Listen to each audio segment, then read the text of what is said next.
The roadmap for the wildest ride in our lives is inside us thanks to our DNA. So would you be brave enough to discover where it leads? 12 New Zealanders have, and they're about to find out what really runs in their blood.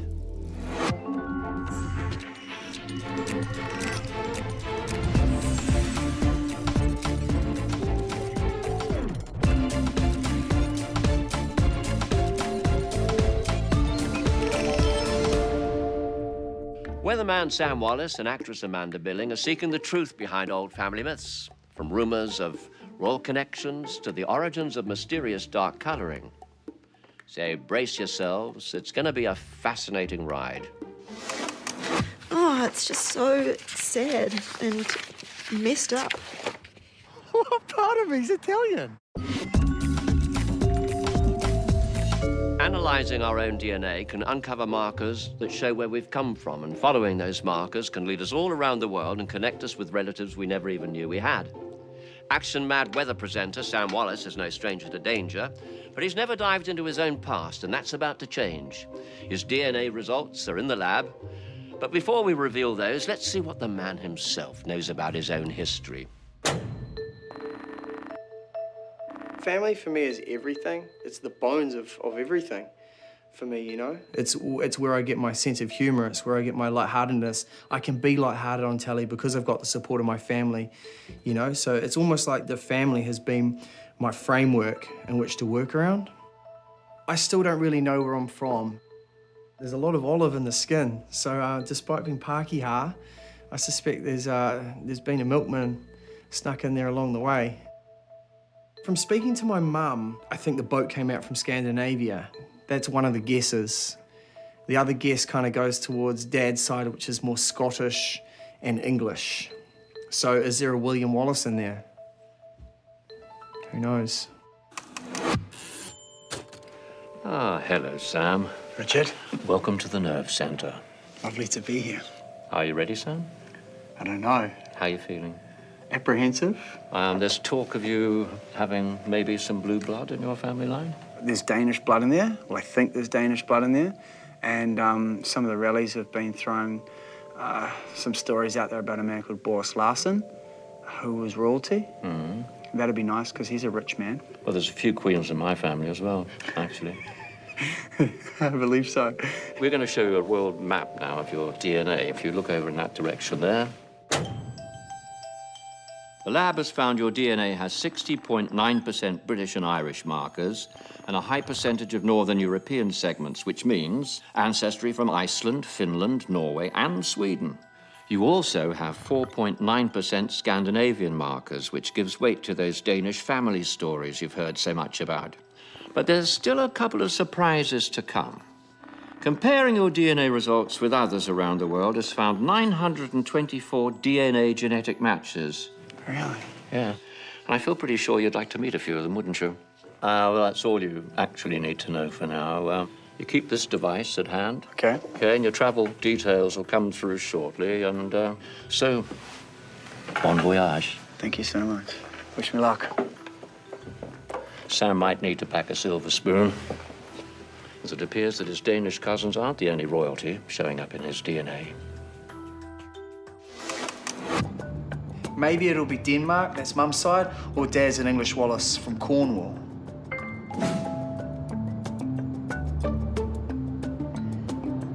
But I'm still hugely in the dark. But it's very exciting.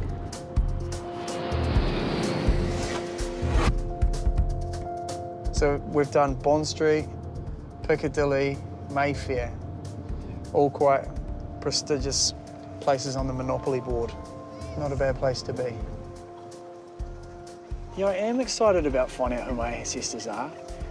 It'd be really nice, and this might be a weird thing to say, but it'd be really nice to meet some of these people and to look back at them and maybe see similarities in their faces that I see in my family or in me. Evening, Sam. If you follow my directions, you'll find yourself outside a relative's house. Oh, that? Really? Royalty? Come on, Richard. I need more, mate. I need more. All right, Sam. Focus. Our X and Y chromosomes have small markers in them. Scientists have put these markers into groups called haplogroups. You and Prince Philip share the H haplogroup. It connects relatives anywhere from 2 to 2,000 generations back. In your case, DNA shows it's a distant relationship on your mother's side. It all looks very promising. First destination is Buckingham Palace. So we've probably got the good side out of the way. We'll probably spend the rest of the time visiting prisons.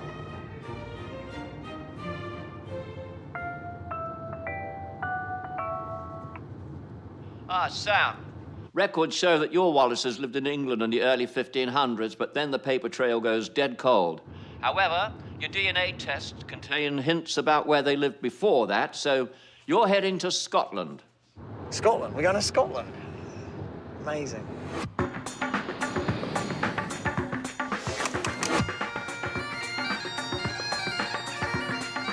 Sam's results place him in Group 3 of the Wallace Y DNA project, which proves that he does have connections to the Scottish arm of the family, and that opens the door to William Wallace, better known as Braveheart, being a relative.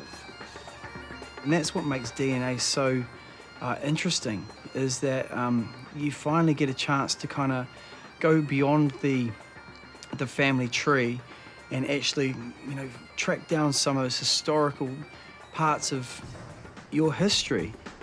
We've also discovered that Wallace didn't have any children, so Sam can't be a direct descendant, but it is possible they share ancestors. Sam's in Elderslie, Braveheart's birthplace, to meet the conveners of the William Wallace Society and learn more about this legend. William Wallace, cheers. Cheers. Lunch. I am a Wallace. What's your excuse? What are you guys here? I think it's just being a patriot. It's an extension of what you feel in there. I think when Braveheart came out, most folk, who's William Wallace, and they maybe went on to educate themselves. I had never heard of William Wallace until I saw the film Braveheart, Yeah, right. and then went straight to the library and took out everything, because that history is deliberately being suppressed. It is not you don't allowed get to be it at taught in school. So is everything behind Braveheart, is it truth or has the story been embellished? All these things happened. At the end of the day, it's a film. it's But a for what we do, it's made it easier for us because William Wallace has been reincarnated, really.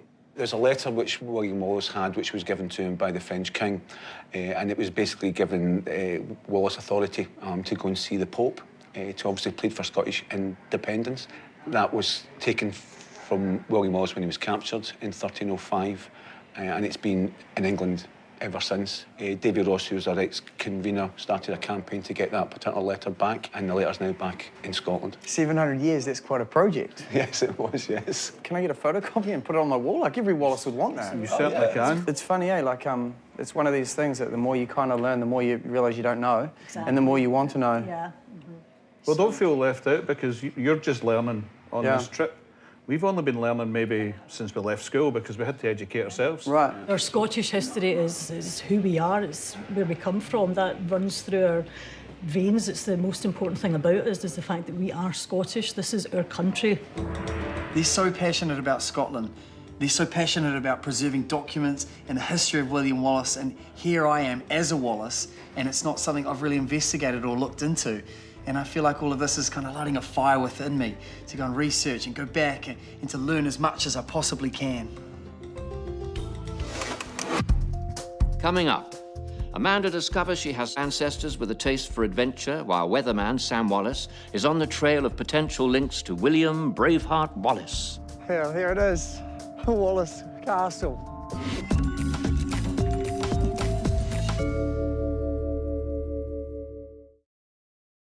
Using available records, we can trace our family tree back, perhaps hundreds of years. However, following our DNA can lead us back thousands, even tens of thousands of years. Now, actress Amanda Billing is about to discover links to her very ancient cultures and clans, and the markers in her DNA point to some very unique ancestors.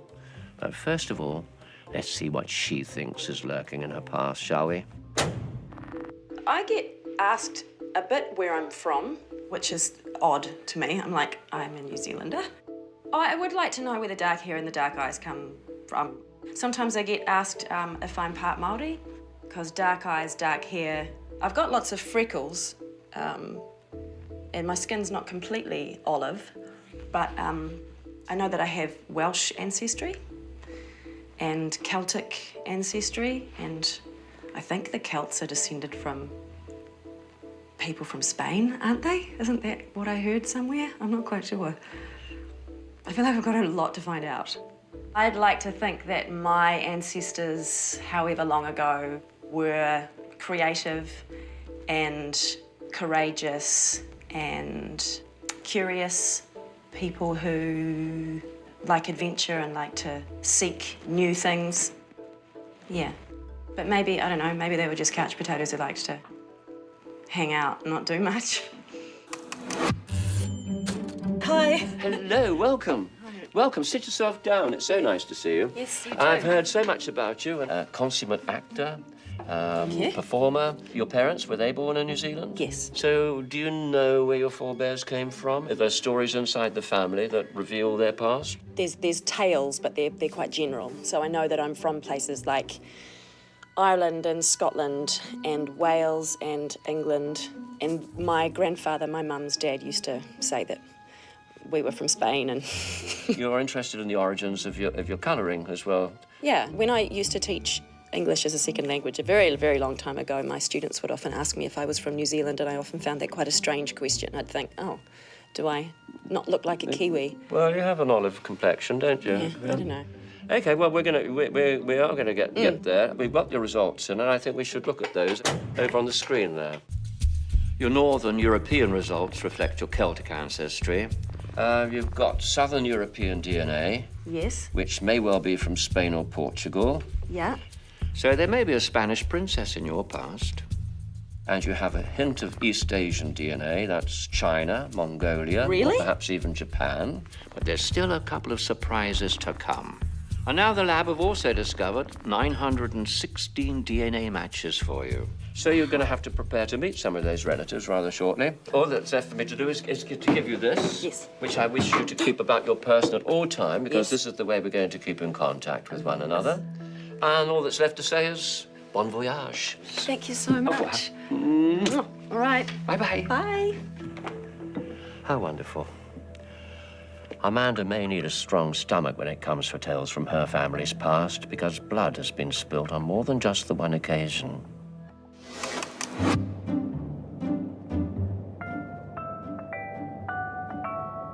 Okay. Ah, hello, Amanda. I know you'd hoped that your relatives would be brave adventurers. Well, we found a cousin in Oregon City, USA, with a great American frontier tale to tell you. Excellent.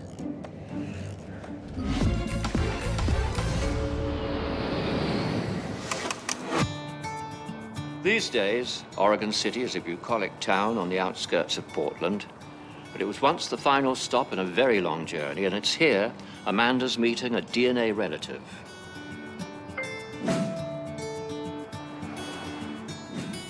I'm about to meet a cousin of mine, and I don't know what kind of cousin she is. I'm wondering if we're gonna get along, if the conversation's going to flow, or if it's gonna be awkward, because, I don't know, you meet your family and you just assume that you should click, but who knows? Here's an elk, and here's my cousin. Hi. Hello, I'm Amanda. I'm Jessica. Nice to meet you. Nice Welcome to meet to you the States. too. Thank you very much. Are you excited? I am excited, and I've been a little bit nervous. Really? Yeah, Well, it's kind of different meeting family. yeah, totally. But for us to be related, it would have to be probably through the Irish, Scottish, English side. Okay. New Zealand had a migration pattern in Europe the way the United States did. Yes. So it would be really easy for a family to, one go one direction and one go the other. Yeah, it's a and frontier thing Yep. that we have in common. adventurous relatives. Go west or south. DNA markers show that Amanda and Jessica share ancestors around 300 to 400 years ago. Now they're putting their heads together to find the branch of the family tree that connects them. My tree stays in the United States going back to 1629. Wow. We are supposed to be related 3 to 5th cousins, Yeah. which we could be about 4th. Okay. It's an estimate. And for that to work, it would have to be about a 4th to a 5th great-grandparent in common. Well, one of the names that jumps out on here, and there aren't very many, is Saunders. Which in my case is about 11 generations back. Yeah. So 11 generations does not work. So we're probably related somewhere in this Yes. area of And time. having a look on here, there's Anne Wilson. Anne Wilson was living in Pennsylvania in 1800s, and her father and mother also were living in Pennsylvania, and his name was Joseph Wilson. Yeah. And so that's as far back as I currently have on that family. Okay. But we're looking at 1740s, 1750s. So I have a Mary Wilson in my tree. She's my 5th great-grandmother, I think, but she's from Scotland. So she could be a sibling or a cousin. Yeah. Because a sibling and a cousin would share the same amount of DNA with a grandparent. So that's probably where we could have a connection. I'm definitely encouraged. You know, I look at Anne Wilson and I'm like, maybe she's it. Maybe she's the one. Maybe we found our connection. Yeah, maybe we found our connection. Maybe she talked with her hands too. It's very possible because I've been doing that my whole life and my dad's been making fun of me. Oh, really? Mm-hmm. This is what makes all of this so wonderful is that, we live a world apart from each other, but DNA connects us. Yeah. So Jessica's going to see if she can find out more about the Wilsons, and I'll ask my family about Mary Wilson. My mum loves this kind of thing. She'll definitely crack the paper trail, but even if she doesn't, DNA definitely proves that we are related. Jessica and I have the common ground of being descended from frontier people, I suppose, even though our frontiers were very different and involved different journeys, but each of those journeys was physically risky. So the Oregon Trail was a really big journey for the pioneers of those days. It was 2,000 miles long, and they had to walk that entire way. The main reason that people decided to cross the Oregon Trail and take that risk of that journey was to receive free land in Oregon. I'm going to cherish this thing Yes. that says, I own part of the United States. That's right. Well, Amanda's relatives may well have navigated the Oregon Trail, and if they did, the stars, paper, and a compass would have shown them the way. Today, however, there are other options. Turn left at DNA Boulevard. When it comes to knowing our ancestry, written records have always been king. But now there's a high-tech option out there too. Now, by taking a DNA test, we can discover the cultures and the countries that our ancestors hailed from, because the places they lived, the food they ate, and who they chose to have children with have all left marks in their DNA which they've handed on down to us. Now, these markers form a kind of road map which allows us to trace where they came from, and all we have to do is look. And now for Amanda, the next stop on her DNA trail is in Wales. Coming up, Sam finds a relative with a real-life armory, while Amanda's about to find Celtic ancestry that could link her to bloody battles on the Welsh coast. Many years ago, the Vikings used to come up the estuary here. Oh, the Sands rivers. turned red with blood.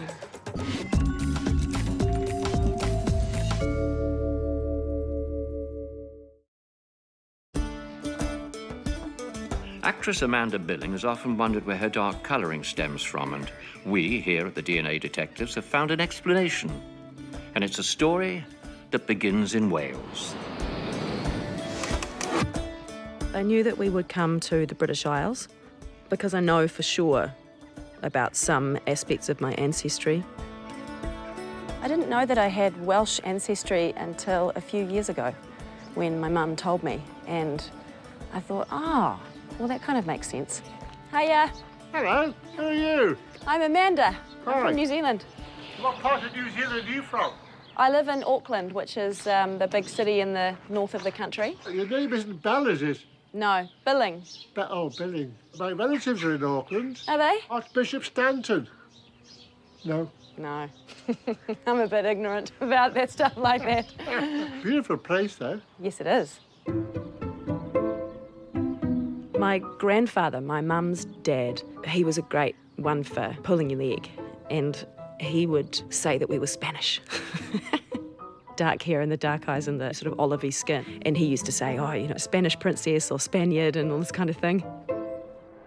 Amanda, your southern European markers may be from the Basque region of Spain.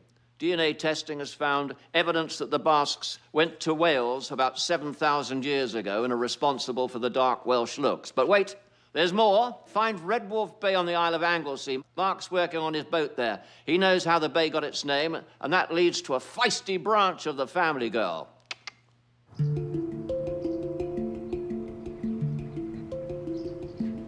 Hey, Mark. Yes.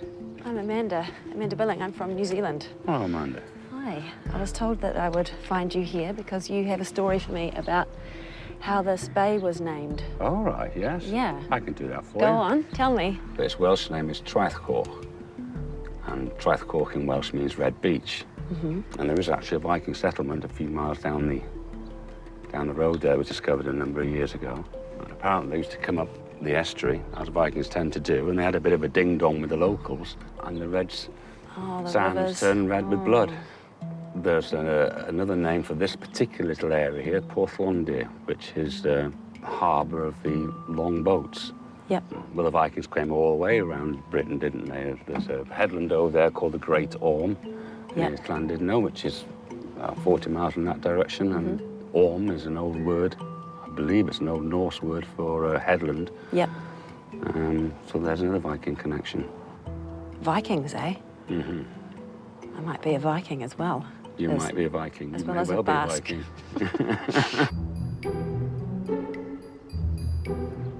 Okay, so I thought that I would be coming here because of the Welsh heritage that I have, but having spoken to Mark, his story makes me think that I have Viking heritage as well. So even though the story is horrible, I'm quite excited about finding out what's next. Oh. Bingo, you're right on the money.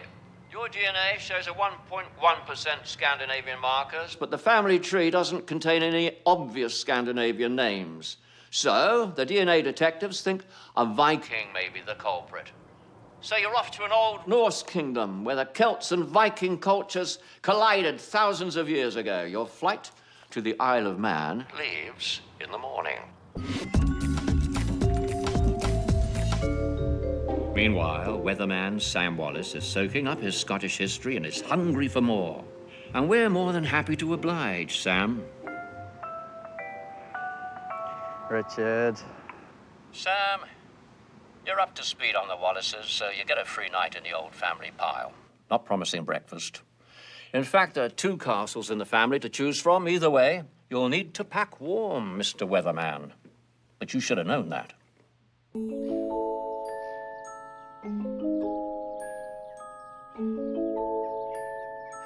Yeah, here it is. Wallace Castle. I think this is the most elaborate joke I've ever been set up for.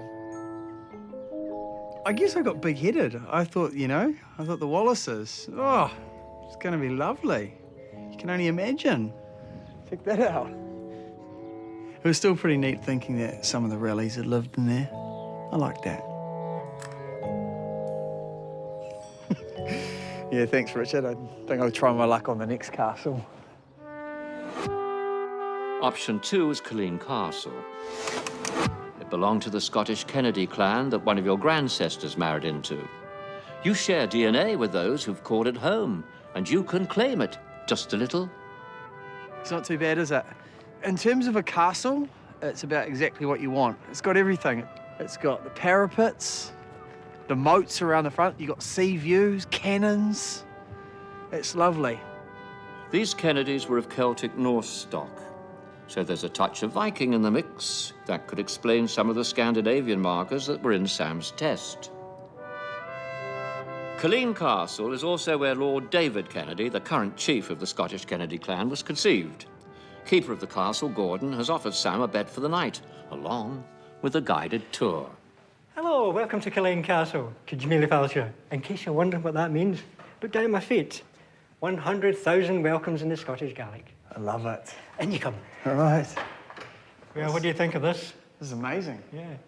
It's an armoury. Just gorgeous. There's over 1,000 weapons in this room, and they're all original. There's no reproductions in here at all. So they're actually been used in war to shoot at people. Yeah. The British at that time in the sort of 18th century, they seemed to be at war with everybody. It's staggering to think that, you know, the blades have been embedded into someone or the pistols have been shot at people. Well, we don't think about that. Do you not? No, we don't think about that. We try not to say that to visitors as they come Okay, in. sorry. They won't get around the castle very much if we tell them about the kind of bloody history of the place. Well, this castle is absolutely littered with furniture, artworks, just weapons, just amazing things, like literally littered. And I can only imagine how much it's all worth. How much can be mine? No, it's not like that, is it? It's just about appreciating it and knowing that deep down inside my DNA, there's some kind of link to it. And that's kind of enough. So last night at the castle, something quite cool happened. The Lord turned up, Lord David Kennedy, who is a distant relation of mine if you go back far enough in time. He was fantastic, a great lad. And it was really cool because we have a lot in common. We both share a passion for motorcycles and cars, and he had a collection. So we spent about an hour talking about them, chewing the fat. It was just brilliant. And it's quite cool when you kind of think about your DNA, you know, it goes so far back, but then we share these kind of interests. It's quite neat. Richard? Sam, your DNA also shows links to a population that didn't leave home for centuries, the Sardinians. Now, they're a very specific group, genetically speaking, often live to 100 years of age. The Sardinians? I feel like I should know this. Yes, you probably should. Sardinia's an island, an Italian island. Italian? That's right, Sam, Italian. Are we going to Italy? What part of me's Italian? Coming up, Sam gets a taste of his Italian heritage, while Amanda discovers her Viking ancestors looked a little different to what she imagined. Dark-haired Vikings. Blue-eyed Vikings.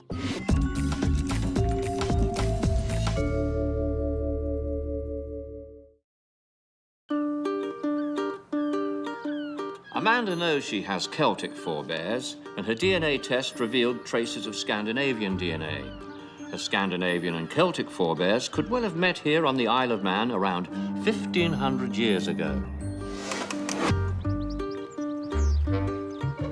My DNA is a mishmash because people went on journeys. And I know that sounds obvious, but that ignites my imagination. I think, oh, okay, so where did they go? Why did they go there? Who were they? And of course, I can't answer those questions, really. But contemplating the answer to those questions is exciting. Now, the Vikings aren't around to give you a welcome, which, given their traditions, I think you should be supremely grateful for. But go to the main square. Local guide Frank is primed to give you the Viking royal tour. Hi, Frank. How are you? Very well. Now, I'm very good. Where are we off to? Now, Frank's written a book on the Isle of Man. Well, one of them, anyway. There's a lot to cover. Stop one is Peel Castle for a little bit of Viking history. So, this word Viking, what does that mean? Where does it come from? Vic Yeah. is from the harbour, the creek. They tended to be calling it going a Viking or a Viking when they were off on their marauding parties or exploration parties from Norway. It got applied to them as a group. Before the Vikings came here in the 9th century. 9th century, yes. This was a Celtic stronghold. Oh, very much. It was a totally Celtic world. Yeah. And it hadn't been affected as England and other parts of the UK were with the coming of the Romans. They never came here, other than perhaps in a minor way, to trade. It's the stories that grab me. And I recognise in a way the value of every single human being's life and that their story is important just simply because they've lived it. He was poisoned for not taking part in a plot against Elizabeth I. Well, he probably would have had his head cut off either way. It's the stories about my ancestors that I would go looking for rather than the intricacy of the family tree pattern. What is this? This looks like a henge. No, not quite. Oh my gosh! What? Which beneath a low cairn of stones, the richly adorned body of a Viking settler was buried. Sacrificed and buried with him were a woman, his horse, and other livestock. Yes, this was one of a number of Viking burials. We've had 2 ship burials, one at this end and one right at the north of the island. The Vikings were coming into the island first, about the year 800. Yes, and so this is But by about 850, they were settling. The house down the bottom, that's Balladule House, and that it can be translated, the Bala is place of, and the dual can be, dualish can be dark, and in the sense of the dark strangers. So these were the dark-haired Vikings rather than the fair-haired, blue-eyed Vikings. I didn't know Oh, yes. I just, it's my ignorance. I'd just make the assumption that all Vikings were red-headed or blonde. Well, there was a whole series of as it were, tribes working in that area. That mix, really, that's the thing here. You've got that mix of Celt and Viking. And that's what makes the island what it is, really. Yeah, and that's why I'm here, because it's about the Scandinavian DNA that constitutes just a tiny part of my DNA. It's possible that a Viking, I don't know, maybe a dark Viking, maybe a blonde Viking. He met someone and fell in love and had, you know... Stranger things. Stranger things have happened. Before I came away on this trip, I really didn't know anything about Vikings. I had a picture in my head of what they looked like, you know, their boats and helmets with horns on them, which of course aren't historically accurate, I know that now. I was pretty ignorant, really, of most things to do with Viking culture, and now I feel very privileged to have come so close to it by going to that Viking burial ground where there's this ancient history, and to be spoken to about it by someone who's so knowledgeable. It's such a pleasure. It sparks my interest. Makes me want to know more about these things. And that, of course, is the Viking from that gravesite. Balladule, with the various bits of metalwork and so on that were found accompanying him in the grave. Yep. I feel, I don't know, a kind of kinship. And it's really nice. I look at every human being that I see in a different way now. It's not like, are you my cousin? Well, it kind of is. I'm looking at them going, are you my... Just pay much closer attention to people. If you open up discussions like this, I think every single human being is interested in not only in themselves, but where they're from and who their people are.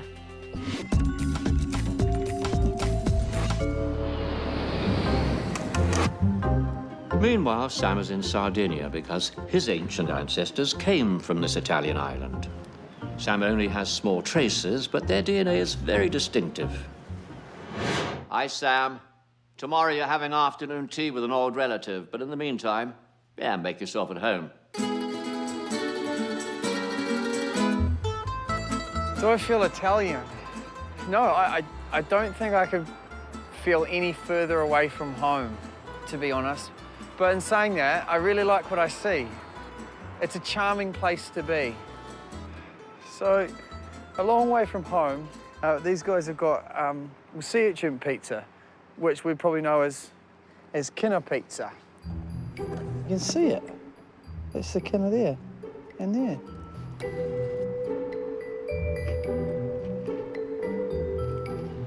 It's kind of delicate, I guess. But it's crunchy. There's actually a shell in it, I guess. You wanna try? He didn't even eat it. Come on, mate. Let's go get some steak.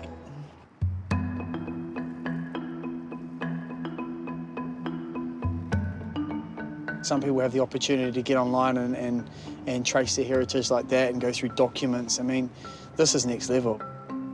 We have the power to travel around and find whatever we can find, you know, whether it's a living relative or the gravesite of a dead one.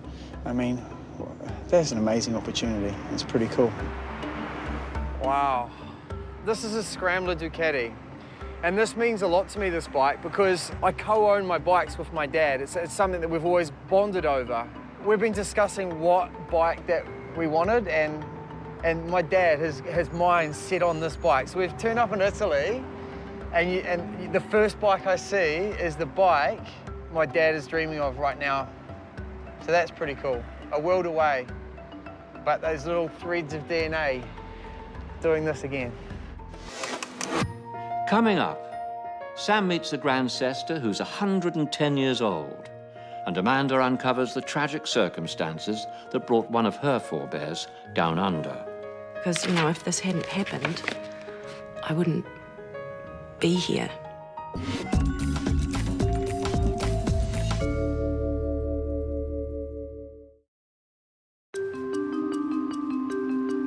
Actress Amanda Billing has always wanted to uncover the origins of her dark colouring, and with Welsh ancestry, Spanish blood, and stories of potential Viking connections, we can cross that off the list.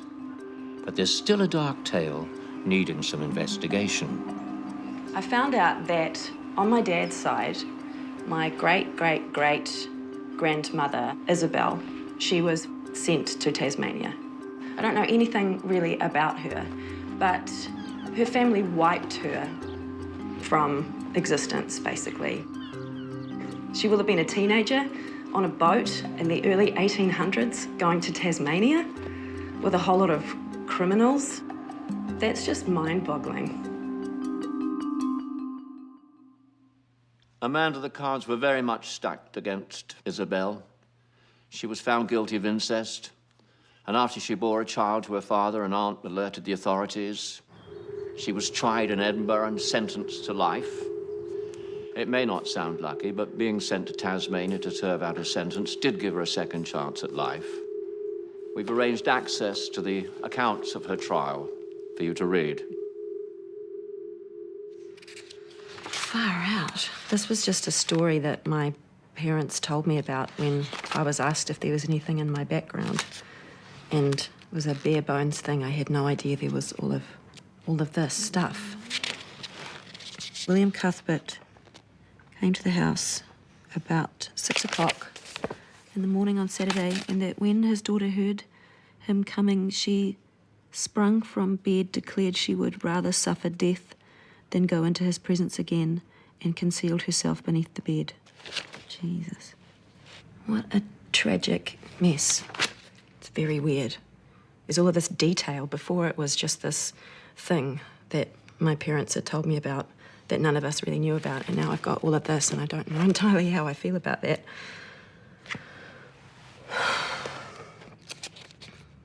And I don't know how my family's going to feel about it either. It's weird. Because, you know, if this hadn't happened, I wouldn't be here. William Cuthbert has, in the meantime, absconded, and I have not learned where he has gone to. She's sent away. A long way away from him. It's so sad. Oh, it's just so sad and messed up. Far out. I don't know what I think and feel about it. Far out. Because if it hadn't happened and my great-great-great-great aunt hadn't said something, I wouldn't be here. But it's awful. But thank God she went to Tasmania, and thank God she met her husband. And I had my great-great-granddad, I think. Thank goodness.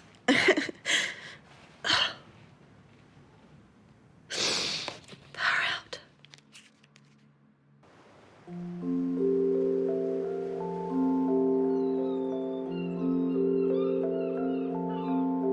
Meanwhile, in the Sardinian capital, Cagliari, Sam is about to meet Nona.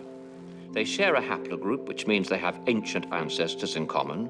And now Sardinians are renowned for their longevity, and Nona is 110 years young. So we've written down questions and we're just working our way through them. What is the secret to live up to 110 years? Ho vissuto in Sardegna, sono sempre stata a casa mia e sono venuta da mia figlia. Morto mio marito, sono vissuta lì. The secret is that I've always lived with my husband on my place, and now I live with my daughter who looks after me. Beautiful. Sono stata sempre I've never been serena. spoiled. I've always been happy, serene. Serenity is the key of life. Serenity. The key to life is serenity. And I don't know if I've got that yet. I got frantic. Seafood, alcohol, cigarettes. I just got frowned at. Vino. Oh.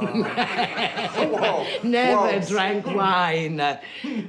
Ha mai fumato Acqua. sigarette? Acqua, water. Water. Water. There was a small part of me that wanted her to say, I drink, I smoke, I don't exercise. But she didn't. It all made perfect sense, didn't it? What do you think about the world nowadays? Cosa penso ai nostri giorni?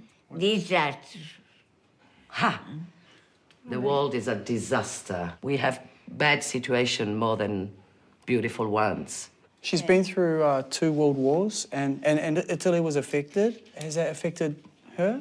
Is this a bit rough to ask? Maybe this question's a bit unfair to ask about the wars. I don't know. No, well, let's see. Ho vissuto 2 guerre. I went through 2 wars. Yeah. Quando scappavo al rifugio, quando scappavo al rifugio, portavo il bambino al rifugio. I remember when I had to run away in the air raid shelter with my little baby. I said, I remember the houses nearby my place falling apart after the bombs bombed out, whereas my house was never destroyed. Can't we ask one more question? She's been amazing. Yeah, meravigliosa. So good, just amazing.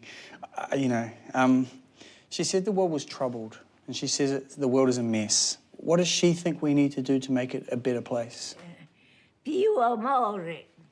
Amore. Better love, more love. I The got world that. needs more love. World needs more love. I got that, amore. Certo che c'è gente cattiva in questo mondo. There are a In lot of questo evil mondo c'è people, gente bad cattiva. people around the world. A lot. So we need more love. Thank you all so much. Grazie. So nice. You're my favourite. Hey, I'll tell you what we're going to do now. We're going to do a selfie. Have you got the camera? A selfie con la nonna. One more. Oh, you're gorgeous. 15 years of television. That is the best thing I've ever done. Oh, that's great. She's amazing. I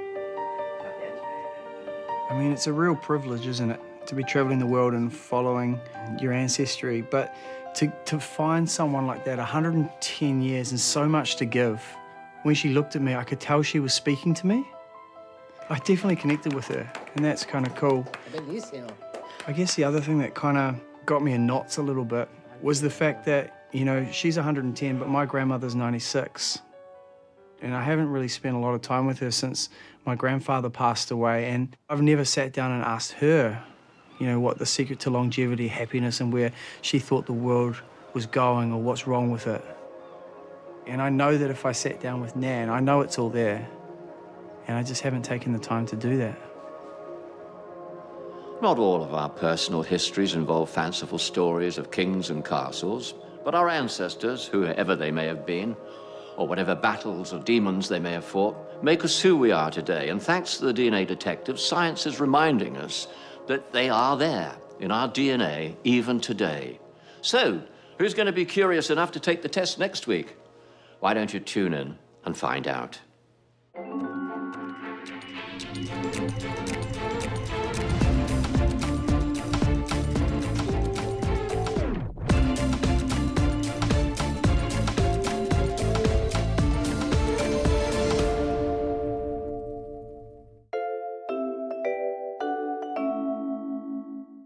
The roadmap for the wildest ride in our lives is inside us thanks to our DNA.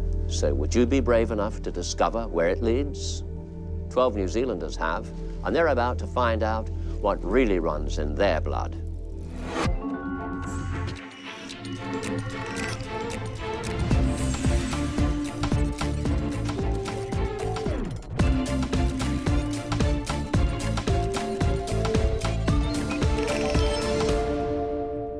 Now, actors Nicole Whippy and Kirk Torrance are about to go back in time and find family connections to pilgrim settlers, clans, and ancient tribes. Wow, okay. I don't tell too many people. It was way back in England. It was way back. They were a royal family. They were known as a royal, a royal family. See, no mucking around with that. No. By choosing to decode our DNA, we can uncover family connections that have become lost in the mists of time. But the markers in our DNA can reconnect us to that past and newfound relatives all around the world. Actress Nicole Whippy has several twists in her family tree that testing can help to iron out. But before we reveal all that, let's hear what she knows of her family history.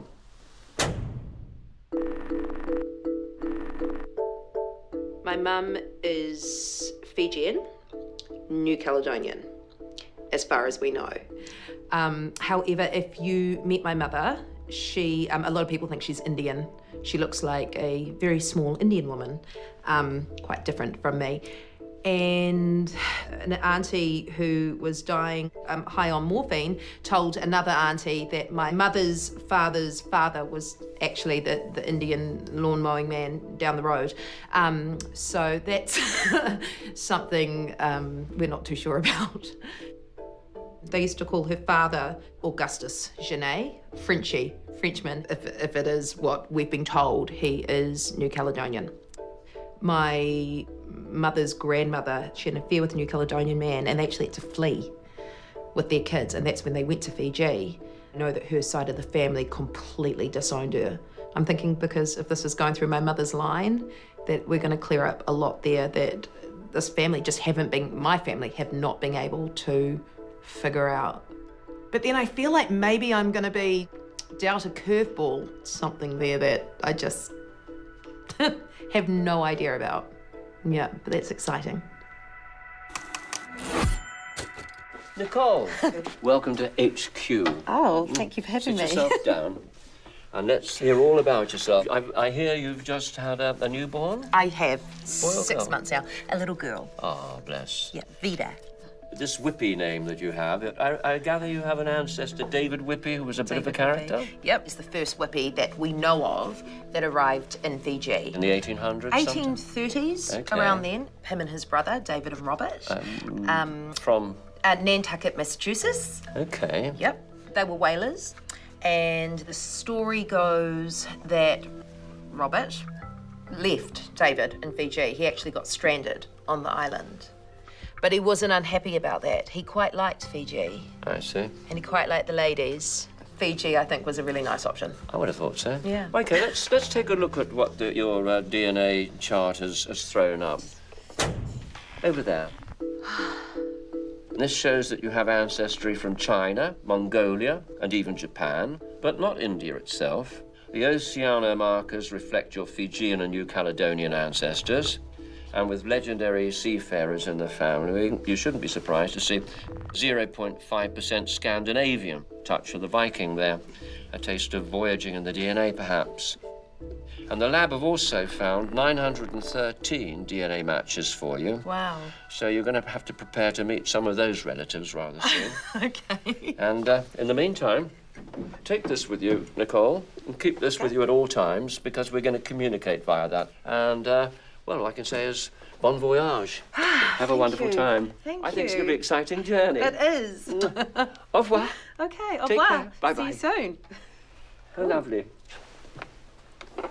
Well, Nicole's about to find out just how Yankee Doodle Dandy her folks really were. My mother's reaction to be told there was absolutely no Indian in our family was hilarious. I don't actually think she believes me. I think she actually will need to see the show to believe me, because she was like, what? Yeah, quite a bit of disappointment, which is interesting, and a little bit of disbelief still. But sad.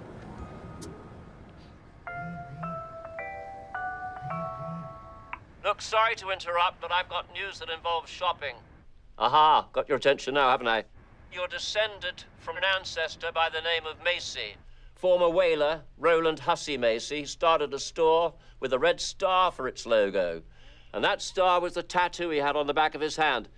Roland was your third cousin 5 times removed, Nicole. Okay. More on that very soon, but first you have to catch a flight to America. Bring it on. Mr. Macy's star isn't the only one in the family. Head to Hollywood Boulevard and wait for instructions. Don't get too distracted by the bright lights. I need your full attention now, okay? Now you're facing in the right direction, and I want you to take a further 10 steps forward and then look down. Okay. 1, 2, 3, 4, 5, 6, 7, 8, 9, 10. Humphrey Bogart. Congratulations. You've just met one of your American relatives. Well, their star. Really? Oh my God. Wow. Another 15 paces, please.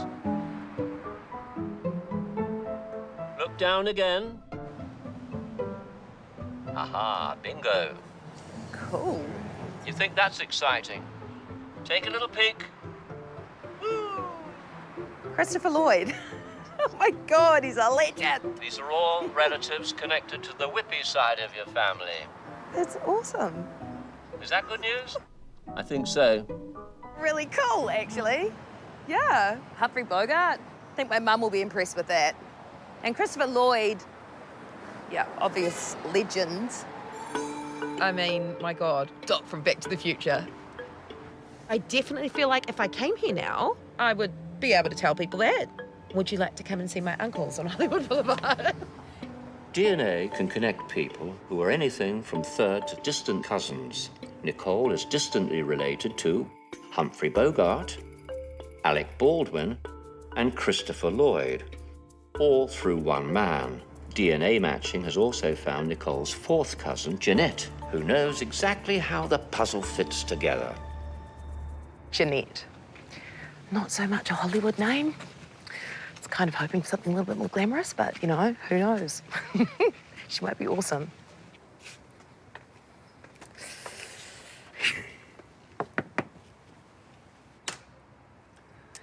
Hello, welcome to America. Hi. My cousin. I'm Nicole. Hi, Nicole. Hi, nice to meet you. I'm Jeanette. Hi, Jeanette. Such a pleasure. Please come in. Thank you.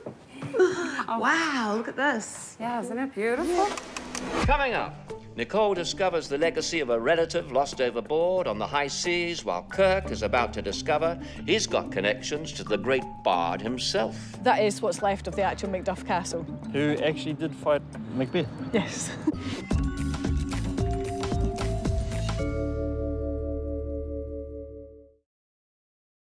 You know, thanks to the wonders of modern science, we can take a teaspoon of saliva and we can use it to trace our family history. Now, this DNA testing is about to reveal the links that actor Kirk Torrance has to an ancient tribe, along with their myths and legends that are the stuff that movies are made of. But first of all, let's see what he knows about himself so far. Well, yeah, we grew up in Dargaville, and you know, you're Maori or you're Pākehā. If you're Pākehā, you're Dalmatian or you're English or Scottish, you know, something like that. No, I grew up as quite a sensitive kid. Well, you know, I grew up in the 70s, so staunch was just becoming a thing. If you're a sensitive kid, you know, you got your beans. Me and my sister represented Northland in swimming. We were the first brother and sister to be in a Commonwealth Games team at the same time. Our first Commonwealth Games was in Edinburgh in '86. My sister was actually the better swimmer. It's a big word, that word family. It's something that's a protection for you, and it's something that gives you the ability to be able to do the things that you want to do without letting your feet leave the ground. reckon my DNA will tell, I think it's pretty standard, actually. My mum's from Wairoa, so it'll be the whole Māori thing through Raro, Tahiti maybe, Dad's Scottish, so, there might be a few surprises there, but I don't think there'll be too much. Ah, Kirk, welcome to the DNA Ground Zero. Thank you, sir. Sit yourself down. We're about to take a journey of great excitement. Now, you've got a name, Torrance, Kirk Torrance, and that's certainly Scottish. What do you know about that side of your family? Well, I know Kirk is Gaelic for church, and I know that the Torrance clan were just south of Glasgow. Torrances came through Dunedin, like every other Scottish person. I can't remember my grandfather, on the Torrance side, he died when I was pretty small, and I sort of vaguely remember a lot of strong Scottish-sounding women that I bumped into as a young person. Well, we've got a roadmap of your DNA around the world showing you where your forebears came from. Let's have a look at that. Are you ready? Yes. Cool. European DNA markers from your father's side there. And you also have East Asian markers. Your Polynesian ancestors migrated through Southeast Asia, Melanesia, and then into the Pacific. And you have the slightest DNA traces from Africa. Yes. That's how come I can dance. Look at that. That's 3/4 of Africa. We've kept a few results up our sleeves. You'll find out about that on the road. And comparing your tests with global results has given us 915 genetic matches for you. I want you to take this, and you're going to go off on your way, and we'll give you some more details. And happy travelling. Thank you, sir. Nice to meet you. It's a great pleasure. Bye-bye. Bye-bye. Well, he's going to look the part in a kilt, there's no doubt about that, but it's not the obvious heritage that's going to surprise Kirk, as we're going back thousands of years to a place he could never imagine that he'd be connected to.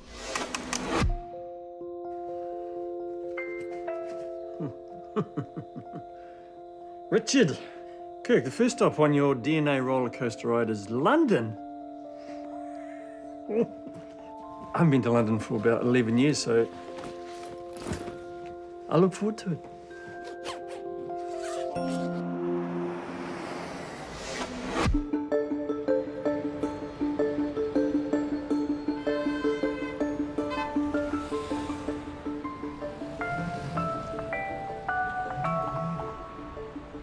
Kirk, find Big Ben, cross the river, look for a lady holding a daffodil, and you'll have found your first DNA connection.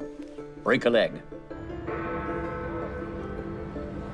I have no idea what the connection is to London, really, other than Uncle came here one time as a clown when he ran away and joined the circus in Wairoa. But, could be anything. Oh, there you go, the lady with the daffodil. Hello, how are you? I'm good, thank you. Oh, Kirk, nice to meet you. Nice to meet you. I'm Sharon. Hold hands. I'm your fourth cousin. Hey! Hey, cuz. Wow. So you're Scottish? I am. That's Wow. confused you, being in London. Yeah. So are you related on my mum's side or my dad's side? Dad's side. Yeah, nice to meet you. The DNA detectives have studied both family histories, and Kirk and Sharon's relatives had links to the villages of Fife and Dysart in the 1600s. The amount of DNA they share confirms that their families are likely to connect around 300 to 400 years ago. I'm a Dalrymple, that's my surname. Dalrymple. And you got a couple of photos there? That's my dad from the Dalrymple side. Built like my dad, just around the jawline. From the DNA testing, we know we're fourth cousins. That can sometimes be a generation out. So I thought, well, I'll go back. I'll go to 6th, 7th before that on that line, which is your dad's line and my dad's line. Back then, basically, the two main families were the Dalrymples and the Beatsons. Yeah, the Beatsons had castles and money in the family back then. I don't know what happened to it, but... Well, none came my way. No.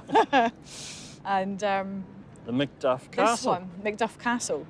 This is where the Dalrymples are from. That is what's left of the actual Macduff Castle. Who actually did fight Macbeth. Yes. It's amazing. I didn't do very well at school, and one of the things I do remember was our English teacher putting on Macbeth. And that's the only thing that I remember vividly from school. I grew up a little bit in my early 40s, I think it was. I wrote a play called Flintlock Musket, and the structure of it is Macbeth, but it's set in New Zealand. Yeah, everything's so close, eh? Yeah. Nothing's very far away. Yeah. My youngest brother's an actor. Is Got he? a cousin that's an actor. It they any good? kind of runs in the family. Will Starr, as it says, they're the daddy of them all in terms of accordionists. Something else from the family history. He was famous. I don't know if I was made to play, but I remember learning in the primary school and could play it. But I was sick of lugging the blooming thing home from school every day. Yeah. Yeah, my brother plays the accordion, and so do all his kids. Even the little one's got a little mini accordion. This one here's my grandmother, and that's her dad. Oh. They used to have a stage act, The Strong Man and Little Nell. And were quite regularly on stage, and even during the war, they used to go round to entertain the troops. Yeah. And my gran used to have to pretend to be a boy because girls weren't allowed in the... I'm sure the creativity definitely runs in the family. I had a general idea about the Scottish side, but you just want to know that a little bit more and puts personalities to stories and little bits of colour into this big tapestry, and you get to stand back and have a look and go, wow, it's fascinating, you know, that this time to there, to that, to there, to this.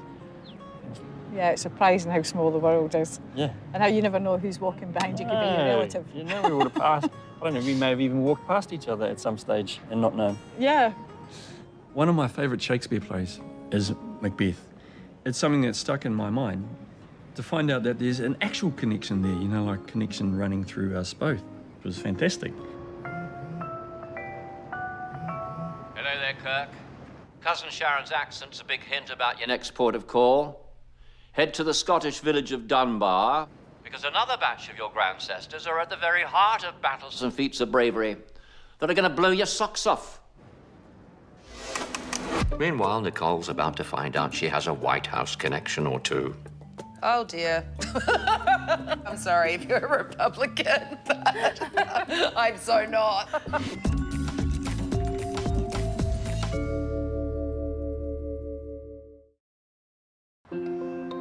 A DNA match has brought actress Nicole Whippy to Los Angeles, and she may have found a famous relative or two on Hollywood Boulevard, but it's Nicole's fourth cousin, Jeanette, who knows how all of this fits together. And their families connect right back to the founding of America. My oldest cousin, she has been doing the genealogy for 40 years. We were able to connect you to Massachusetts through genealogy, and then through the DNA, we knew for sure that we were and are cousins. Yeah. The families came from the same place, Plymouth. That's where the Mayflower was. Okay, yep. And you also have Mayflower relatives. Okay, someone who came over on the Mayflower. Wow. And so they were here for the first Thanksgiving. Wow. Far out. So these are the documents here. Your ancestors were John Howland and Elizabeth Tilley. Thank you, wow. Oh, yes, here we go, John Howland. He fell out of the boat. Howland overboard. Nicole, or shall I say, hi there, Pilgrim. Your Mayflower relation, John Howland, who's also the subject of a painting by a very acclaimed maritime painter. His lineage links you to an American president, Roosevelt. Not only him, Ford, Nixon, Bush Sr. and Jr. Oh, dear. I'm related to Bush. I was going to say, I'm sorry if you're a Republican, but I'm so not. Wow, okay. I don't tell too many people. Oh, no, I can't tell my husband But that. it was the Bushes from England. Okay, good. So this is the famous painting. Howland fell overboard during a storm and was almost lost at sea. But luckily for his millions of descendants living today, he managed to grab hold of the topsail halyard. Thank you, sailor. Giving the crew enough time to rescue him with the boat hook. He survived it. He survived that. The seas look quite unfriendly. I imagine it was, yeah, terrifying. And then lovely Elizabeth. Elizabeth Tilley. William Bradford in the falling overboard incident refers to Howland as a lusty young man. Bit of a catch, eh, Elizabeth? Yep. Wow. John Howland was the great-great-great-grandfather of Nicole's Fijian relative, David Whippy. Their families were part of a Quaker community in the Massachusetts Bay Colonies, where the English pilgrims settled when they first arrived in America. There's a document of 300 pages of your descendants. Whoa. I really am related to half of America around here. Yeah. Wow. Yes, you are. You're American. So I'm coming out to Fiji and New Zealand. Are you I really? have been wanting to for so long. I was going to say, have you been to Fiji? I have a whole bunch of cousins there. You do. It's amazing. You'll love Fiji. It's beautiful. I'm sure I would. You have a rich heritage. You're from the line of I know. Mayflower. It's amazing. Yeah. And George Bush. Not that close, though, right? No, not that close. It was way back in England. It was way back. Way back. She was fabulous. All these stories that make you who you are. She knows them all. And now I do, you know. The Whippy family comes from Nantucket, but I would have never thought that it went as far back as the first pilgrims. It's quite overwhelming. Now it's time to head to Australia. A very close relative's waiting. They want your help to link up a long-lost arm of the family. There'll be more on that once you arrive in Sydney.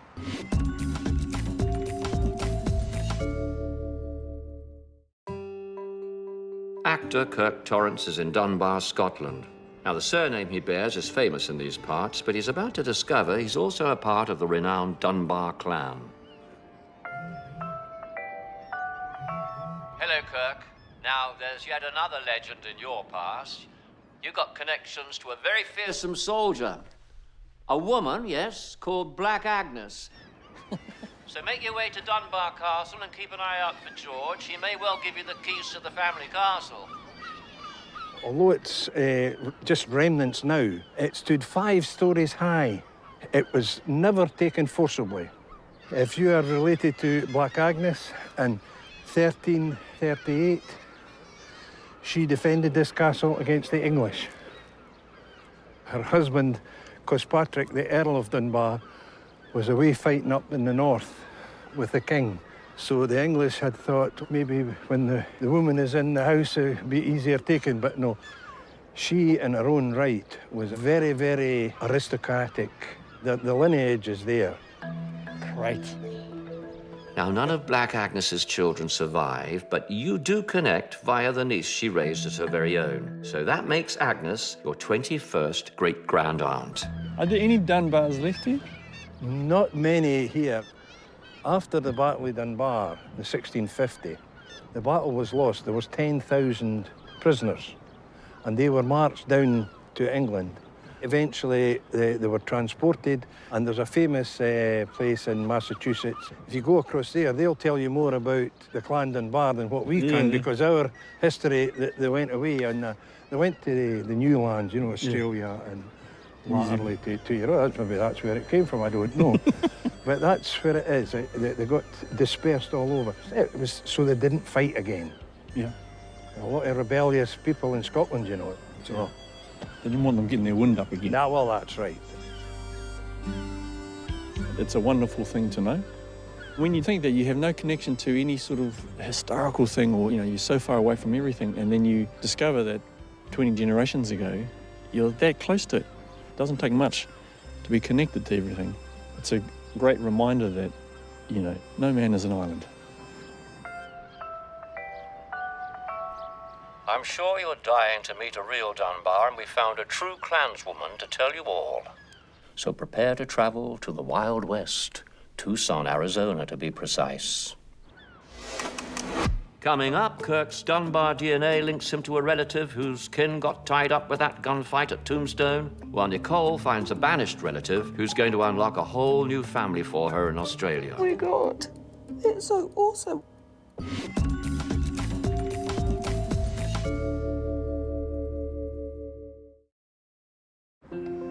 Actress Nicole Whippy found famous relatives in her distant past in America, but now she's in Sydney to meet people with much closer ties.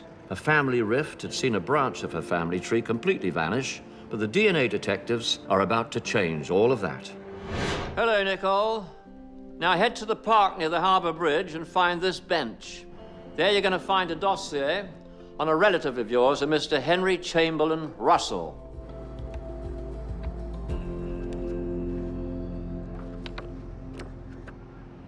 It's a script.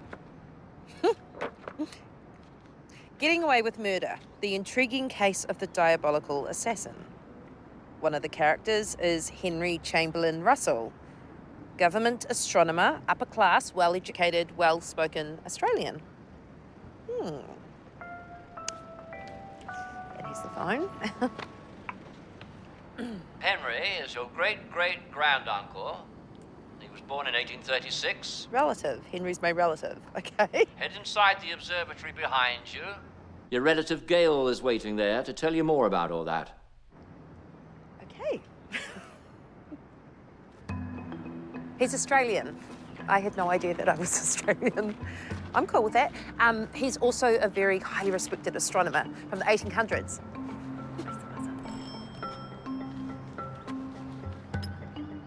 Hi. Hi, Nicole. Yes. Oh, thank you. He travelled to the International Astrophotographic Congress in Paris on behalf of the Australian government. This guy is the real deal. He's like, you want to be related to him. He's awesome. Hello, Nicole. Hello. I'm Gail. Gail, yes. Nice to meet you. How are you? I'm very well, thank you. And you? I'm very well. Good. Henry Chamberlain Russell. Is our relative? Yes. My great-grandfather was his younger brother.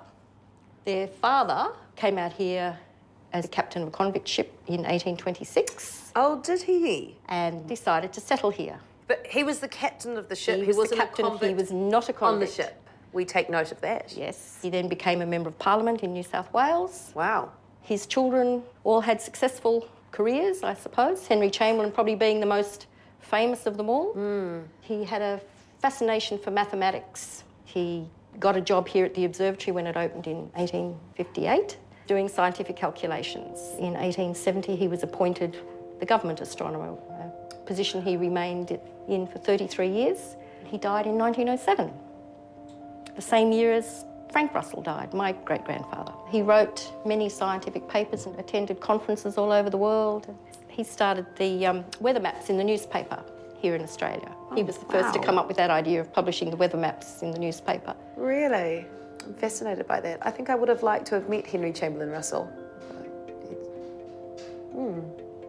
A very fascinating man. There was an attempt on his life around about 1890. Why?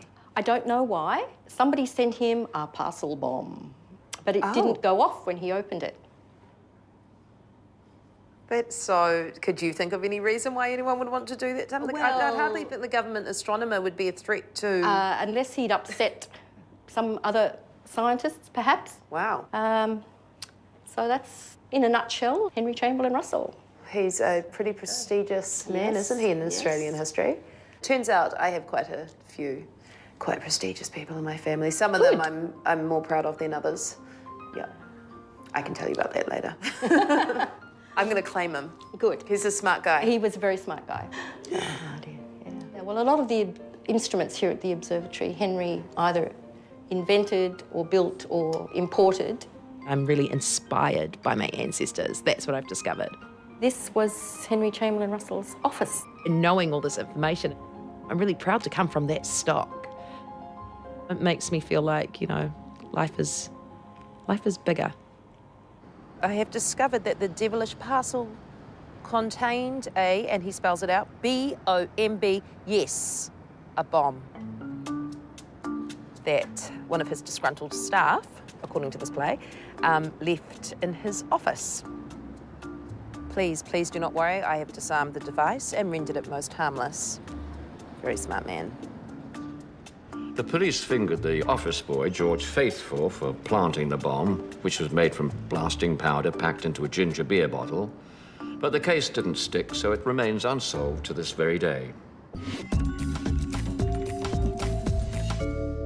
Now, Kirk's just learned that he does connect to the Dunbar clan, but what with wars, pestilence, and plague, that means Dunbar descendants are very thin on the ground in Dunbar in Scotland. So the DNA detectives have discovered a relative for him to meet in Tucson, Arizona. I'm going to meet someone with some sort of Scottish background in the middle of desert land America. I can't believe it. Wait, somebody in a hat. Hello. Oh, hi. You must Hi. be Kirk.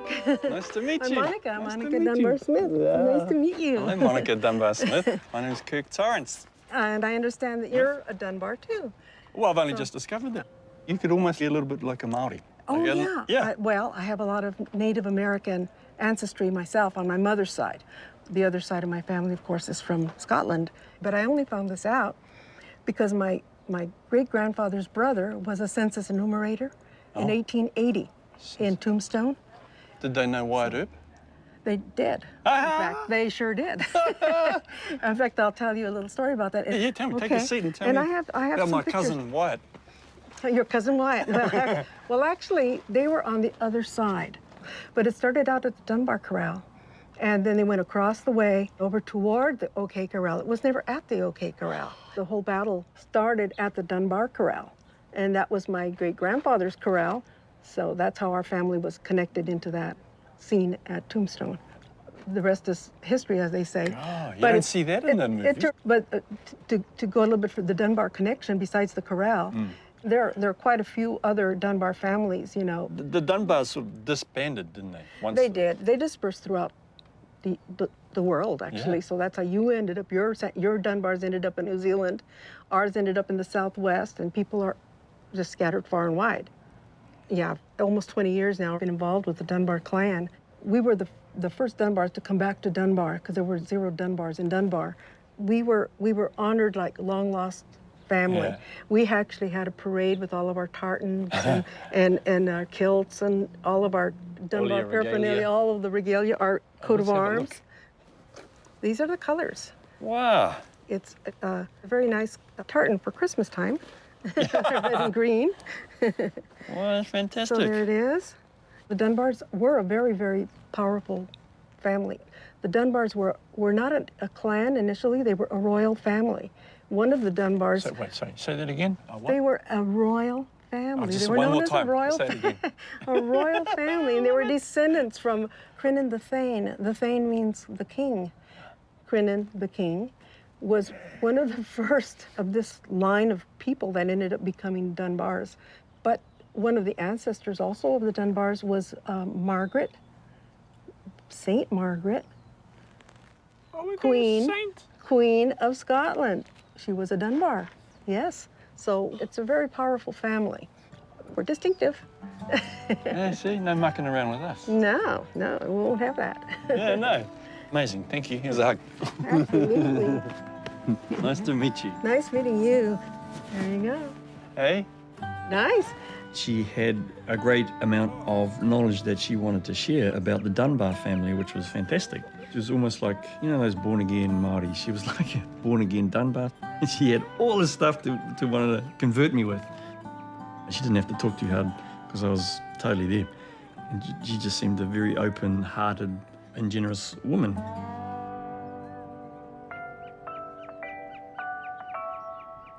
Kirk, it's been quite a ride following your father's dramatic DNA, but now you're heading back thousands of years thanks to your mother.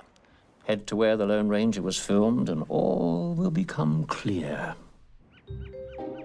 Kirk's DNA has tiny traces from his mother's ancient ancestors who were part of the B haplogroup. His mother's clan lived in Asia, but they had a bit of a taste for travel and the warmer climes of the Pacific seemed to appeal to some of them, so they headed out that way. While others put on their woolies, toughed it out, and went through Siberia and on to America, which is how modern-day Native Americans and Polynesians come to be distant relations. Coming up, Kirk is about to find an ancestral stomping ground in the middle of Navajo country, while Nicole learns the full story about a relative who was disowned by the family. Oh my God. These guys are my mum and that we've been searching for. Yes.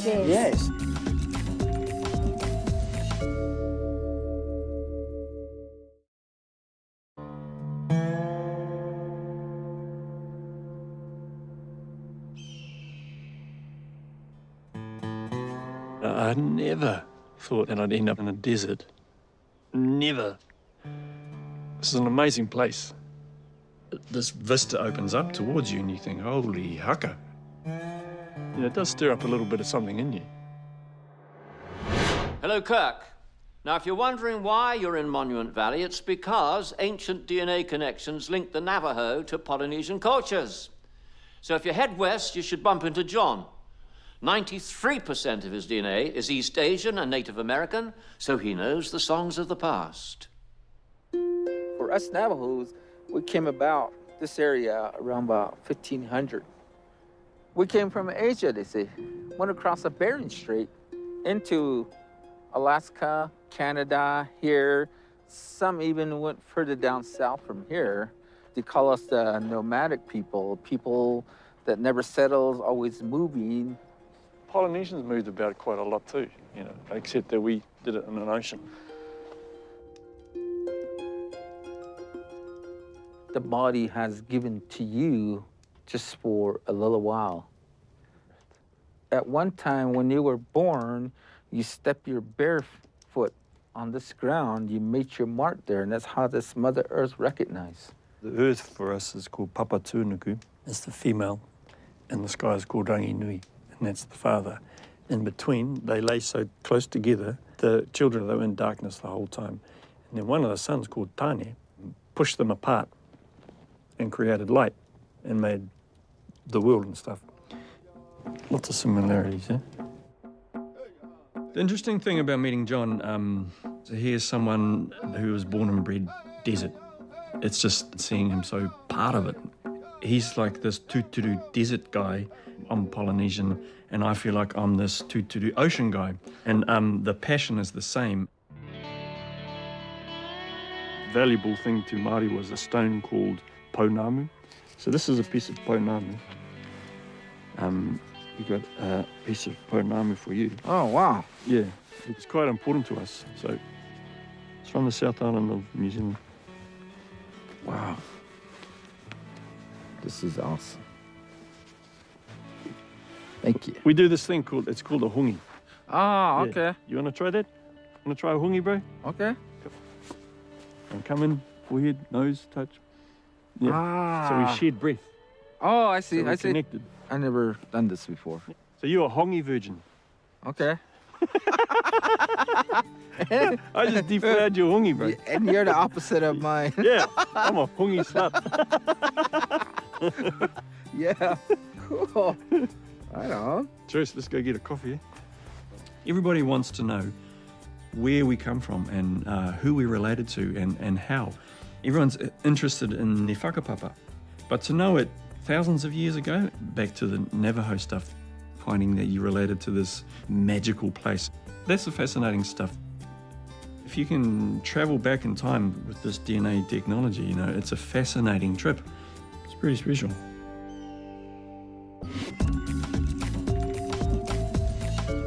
The DNA detectives have found a whole branch of Nicole Whippy's family in Australia. A family rift had seen them fall off the family tree, but all that's about to change. Hello, good morning. Look, follow this map, and you'll find a man named Trevor Watson waiting for you. He wants you to help him heal a rift created when your great-grandmother was publicly outcast from New Caledonia, just for following her heart. This must have something to do with my great-grandmother, Melanie Soulard. She had an affair with my great-grandfather, Eugene Janae, and they had to flee to Fiji. My mum and her sisters have been back to New Caledonia, tried to make contact with the Soulard family, but they've never really had any luck. Hi. I am. I'm really nervous. Hi, Nicole. Hi. I'm Trevor Watson. Hi, Trevor Watson. Cousins Helen and Louise. Hi, Helen. Nice to meet you. Yeah, we are DNA related. Yay. Great. Fantastic. Let's Should go. we go in? Yeah. Nicole's great-grandmother, Melanie Soulard, was married to a man named Harry Watson, and Trevor and his family are descended from their children, while Nicole is descended from Melanie and Eugene Janae's children. So that's Harry Watson as a younger man. Yeah. They had 3 children in New Caledonia before Melanie and Eugene eloped There was a 20-year age difference between Harry and Melanie. And maybe Melanie wanted a bit more of a life than what he was able to give her. I thought so it works maybe, out yeah. that your mother and myself would be on the same plane, granddaughters of Melanie. Wow, that's amazing.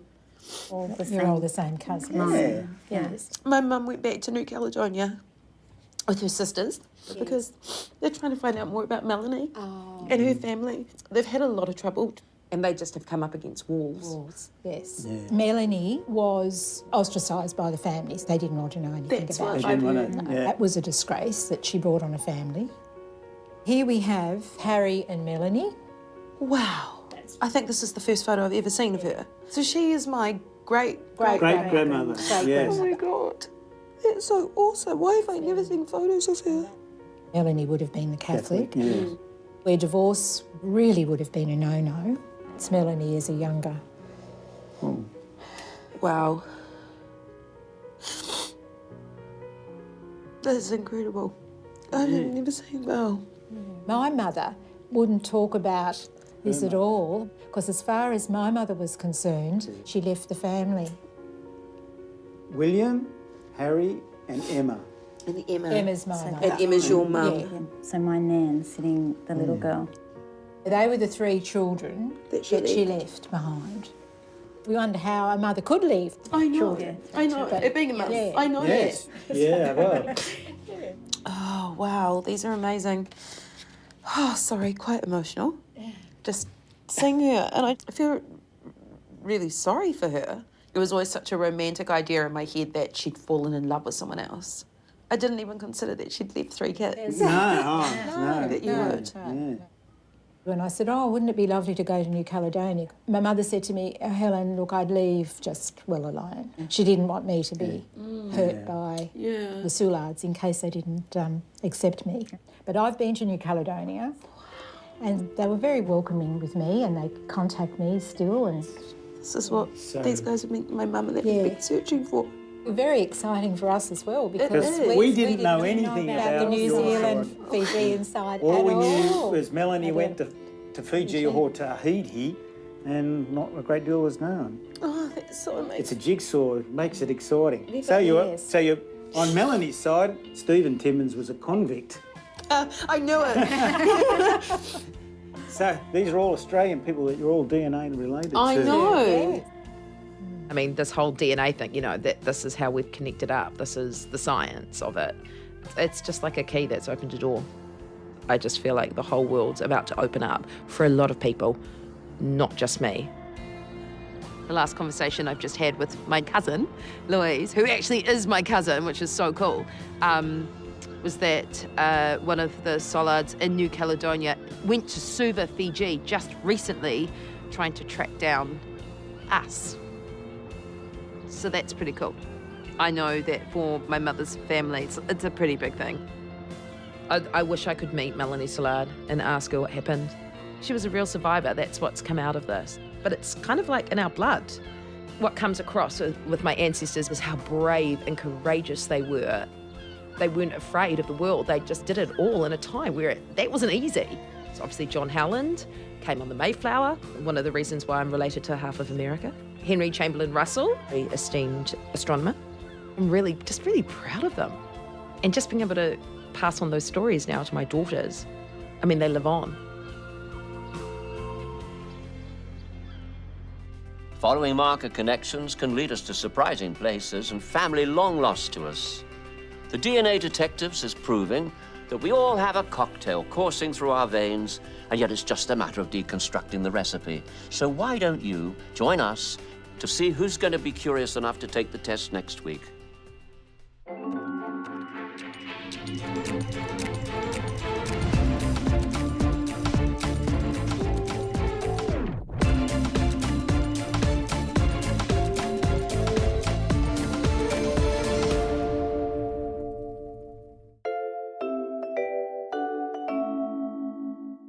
The roadmap for the wildest ride in our lives is inside us thanks to our DNA. So would you be brave enough to discover where it leads?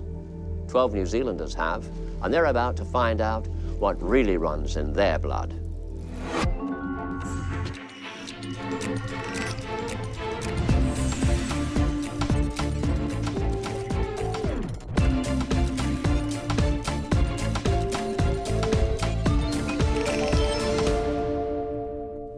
Newscaster Willie Jackson and actress Siobhan Ruakeri both have colourful characters in their past, some they know and some that they're about to meet. Yeah, well, it looks like we could be cousins, eh? Oh, fantastic. We are related.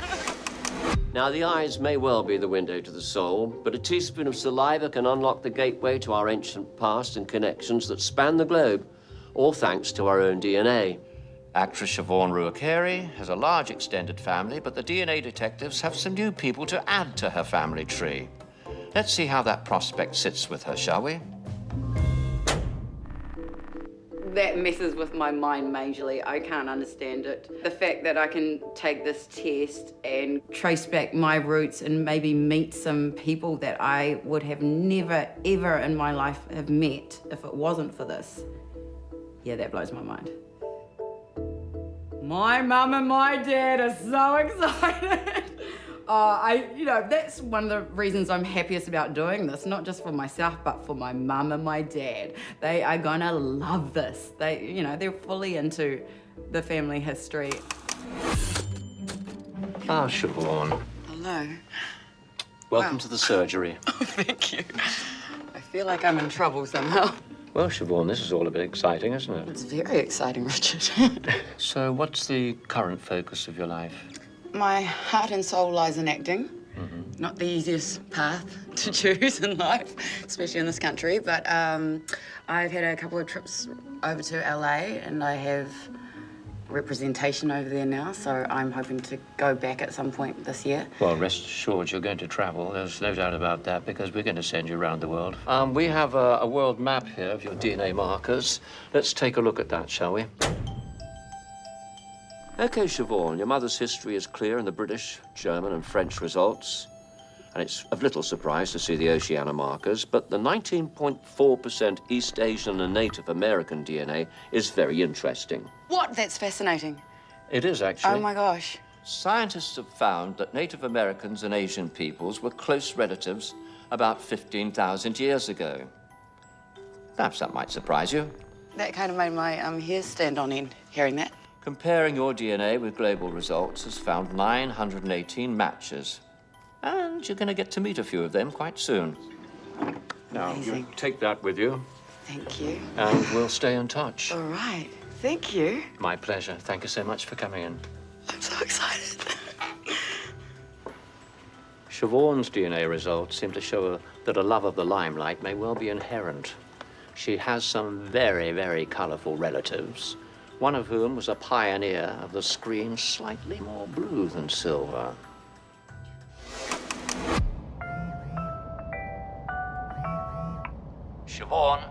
Siobhan, you're about to board a flight to LA. You think that's good? It gets better. You're about to discover a startling connection to a showbiz family.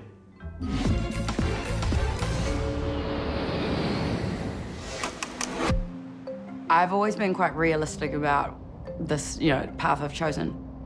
You have to be fully committed because it's incredibly hard and there are just millions of people there. And plus, I've got to do the accent. I've got to try and do an American accent, which sometimes I find easy and other times I just balls it up, man.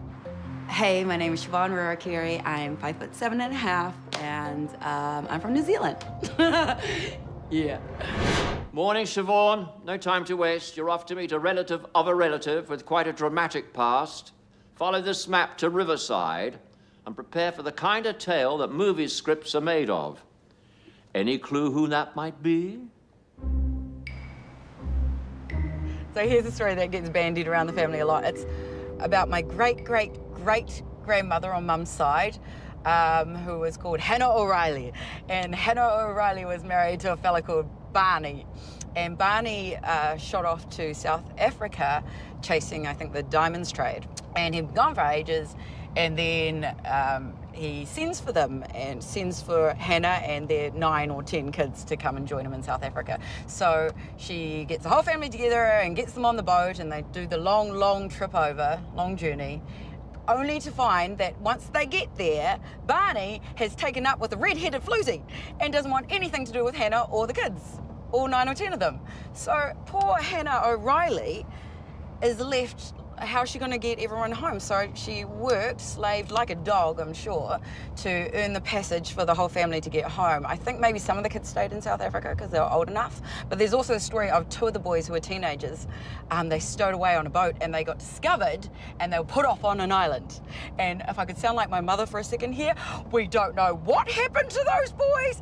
If they were picked up by someone else, a passing boat, or if they're still on that island, we just don't know. Well, you're warm, right side of the family, but wrong adventures. Just keep heading for Riverside. A tale bigger than Ben-Hur awaits you there. Well, my journey has brought me to a cemetery in Riverside, California. I have a clue in my hand, a name I'm going to be looking for. Nora Ryan. Mrs. Ryan, 75, died Tuesday in a Baldwin Park hospital, a native of Taranaki, New Zealand.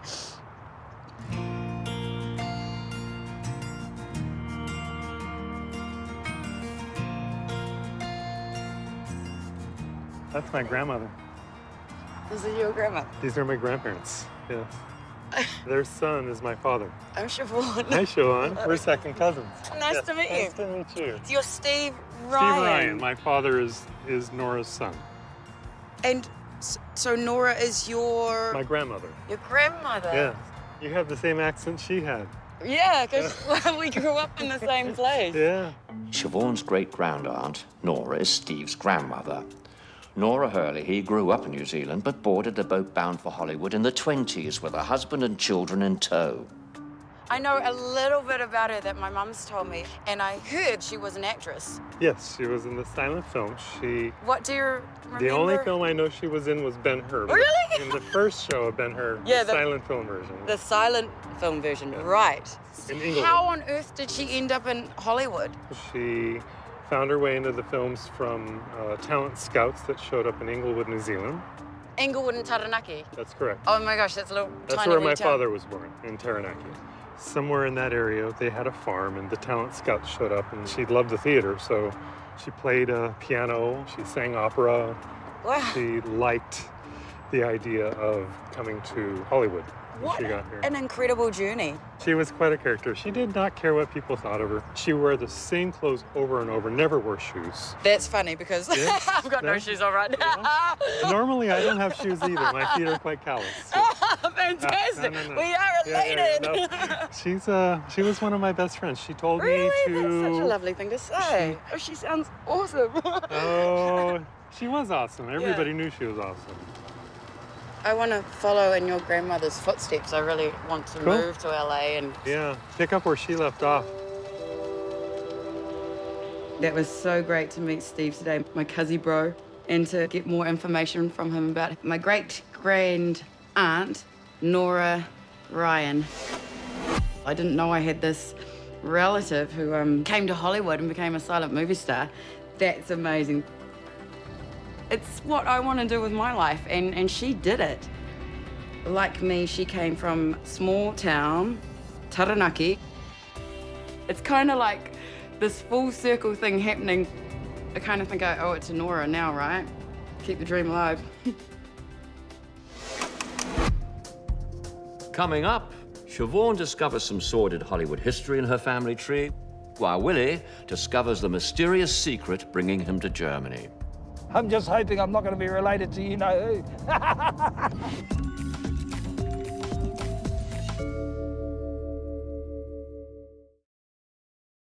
You know, choosing to discover the secrets hidden in your DNA can easily lead you on a merry global dance. An outspoken radio host, Willie Jackson, is about to put on his dancing shoes. But first, let's see what Willie hopes that he might find on his journey, shall we? The whakapapa thing is everything, you see. The whakapapa thing for us is everything. I don't think some of my Pākehā mates can get over how many cousins I've got. We sometimes have 50, 100, 200, 300 cousins. That's unheard of, I think, in the Pākehā world, but not uncommon in our world. Well, people know me, I suppose, from broadcasting and, politics. But this is the work, this is the real work, this is the work that I love, you know, working with our community. And we want to instill good principles, good values into them early so that they can be strong later in life. I'm not into inherited leadership, I'm into people who prove themselves, and I won't be jumping around out of my seat. So if all of a sudden I find out I'm related to Henry VIII or something. But you know, you can't choose who your ancestors were, right? Willie, welcome to Mission Control. Good to meet you, Richard. Sit yourself down. Willie, you're not exactly backward in coming forward on your radio program. How do you suppose your listeners are going to react to this? There's a lot of interest at the moment from both audiences. Māori audience are fascinated because sometimes they want to talk about how Māori you are, and then in mainstream they want to know if you've got all this these other groupings involved with you, and they want to sort of say, you know, see, you weren't that Māori anyway. So it's going to be interesting. And your family, they're quite outspoken. What are they going to say? You know, most of them are fine. One or two are a little bit worried. Oh, they're about what? About what? You know, I think people take this, they take this sort of stuff to heart, you know, and it is really important. And that goes in line with a lot of thinking in terms of Māoridom. You know, we're fascinated by, interested in whakapapa, ancestry. That's interesting, because so far it's all been anecdotal, hasn't it? Yeah. And this is a different trail completely, isn't it?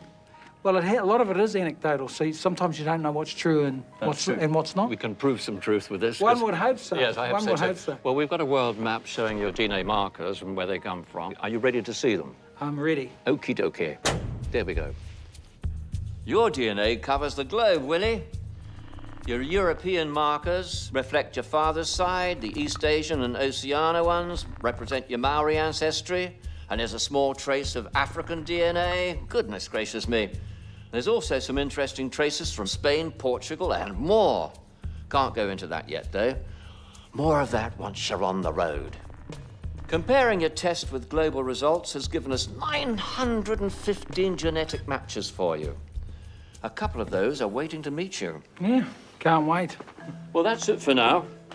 I want you to keep that with you and wait instructions for your global adventure, which will come through soon. Thank you so much, Willie, for coming in. Thank you, Richard. Thanks Pleasure. very much. Excellent. It's not Willie's second cousins that are going to have everyone talking. Stay tuned. I think we're going to the States. That's my guess at the moment. Well, I'm hoping to be related to Jesse, you know, Jesse. Michael, I'll take Michael Jackson, but probably way off the mark. Berlin. Oh, my goodness. All the way to Germany, eh? God, how many hours is that? 100? Oh, goodness.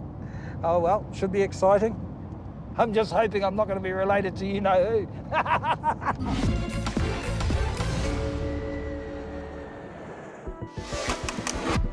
I am excited. I've always had an interest in my whakapapa, ancestry. I think it's exciting. I'm a little bit nervous. You never know what you're going to end up with, do you? So much history here, so much history. I'm walking along the wall in Berlin on the East Germany side. You know, when I think about Germany, I think about our tipuna, I think about the Māori battalion. It's funny that. I don't think they came into the main street of Berlin, but I always think about what Rommel said, give me the battalion and I'll conquer the world. So I always think about our tipuna, my grandfather and all that lot, Ngāti Pro Sea Company. Kia ora. Willie, great news. Your DNA has revealed that you are linked to a small and distinct population. The Ashkenazi Jews. And it's a significant percentage. Wow. I'm a bit sort of stunned, you know, looking and thinking about Jewish history, but I've never heard of any stories down that track. Now, Willie's test has revealed some rather amazing clues about his past. The 25% Ashkenazi markers tell us that a very close relative had ties to the Jewish community. How do we know this? Well, you see, we inherit 50% of our DNA from our mother and father, and they each get half of their DNA from their mother and father. And that means that 25% of our DNA is from our grandparents. So, with 25% of Willie's DNA coming from a very small, distinct group like the Ashkenazi Jews, it's highly likely that a grandparent or great-grandparent came from that culture. The Jewish background is really surprising. It's fascinating, really, because, you know, I'm quite a supporter of the Palestinians.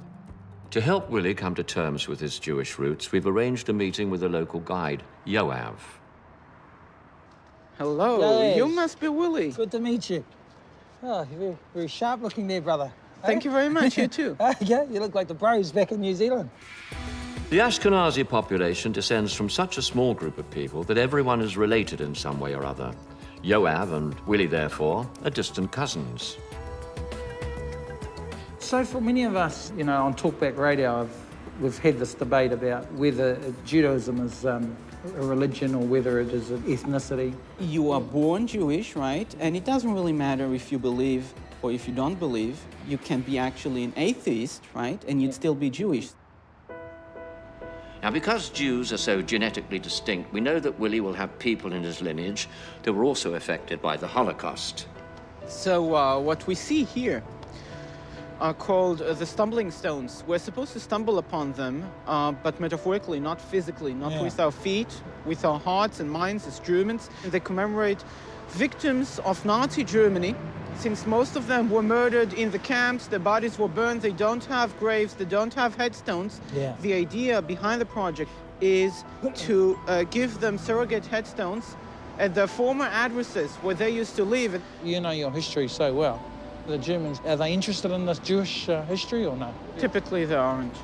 This is important history for this country. You know, importance is something very subjective. Yeah. It's a matter of perspective. Sometimes they would ignore precisely what's important. We're approaching a very special monument I'd like to show you. Unlike most other monuments, it's not about what we see. And it's not about the table, nor about the chairs. It's about what's missing. It's about the void. Jewish families used to live in many of these apartments until somebody knocked on their door, kidnapping them brutally, forcefully to an unknown place, typically Auschwitz and places like that.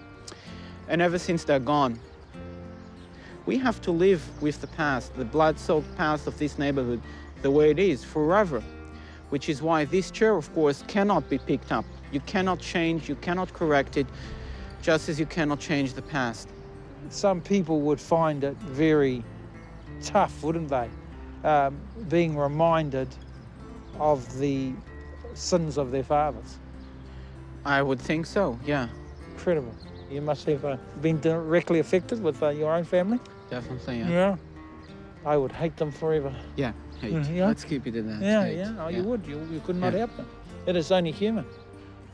Seeing that monument was pretty emotional and just an example of what Jewish people put up with. A lot of Germans are ashamed of what happened, and you can see why when you go to that memorial. Coming up, Willie learns more about his Jewish roots and a mysterious rugby connection, while Siobhan learns about her link to exploitation films. Your relative broke a lot of ground.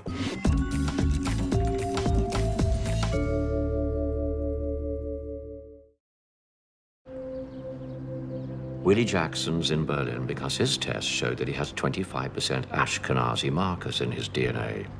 He's trying to get a handle on the basics of Jewish culture with the help of guide and distant cousin, Yoav. Having found out about your Jewish ancestry, what does that actually mean to you? You know, I'm still absorbing that. You know? You don't know how influential it is in terms of your life, do you? I mean, you can't choose your history, you can't choose your relations, can you? I don't think just because I have a certain amount of Jewish ancestry that should affect me in any way whatsoever.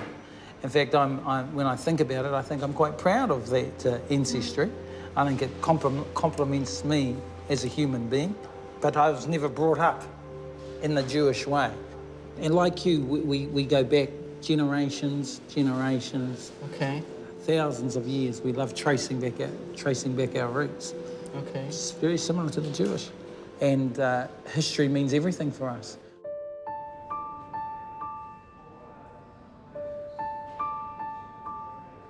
I was in two minds when I first found out about this, because I've really been on the Palestinian crusade through the years, and so to be told I've got Jewish background in history was a surprise and shock. There must be an influence from tipono, from ancestors on both sides. Half the world chess champions are Ashkenazi Jews. I thought that was amazing, really, to see. Chess has played quite a part of my family. My dad was a champion chess player, and my son's a champion chess player. We all played chess. I think there's something that you inherit from your ancestors. I really do.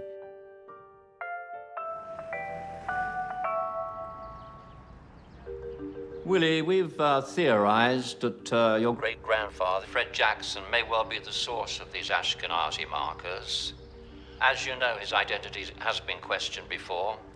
Author Tom Mather is going to give us more on that. Tom? Hi, Richard. Hi, Willie. I first became interested in Fred when I'd written a book about the very first rugby league tour down to Australia and New Zealand. All that we knew that he was going by the name of Frederick Stanley Jackson, and clubs came forward and admitted that they'd played against Frederick Stanley Jackson, knowing that he was Ivor Gabe. So then I'd got the aliases, basically, none of which existed. Because when we looked at the census records, no Frederick Stanley Jackson, no Ivor Gabe, and all of that changed when I got an email from, would you believe, Fred's nephew, Glenn Gabe. He informed me that the family had changed its name from Gabe to Gabe. And when we looked at the census records for 1881, there he was, Ivor Thomas Gabe, born 24th of August, 1877. Ivor Thomas Gabe, alias Frederick Stanley Jackson. Yes, thank you, Tom. Willie, it's very clear that Fred Stanley Jackson was an international man of mystery, and there's more than a sneaking chance that those Ashkenazi markers came from him. The DNA detectives have found descendants of Ivor Thomas Gabe, one of his potential identities, and we're sending you to meet one or two of them. And we're going to gather DNA samples so that we can compare your results. So your first stop, mate, is London.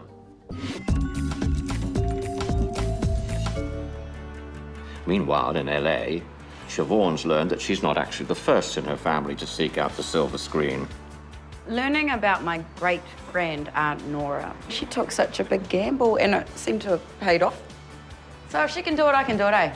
LA is probably a pretty scary place. Pretty soul-destroying for a lot of people. But I have had this dream for a long time now, and it's about bloody time made it happen, right? Roll the dice, that's what I decided with this. Roll the dice, Siobhan. Hi, Siobhan. You seem to be very much at home in LA. There's no surprises, really, because you have another relative who made waves in Hollywood. Head downtown tomorrow. Brace yourself for some steamy and seamy stories about Dan.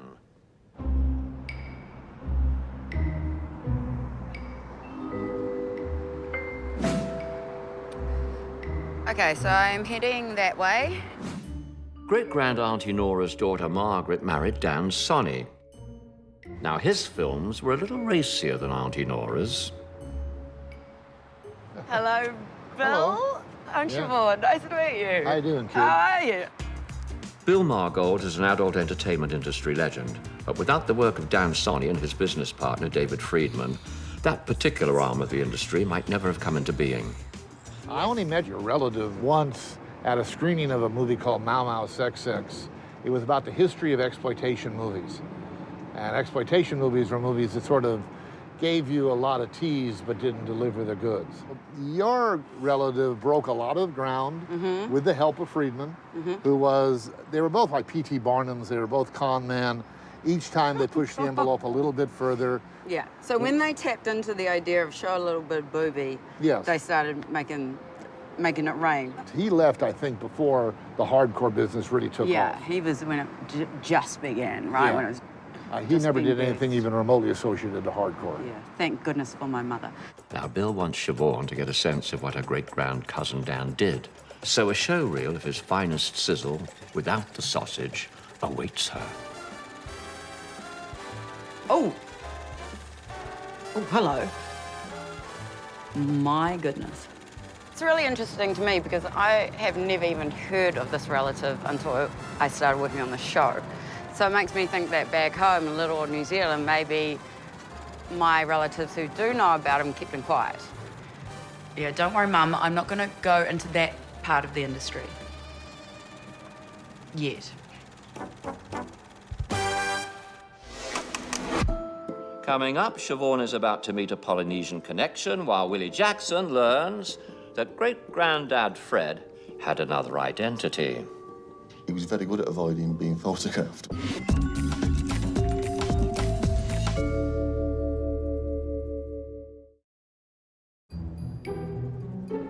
In London, Willie's on the hunt to learn if his great-grandfather, the mysterious rugby player Fred Jackson, was actually Welshman Ivor Gabe.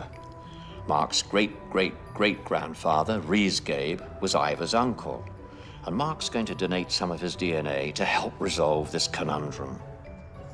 Yeah, well, it looks like we could be cousins, eh? Possibly, yeah. So that'll help me in terms of a place to stay here in London. Well, we'll see if you're related first, shall we? How's that? Check the DNA Check evidence the DNA. before I can come DNA. knocking on your door. But you never heard any stories No, not of his really. life before he moved to New Zealand? Fred Jackson, not really. Just, you know, he was this great sportsman who set Yeah. up and went off with our great-grandmother. I've seen his grave. Yeah. Right. But he wasn't shy about building a new life and becoming well known and putting himself out there. Yeah, well, he was a different name, wasn't he? Yeah. But my grandfather played rugby for Cardiff. Oh, really? He was a Gabe. Well, Gabe Jones was his surname. Oh, of course, yeah. So if we are related, he'd have been a second cousin. Yes. But we had another cousin, R.T. Gabe. Yes. He would have been a cousin of Fred. Ivor. Ivor. Or Fred, Ivor. And he was, he played for Wales in 1905. I don't know if you know what happened in 1905. Yes. Yes, you guys, They beat- you got a very lucky victory. That the ref... Our relative got a very good victory. While the lab works on comparing Mark and Willie's DNA to establish once and for all whether Fred Jackson was Ivor Gabe, we've traced his early history, which leads us to Swinton. The White Lion pub was once the changing rooms for the Swinton Lions rugby league team. Now, Fred may have donned his strip here, that's if Tom's theory's correct, and it also seems Swinton rugby historian Steve has found yet another twist in this tale. Yes, so we're in sort of pursuit of our mystery man who happens to be my great-grandfather, Fred Jackson, come over to New Zealand with the 1908 Anglo-Welsh rugby team. But I think he just switched between the codes all the time, rugby and rugby league. So We knew him as Jack Jones. He played for Swinton as John Jones. He played for us in 1901-1902 season. We were one of the biggest clubs in the early days of the Northern Union. The guy came to us, said he was John Jones, played for us on and off, and then disappeared as mysteriously as he turned up. And in fact, he was known locally as the Mysterious Jones. Another interesting thing, I've come across a photograph. This is the 1901-02 Swinton lineup. Right. And Jones, or Jackson, or whoever, is not on the lineup, which is strange. He was very good at avoiding being photographed. When a photograph finally did emerge in Cornwall, he sent a sworn affidavit to say that Jones and Jackson were one and the same person. That set a train of events in motion that subsequently got him banned from that Anglo-Welsh tour in 1908. And of course, I think he was ordered to return home and face the music, but he never did. No, jumped ship. Your, Ran off with one of our grandmothers. There you go. Yeah. He had the sling for Māori woman, I think. But he certainly never returned to England and faced the music. He was a great sportsman, though, obviously, because when he was in New Zealand, he ended up playing for the Kiwis. That's right. Rugby league. Yeah. 3 sons played for the New Zealand Māori All Blacks, and one of the sons, my grandfather, became an All Black. So you can see how strong he was in the game, and the blood sort of continued. Oh, right. It just went a bit wrong when it got to my generation. Ah, Willie, the plot thickens. Fred had 2 alter egos, but the DNA detectives have a plan, so take the next train to Wales, where you're going to meet Jill. Her father was Ivor Gabe, and her uncle was John Jack Jones, both names Fred Jackson used. She's waiting in Swansea to do a DNA test to help you solve this mystery.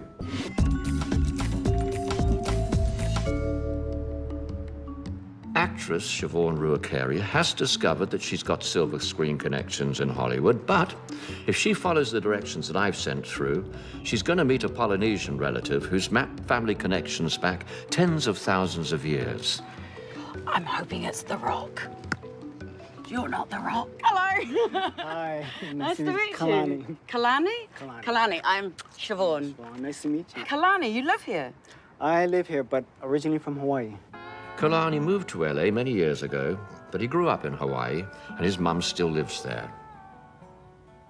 Kalani, one of the coolest things I found out when I got my results was that I have a splash of Native American, which made me want to jump up and down, especially because my mum who is, we say Pākehā, she's white, she's always had this crazy affinity with the American Indian people. She loves reading about them. She kind of thinks she was one in a former life. So when I got that in my results, I was like, yes. You know, the first thing I wanted to do was tell Mum. And guess what? She's not the only one. There's a lot of us Polynesian people are getting these small bits of Native American. Yeah. We're also finding that Native American people might come up with Oceanian as well. And it's because we have the same common ancestor going back thousands of years ago, like 10,000 years ago. So am I Pocahontas or not? Probably not. Right. But we do come from the same group of people that went to these 2 different areas. Yeah. I got a different type of test where it tests my mother's mother's side. It's a direct maternal lineage, which is haplogroup B, and that's where Polynesian people come from. What was it called? Haplogroups. Haplogroups. It's like a tribe, yeah, but going back to just one woman. And that can go back thousands and thousands of years. Migration started from Southeast Asia. Her descendants ended up migrating further south to, this is Papua New Guinea. And then they settled here, Samoa and Tonga, and then eventually on to New Zealand, Hawaii, and Easter Island. All started with one lady. Yes, but the haplogroup B, even though Polynesian people come from B, a lot of Southeast Asian come from B, and also her ancestors went all the way to the Americas. Native American people also have haplogroup B. Right. So Siobhan's haplogroup B ancestors were the branch of the family who took a shine to the warmer climes of the South Pacific. And now we found some more recent relatives who feel very much the same.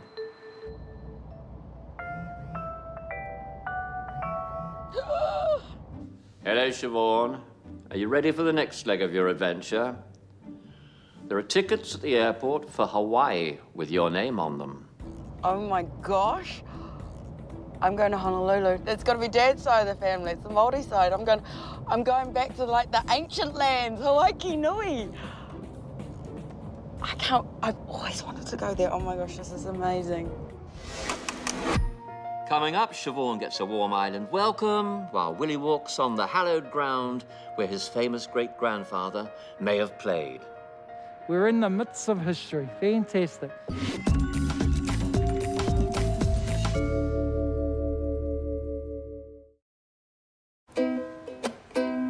Hello, Siobhan.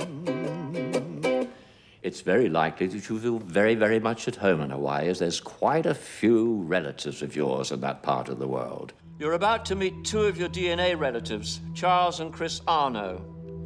Now, you share 7 DNA segments, so it's very likely you share several ancestors as well.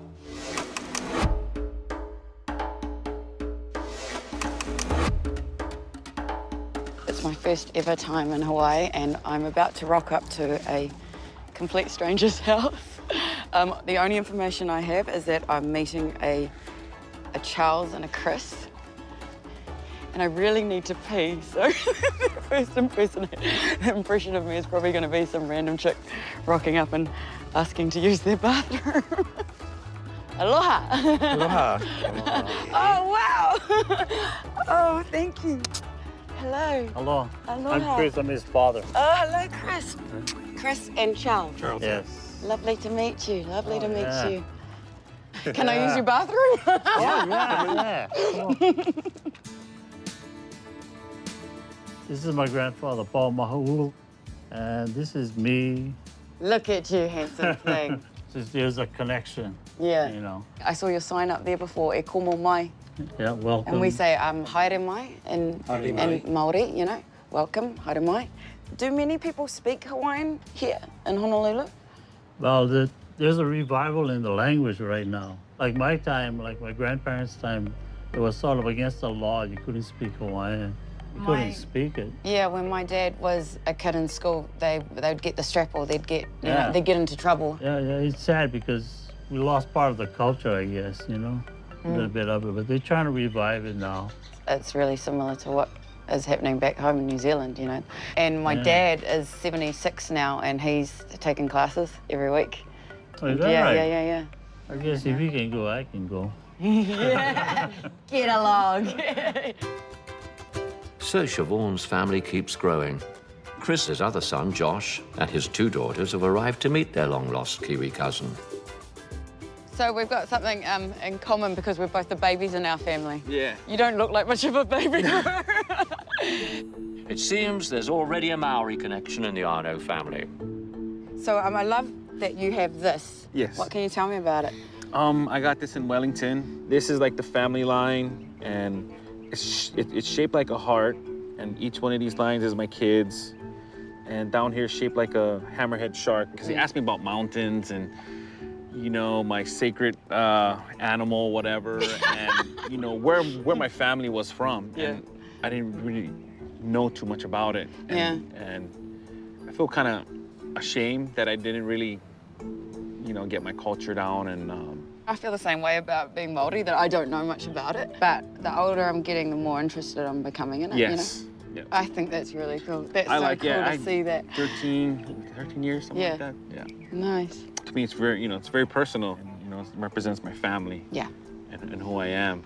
I'm really glad you had that experience. Like, Yes. I'm happy, proud that, you know, you came to my country and, you know. I am too. And, Yeah. you know, just to think 20-something years later, here I am talking with you. I know, it's crazy, right? Yeah. That is crazy. Yeah. That is awesome. You know, who would ever known? Oh, because of DNA. DNA. Yes, this is good. This is the life, actually. Do you think you've got a pretty sweet life? Yeah. It was a wonderful experience for me to hang out with them. They were really lovely. They had that, what I imagine Hawaiian people to be like. They just seemed very gentle and warm and welcoming. You look like my brother, Matthew. There's a definite similarity, especially on top. He must be really good looking. Oh, he's just like, he's a supermodel in New Zealand. Yes, I knew it, see? Do you think I look at all Hawaiian? Could I pass for a Hawaiian or not? Oh, yeah. The first time I saw your picture, I thought you looked like one of my nieces. Really? And I was like, wow. So much so, yes. It's got to be a relative. So I've got a Hawaiian doppelganger somewhere.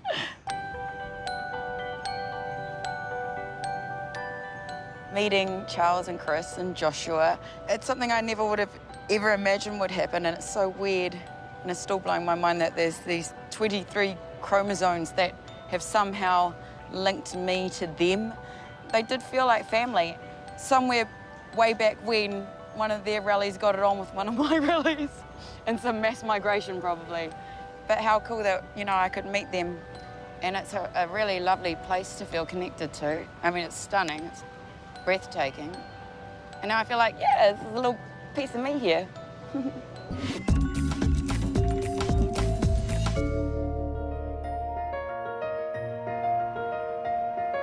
Now, Willie's in Swansea to gather a DNA sample. The DNA detectives have found Jill Morgan, who had relatives with the name that Fred Jackson used as a rugby player. And as keen footy fans, Jill and her husband Denzel are keen to help resolve this mystery. So there was this thought that my grandfather changed his name from Ivor Gape to Fred Jackson. Yes, the name. makes you think, doesn't it? Yeah. You know, because there's not a lot of Gabes around this area now. Do you think that your grandfather or your great-grand changed his name for some reason? It's certainly looking that way. Yeah. It's certainly looking that way. We'll find out, but when we get some tests back from you in terms of your of the connection, but wouldn't it be funny if there was a connection? Oh yeah. Yeah. Well, it'd be nice. If you ever coming over home, why come to my house for a holiday? Because life is sometimes full of those sort of surprises. Yeah. Yes. I got quite a surprise to find out I had some Jewish ancestry. No Jewish connections or anything?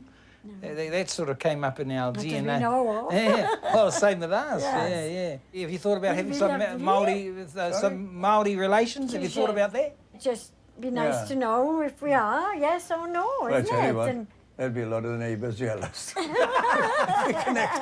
connected to the rugby team. yes. Be lovely to be related. They got a lovely Manaki side. You could feel the warmth from that whānau. We're in the midst of history. Fantastic. I wonder if the old grandfather played here. You know, if the DNA doesn't match up, then we're back to square one, aren't we? And now that he's got the DNA samples from Mark and Jill, the lab can look at what DNA, if any, they share. Willie and Siobhan have certainly enjoyed discovering relatives long lost to them. And a further bombshell, thanks to our testing, is that Willie and Siobhan share 10 segments of DNA, which puts them at second or third cousins, which, unless they've been holding out on us, is going to be news to them as well. Willie Jackson! That's where the argumentative streak comes from. I don't even know if I've met Siobhan, to tell you the truth. She is from Taranaki, eh? Same sort of whakapapa, eh? And speaking of whakapapa, the DNA results, which will prove whether Willie's great-grandfather was a Welshman or not, are now in. Willie? Yes, thank you. Your DNA results have had us on our toes in the lab. We've done further testing, and we know now for sure that your Ashkenazi Jewish markers are on your father's line. We also have in the DNA results from Mark and Jill, the descendants of the Gape family. Bit of a shock there, because while their results show that they're related to each other, neither of them actually shares any DNA with you. So who your great-grandfather was still remains something of a mystery. The mystery continues. Well, I suppose I'm not that surprised, because it seems to be a theme of the Jacksons. You know, I don't get too worked up about, you know, the percentages of what you are. The reality is you are a product of your upbringing. And I'm a product of my upbringing, which has been, you know, 99.9% Māori. So I'm a product of that, you know, whatever the DNA results said. DNA contains the roadmap of where our ancestors came from, but studying it can raise new questions even as we attempt to answer the old ones. We all have links in our blood to places and people that we could never have imagined. So who's going to be curious enough to take the test next week? Why don't you join us and find out?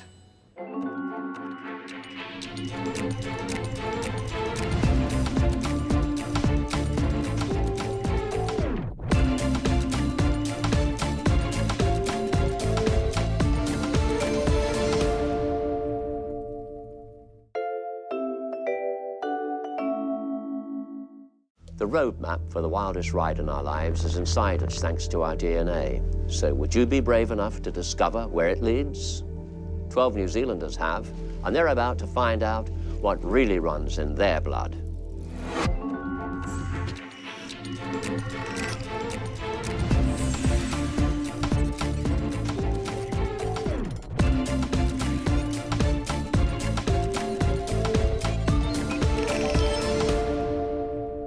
Foodie Ray McVinney and journalist Jack Tame are about to find out that they both have colourful ancestors who preferred exotic climes.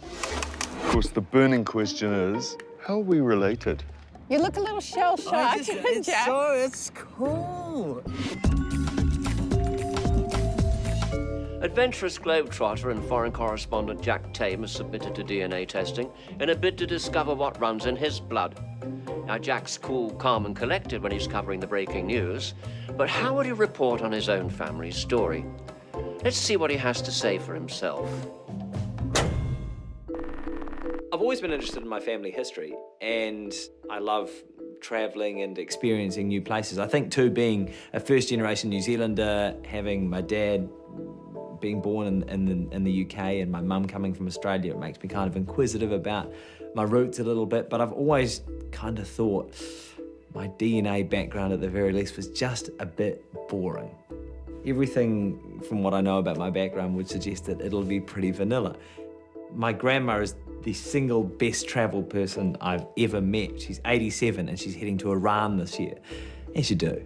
For me, I think that's where the travel bug comes from. For the last 10 years or so, ever since pretty much I got out of high school, I've spent almost every spare dollar on travelling because I love it. Hello, Jack. Hello, Richard. How are you? I'm fine, thank you. Welcome to the DNA depot. Take a seat, not mine. And you come from a family of academics? Yeah, we have computer science in the blood. In fact, my grandma was like a pioneering female computer scientist in Australia. My granddad was a Rhodes Scholar on that side as well, a mathematician. And then I kind of let down the team. Did you? Well, yeah, I don't do quite as much Sudoku. You've got a passion for travel. Yeah. Apparently, and you've been all over the world. When did that all begin, the interest in that? Well, I think from a very young age. My mum's side of the family were big travellers. My dad immigrated to New Zealand from Britain with my grandparents. They came here on an Italian liner in the 1960s. So I think from both sides of the family, there's a little bit of an intrepid bloodline, perhaps, where people like exploring, like looking around the next corner. Well, your DNA results are in. Let's take a look at that, shall we? OK, Jack, you're well versed with your European heritage. That is, you know, a few surprises hidden in your distant past. The lighter blue there indicates some Scandinavian heritage, and there is even a hint of purple there, which means you've got an ancestor from Africa. So, if we're going to stick with the ice cream metaphor, you're more Neapolitan than vanilla. There's going to be more revelations of DNA with exotic origins shortly. And the lab have found also 892 DNA matches, so you have to prepare yourself to meet some of those relatives rather soon. Now, I'm going to give you this, which I want you to keep on your person. Okay. I shall be contacting you through that while you're on your travels. Okay, great. And, well, that's it, really. Fantastic. All I can say is farewell. Thank you so much. Au revoir. Bon voyage. Okay. Safe travels. Thank you very much. See you soon, Richard. Bye-bye. Thanks. Jack's about to discover he's got a touch of spice in his ancestry. It seems that globe-trotting is something his grandcestors had a little bit of a taste for as well. Woohoo! Would you like to know how we know this? Well, our DNA has patterns in it that are decided by who our ancestors were, where they lived, even what they ate or even drank. And testing saliva reveals these patterns, and when people have segments that match, we know they're related. Using DNA databases, we can find living relatives and ancient ancestors from all around the world. Now, paper records are very easily lost, destroyed, or corrupted. So using this technology allows the DNA detectives to join up all the dots, making the kinds of connections that wouldn't have been remotely possible in the past.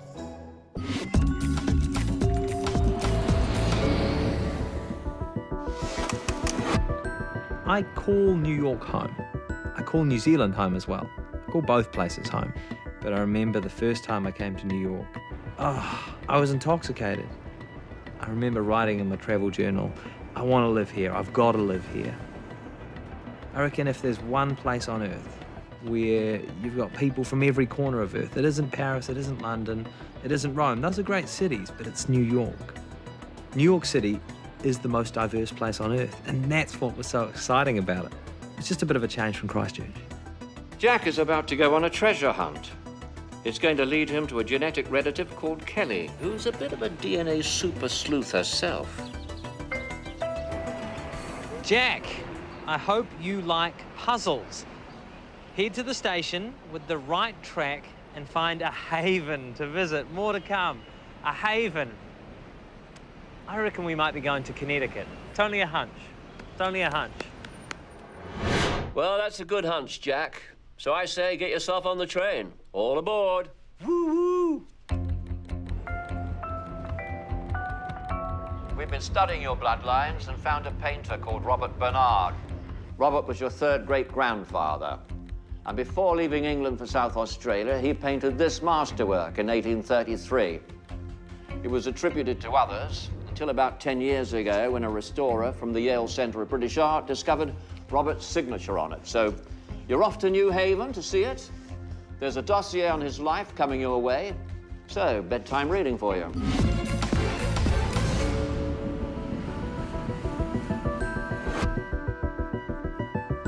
Right, so you know Murphy and his law? Yeah, well, funny thing that, you come halfway around the world to Yale University to a very specific art gallery to see a very specific painting, and what do you know? The gallery's closed for renovations. 18 months I gotta wait. But we'll see what else we can find out. Hello. Hi. I'm sorry to bother. This is a bit weird. I've just found out today a relative of mine, a guy named Robert Bernard, has a painting here. Do you know anything about a painting by a guy called Robert Bernard? Yes, I do. What? Would you like to see it? Yeah, yes, please. Sure. That's it. Oh, that's incredible. Mm-hmm. I'm going to have to get one of these for Granny. She's Please going to do. be so excited. Do you know anything about it? This is a very large painting in the permanent collection. Yeah. It's a focal point of museum visitors. How big is it? I take it it's a little larger than this.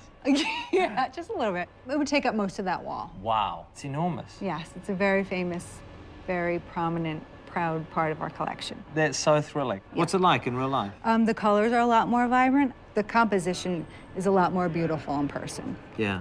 Well, Don't thank worry, you. you'll see it. Yeah, I'm looking forward to it. I'm going to have to make some return visits, I think. Yeah, you'll love it. You know the extraordinary thing, though? You know what he did after he painted this? He gave it up. He moved to South Australia. He became a house painter. So sad. Do you own a house that was painted by him? Does your I family? don't. That would be very nice. It would be very nice if I owned anything painted by him. How much would this be worth? This would be like hundreds of millions, do you think? I couldn't say. I'm not qualified. Billions. Billions. Honestly, anyone who's seen my homemade Christmas cards knows that apparently, although we share some DNA, we don't share the same steady hand. We don't share the same artistic talents. Now, what does your family think about this? Are they excited? They don't know. You haven't told them? No, I haven't told them. It's. You can tell your mom. Well, I will, but they're all fast asleep. I've known this for about 2 hours. Oh my God. Yeah.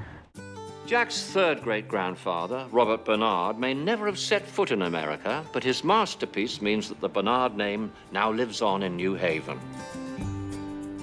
I was so excited to tell my family about the painting. I bought 14 postcards for more than 10 years now. Whenever I've travelled anywhere, I've sent postcards off to my mum and my grandma and a couple of mates. And then I got an email back from my grandma saying, oh yeah, Robert Bernard, yeah, he was a painter. I said, what? Granny, why didn't you tell me this before? And she said, I just thought no one was interested. It's a lesson, isn't it?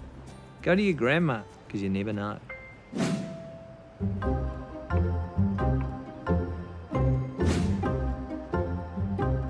Okay, this is weird. I've had a text from a random number from someone called Kelly, who says a relative of mine used to work in this very building. His name was Harry. Kelly says Harry ran a successful hatting business, specialising in Panama and Stetson hats. So it's obvious fashion is a bit of a family trait. Anyway, Kelly says she'll have more information about... Jack. The next relative in your DNA chain is an expert at using DNA to piece together genealogical puzzles. Now, Kelly calls the west coast of America her home. But she wants you to join her on a DNA field trip, so you're going to meet her in York. And that means you've got a flight to catch. So, while Jack packs his bags for England, our next victim, celebrity chef Ray McVinney, is about to discover what his test results uncover, including his connection to rock and roll royalty. You got in some good genes, didn't you?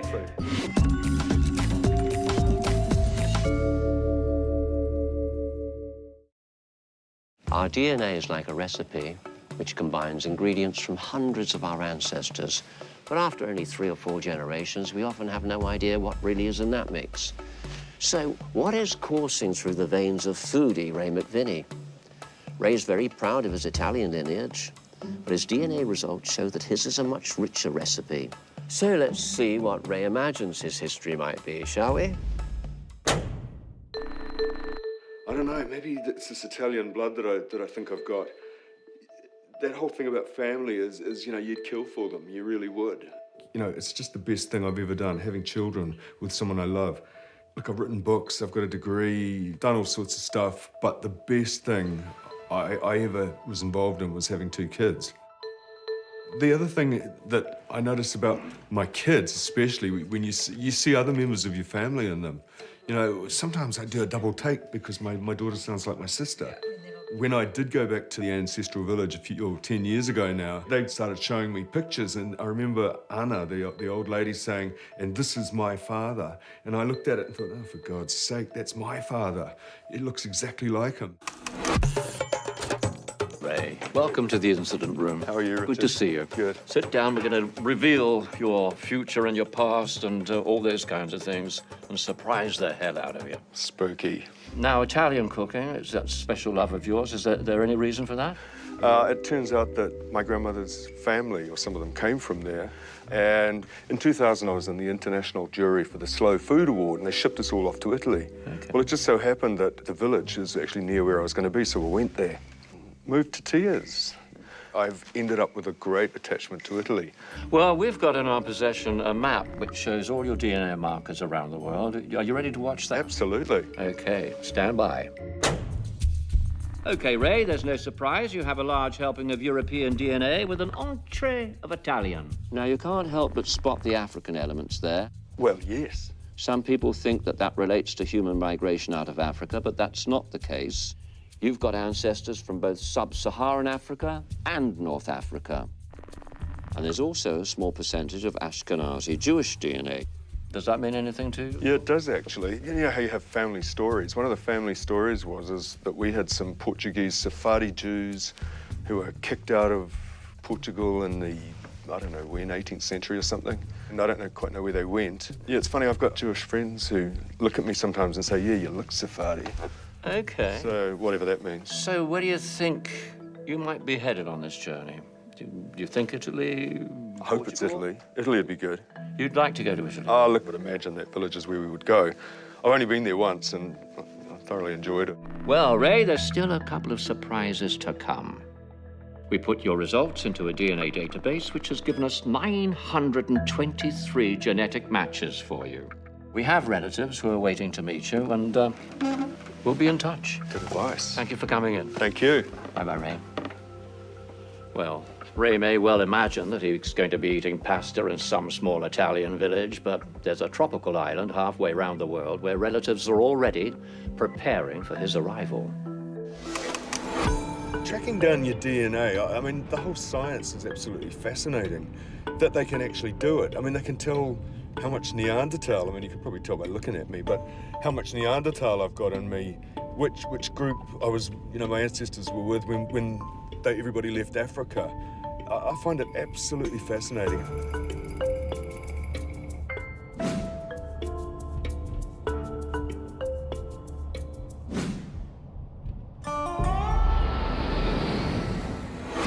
DNA detectives use genetic testing to locate relatives who can be second cousins or relations who share an ancestor of over 300 years back.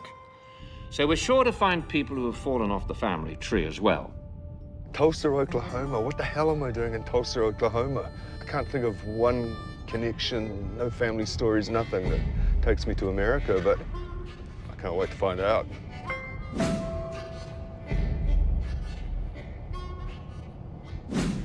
Based on their DNA results, Daniel probably shares a great-great-great-grandcestor with Ray, but there's no question the DNA matches up.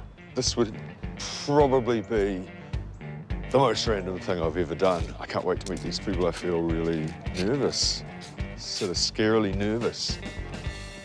I wonder if they're going to look like me. Hello. Hello. How are you? Oh, I'm good. It's so good to see you. How are you, sir? We're family, distant, very, very distant family. But we're family. But we're family, Yeah, yes. I know. Meet the Presleys. Yep, Elvis is Daniel and cousin Sherry's 5th cousin, so the king is now Ray's kin. When we were young, everybody always teased us because of our last name, and they wanted to know if there was an Elvis connection, and we really didn't know until Dan did the research. So you have a definite connection then to Elvis. So. How fantastic. The great-grandparents Daniel shares with Elvis were originally named Presler. They Americanized it to Presley when they came over from Germany in 1710. But Elvis isn't the only new relatives. There's a passel of Presleys. Daniel's Aunt Doris is here to give Ray the guided tour. And these are Presley. This is the Presley clan here. Yeah, this is my grandfather. That's Marvel Presley. Marvel Presley, yeah. This is my dad, William Herbert Right. Presley. So I'm related to these people too? Yes, you are. I am. Because this woman just looks a little bit like some of the women in my family. She looks like my Seriously? sister's child. You know, it's very, very interesting. Well, the king, I like that a lot. Never heard of a Presley connection, not even a name that sounded similar. And the whole thing about it is that it's a fact. The DNA proves it. I'm so pleased about this. And you got in some good genes, didn't you? Exactly. Ray's about to discover another DNA relative who made history, while Jack uncovers a spicy twist in his DNA recipe. You look a little shell-shocked. It's cool.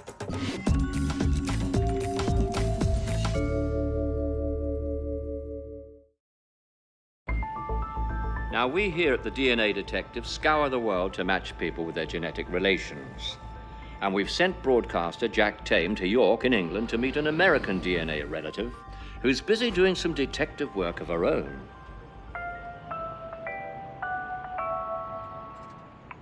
Ah, Jack. Now, there's a chance you might recognize Kelly, but just in case, head to the park by the River Ouse. And just like Lily Marlene, she'll be underneath the lamppost. Right, the lamppost. So I've come from New York City to Yorkshire. And it's a bit weird. I always knew I had English blood. To be honest, I kind of always thought I had nothing but English blood, peasant English blood. But I've been told to come here to York to meet an American. And you must be Kelly? I am. I'm Jack. Hi, How are you? Nice to meet you. Good to meet you. So we're related. Yes, we are. You got blue eyes. I am. This is it. Dark, You see? How's that? bushy Yeah? eyebrows. Yeah. Yeah. Yeah, that brow game. Yeah, got a strong brow game. Yeah. Yeah. Well, it's nice to meet you. We've got a lot to Nice catch up meet you. on. Yeah, we do. So we are related by DNA. I hope you know more about it than I do. I certainly do. I've been looking into it for quite a while, trying to find out the exact connection. Are we cousins? Well, in order to share DNA, we're probably in the line of between 4th and 8th cousins. I have no concept of what that even means. Your first cousins share the same grandparents. Your second cousins share the same great-grandparents. Third, great, and so on. It's a wee way back. Yeah, about 1700s, probably. DNA can prove a connection, but it doesn't always confirm which generation the connection happens in. Jack and Kelly are likely to be linked by a common ancestor in England, but Kelly's still scouring the family tree. However, she has found another secret in Jack's DNA, and this one has a name attached to it. This is your DNA. Okay. This is showing all of the chromosomes 1 through 22, and the 23 is your X and Y. You get X from mom and Y from dad. From dad, yeah. And then they're color-coded here, and most of it's all blue, which is Northern European. Do you see anything else? South Asian. Yes. Wow. Did you know about that? No, I didn't. Those are quite large blobs, wouldn't you say? Yeah. What does that mean? In this case, you have Indian ancestry from India. Really? Yes. It's actually a relative that we found in your tree. Yeah? Yeah. Please, fill me in. Okay, well, you have a surname Burt in your tree. Okay. And Adam Burt, who was born in 1755. Yeah. He was born in Cleash, Kincroshire in Scotland. Right. Okay, and he was a surgeon. Okay. And he went to India. Wow. So this surgeon, he married a native Indian woman. One of their offspring was George, who is your ancestor. Yeah. And then he immigrated to Australia, the son. That's so cool. Well, there's this like kind of rumor in the family about a little bit of Indian blood and, you know. And you go, oh, yeah. I mean, the DNA nails it. And you have a perfect paper trail back to it. Yeah. No wonder I love cricket so much. That's amazing. You look a little shell-shocked. It's cool. History turns on the smallest margins, the tiniest margins, the sheer mathematics behind existing is bewildering. Yeah, the decision by a surgeon in Scotland to move across the world to Bengal, to settle in Calcutta, is the reason I exist. That's pretty spooky. What if he waited a year? What if he'd, chosen to go to another colony instead? It's amazing.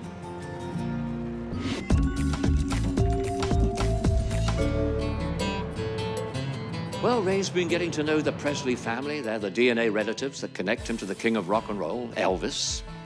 But that's not his only connection to someone who helped to make history. It's in Alabama. So y'all from Alabama? Y'all from Alabama? Yeah. So are you familiar with the slavery and stuff that we had in the United States? Yeah, I'm pretty familiar that, it happened. Okay, so the segregation and stuff took place in Alabama, which is where our families are from. And we had a cousin who was appointed to be a federal judge, and he is the one that desegregated all of the South. Yeah. Frank Thomas is his name, and just an incredible man. So the case of Rosa Parks. Yeah, famous, yeah. He was the one that struck that down. Is she the one on the bus? On the bus. Wow. Oh, that's incredible. Ku Klux Klan put a flaming cross on his lawn and threats being made, but he stuck to his guns and made the rulings that really helped change America. Wow. Good man. So what is it about us humans that makes this stuff just so deeply fascinating? I mean, is there some chemistry going on here? Roots. Yeah. God, now I feel really, emotional. But yeah, I have this instance of like trust for you guys because you're my family. That's what it is, isn't it? It is. It's family. Yeah. It's pretty bizarre. Yeah, it is. I mean, seriously, all the way across the world. I mean, really, come on. Yeah, it is so strange. It is. But I like it. Yeah, thank you. Oh, welcome. What lovely, lovely people. They took such good care of me and spent so much time. I have to say, I'm pretty proud to be part of their family, or our family. I was looking at those old photographs and I was damn sure I could see a resemblance between my daughter and one of the women in one of the really old photos.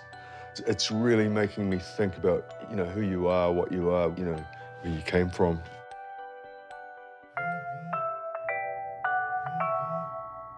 Hello, Ray. 1,000 apologies for tearing you away from Tulsa, but we have another set of family for you to meet and another flight for you to catch. I'm not going to tell you too much, but you could be on island time soon. Good luck. Island time? What the hell does that mean? Well, Ray, remember that 2.2% of African markers the lab found in your DNA? Bit of a shock? That's the previously hidden trace of an ancestor from 200 to 300 years ago. But of course, on paper, ethnicity isn't so obvious. And as generations pass, physical traits combine, just like sugar, cream or lemon in a cuppa. The blend that makes us who we are is a mystery until DNA tests come along and stir things up. Next, Jack will find himself behind bars while Ray's about to discover that he has relatives on an island in the sun. And you talk like Jamaicans. We are Jamaicans.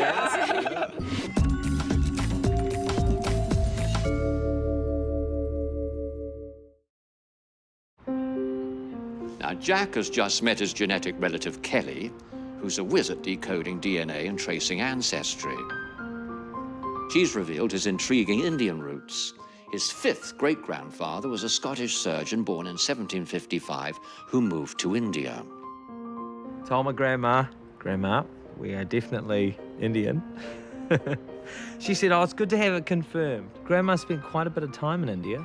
She went through the Silk Road last year. She was, maybe last year was the trip up to Tanzania and Timbuktu. It's hard to keep up, honestly. The postcards I send Granny are nothing compared to the postcards Granny sends me. Jack, attention please, Jack. Look, it's time to go underground now. Now, the DNA detectives love reuniting family, so Jack is joining Kelly on an ancestry quest of her own. So, why are we here? I'm in search of my 5th great-grandfather. Your great-great-great-great-grandfather? Yes. Right. And he was in the York Castle prison? He was, along with his brother. For what? Highway robbery. Highway robbery? Yes. That's very 1700s, isn't it? Yes. And the amount they stole was equivalent to about $100 American dollars. Right. So they were very reasonably sentenced to... Death. From there, they ended up in America, a punishment even worse. Well, they had a choice. Yeah. They could die. Bad option. Yeah. Or they could be reprieved, sent on a ship to America. Right. And then sold pretty much as slaves for 16 years indenture. Wow. Well, it doesn't look like they would have had the most comfortable existence while they were still here, does it? Don't like this bed, do you? Yeah, you can't get that at IKEA. No. Wow. And it's wonderful to be able to come here and think that my ancestors were here. I mean, if you look at a typical family tree with all those names and dates, Yeah. what difference does that make? You don't really connect to it. But if you go to the places and you start to learn about the lives of the people, yeah, that's what really matters. So if you're stuck in the 1770s here, I can see you going back another couple of hundred years and further and further and further. Well, I have done that. There's different kinds of DNA, but the DNA can clinch a connection. I've written a beginner's guide to genetic genealogy, which is online for free for people. A lot of the experts put it into terms that aren't accessible. Yeah. So I wanted it to be something that you could follow step by step and really get it. The stories take you everywhere. So you end up here in England, but before that, where were they? Were they Vikings? Were they Saxons? Were they Roman soldiers? Were they prisoners? You can tell that from the wide DNA. Jack, we found the location where Kelly's ancestors committed their dirty deeds. Head to Castleton, follow the map, find the scene of the crime. So, this is the place where the scoundrels in your family committed their crime. Yes, somewhere along this track, Francis and Thomas committed highway robbery. How is it then for you coming to a place like this and thinking that 250 years ago, a defining moment in your family history happened? It's emotional and sobering at the same time because, like you said, it all turns on a dime, you know. Yeah. For about 400 years, we have 100,000 ancestors. It's amazing, isn't it? And they all had stories, and they're all people with lives, like our lives. Yeah. And we don't know anything about them. Yeah. So just to catch a hold of a few threads starts to build a fabric that really enriches your life or anybody else who chooses to follow it. She tell you what, she can tell a story. Kelly can. It's extraordinary how much work she's put in, how passionate she is about it. But she's clearly got a passion for history, and you can see why. It's amazing. I think, like a lot of people, I actually didn't know much about my family. I mean, I know about my immediate family, but just a generation or two further back, I really didn't know much. I love diversity. It's why I love living in New York. And it's so exciting to have something that's a little more exotic than Birmingham.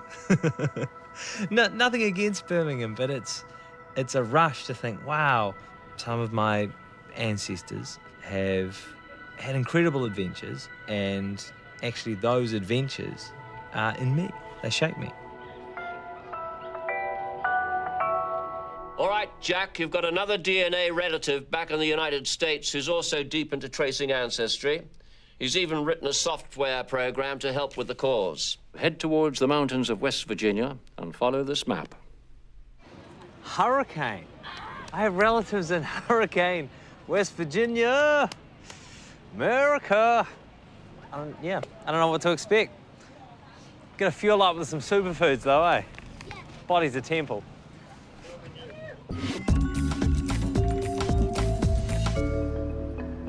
We here at the DNA Detectives have been combing over the results of celebrity chef Ray McVinney's DNA testing, and the team have a hunch that Ray's African and Jewish DNA markers have their common roots in, of all places, Jamaica.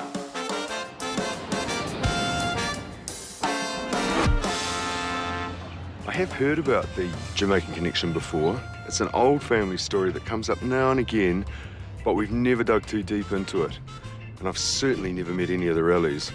Hopefully that's about to change. Yes, everyone. Good morning. Welcome home to Jamaica. Welcome. Hello, Ray. Your father's family had links to Jamaica 4 generations ago, so it's a very good place to start looking for some answers. 2 names keep popping up, McLean and Kentish. You're going to meet Diana, Susie, and Ingrid. They also have Kentish and McLeans in their past, and they're very, very keen to help you solve this puzzle. Ray. I'm Diana. Diana. And I'm Susie. Susie. Nice How to are meet you? you. Hi, I'm Ingrid. Ingrid. Welcome to Jamaica. Yeah. It's so good. So we're cousins. Yeah. We're cousins. Very, very distant, I would think. Distant, but hey, you know, yeah. And you talk like Jamaicans. We are Jamaicans. Been here a long time. Yeah. So, there was a McLean back in the 18th century in Kingston. I don't think he was born here, and I think the dirty dog skipped off and left the children and the wife. It is. Oh, really? Yeah. Okay. Did you know it was David? Did you know his No. first name? So I think it was David McLean. He was married to a woman called Kentish. Kentish, I know this name. Yeah, Kentish? definitely. Yeah. And then one of those McLeans married a Robinson. Right. And we are descended from the Robinsons. Right. Okay. I hope I'm not being, you know, annoying, but have you noticed how I keep looking into your eyes all the time? I'm trying to look at you, and yeah, it's most interesting. You can look at me if you want to. Yeah, we are looking at you. We are looking at you. Could be a little unsettling. So we'll check the family tree at their house, but we're pretty sure we share a 3rd great-grandfather, David McLean. Now, I wonder if that's the part of the family the cooking comes from. We're making ackee and saltfish, which is our national dish. If I'd known, I would have brought my knives. I see expertise. Being in the kitchen, I really enjoyed it. And you can see that those 3 women have worked together just non-stop. Everything that we cook in Jamaica, we use thyme as one of the main seasonings and Scotch bonnet pepper. Right. Which is, of course, this one. right, really hot but very nice flavors. And tomato. So you say tomato and we say tomato. Tomato. We say tomato. We say tomato. Yeah. Let's call the whole thing off.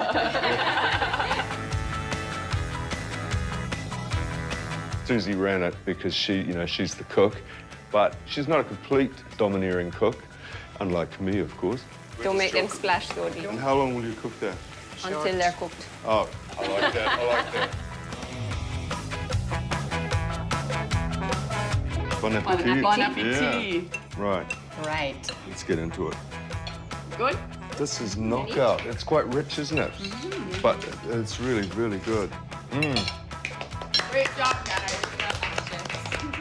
Now that Ray's learned a new family dish, it's time to uncover a few more ingredients in his genetic recipe. So this is the family tree that we know about of Anne McLean, who married a Thomas Gray. Right. And Anne is the 7th child of David McLean. You say And McLean? this Marianne Kentish woman. Because this is where I stop. I don't know anything about David McLean or Kentish. Well, the only other thing I know further back is about the Portuguese, the Sephardi Jews. Oh, really? Daguilas or something like that, who... Dagulars. Dagulars? Yeah, Dagulars. Does that mean something to you? Yes, there are lots of Dagulars in Jamaica. You're related to them? Not until this moment that you said so. Oh, We now you know you are. No, you're telling me something I didn't know. Right. Hello, Ray. We've done some research, and the great-great-great-grandfather you all share, David McLean, was in fact born a black slave. Wow. Slave? Wow. Yeah. So this guy was a slave. You see, I had it the other way around. That's amazing. It's amazing. That's amazing. We found out that David McLean was a slave. I think they quite liked it. Susie at once said, well, you know, that's where my hair came from, because she had the really curly hair. Great. We had no idea about that. No idea. It's a big revelation, and it's going to take some time to get my head around what it all really means. But what I know for sure is that it's been great meeting my new family. Do I think I'll see them again? I bloody hope so. I really like them. I want them to come to, my place. I want to cook for them. Ray, good to talk to you again. Look, we've been on the case of the colourful David McLean, so make your way to the Royal Jamaican Yacht Club, where Arthur, another of your island cousins, waiting for you. Now, he's got news of how the African side of your family found its way to New Zealand, and there are even some aristocratic connections. Woohoo! While Jack's off to discover a relative straight out of a James Bond film, Ray's poised to find out how his African and Jewish roots come together. Of course, the burning question is, how are we related?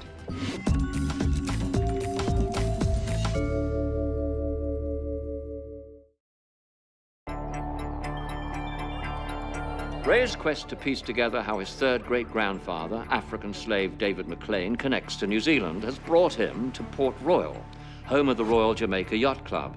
He's meeting his relative Arthur, who's done a bit of sleuthing himself and put together the missing pieces in this DNA puzzle. Hey, Arthur, it's extremely good to meet you. And, of course, the burning question is, how are we related? I think it's your third great-grandfather, William Kentish McLean. That's the brother of my fourth great-grandmother. William Kentish McLean migrated to New Zealand. I wondered how we got the New Zealand thing going on. William Kentish McLean. He is the son of David McLean. Right. And Arthur, what can you tell me about David McLean? He was a slave, wasn't he? Right, yeah, right. yeah. But he was freed by his father, Hananel, and his mother, Because Hananel had those children with the slave? Yeah, three children. He freed them all, and her as well. Yeah. David McLean, he is the grandson of the first Baron d'Aguilar. Really? Wow. So there we have it. Baron d'Aguilar, the Sephardic Jewish grandfather to the Black David McLean, accounts for Ray's Ashkenazi Jewish markers. Yet another DNA detective's victory. Many Jamaicans cannot trace their ancestry to before the English occupation. After they were conquered, only the Portuguese Jews were allowed to stay. There's an ancient Jewish burial ground here, and they go back to the early 1600s. The first Baron d'Aguilar, I believe, would be buried there. Right, okay. It was completely surprising that the Jewish aspect went to Jamaica. I thought those two things were completely separate. But, it's all just part of one big bit of weaving, really, isn't it? I learned so much from Arthur. Jews came here fleeing the Inquisition and anti-Semitism in Europe. Apparently, Port Royal was a haven. It doesn't sound like one. The floor of the synagogue was covered with a layer of white sand, which is how the Jews muffled the sounds of worship in case they were discovered and denounced to the Inquisition. So I'm having a look here to see if I can see anything. David McLean, the slave, was a d'Aguilar. That's the Jewish connection, of course. I can't see anything. Maybe they're here and they're not under the name that I expected. Maybe they're here. Yeah, I mean, you feel very sort of connected with the past, which is what this is all about.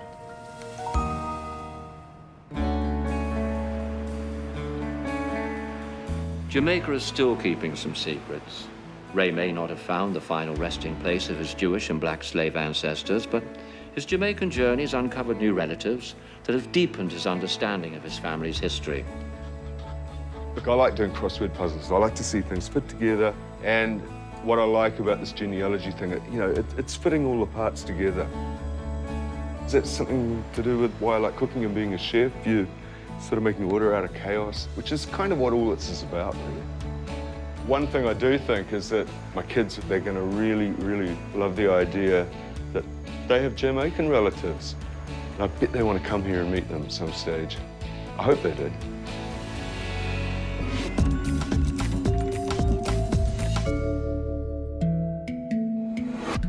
Meanwhile, back in America, Jack's exploring Hurricane, West Virginia, population 6,000. And one of them is his genetic relative.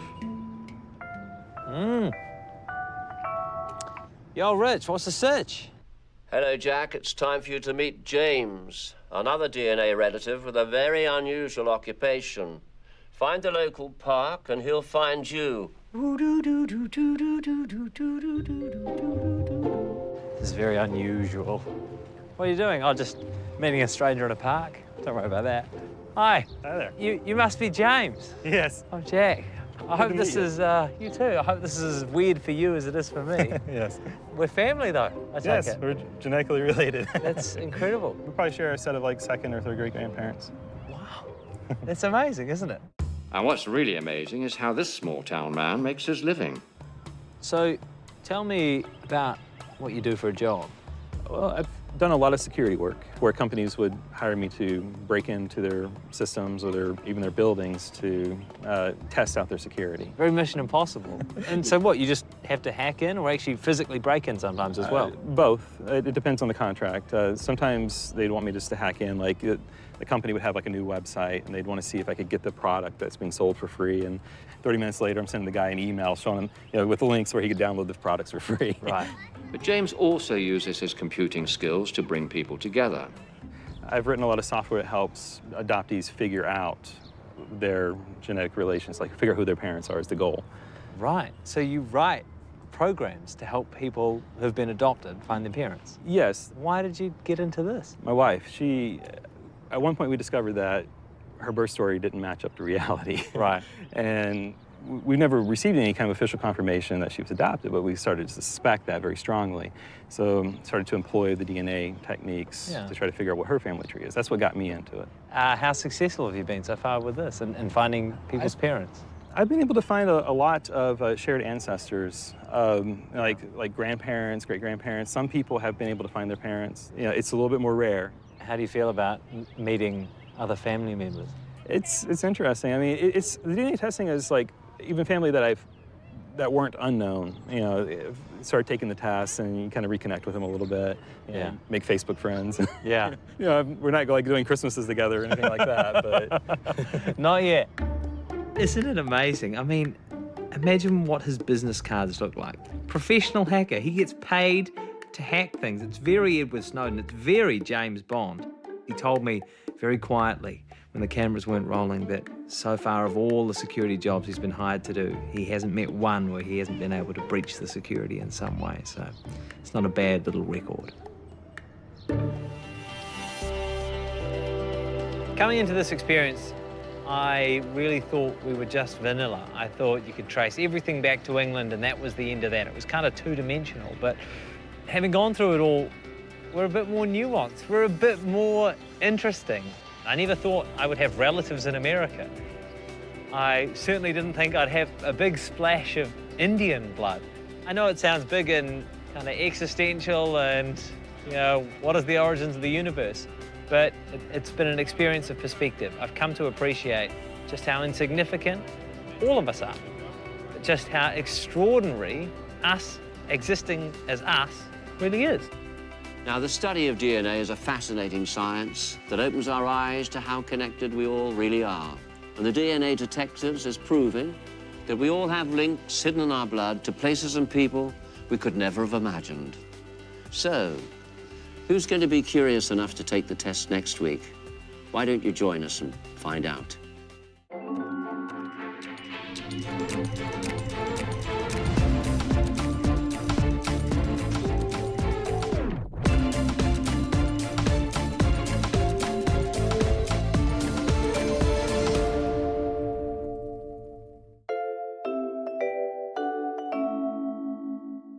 The roadmap for the wildest ride in our lives is inside us thanks to our DNA. So would you be brave enough to discover where it leads? 12 New Zealanders have, and they're about to find out what really runs in their blood.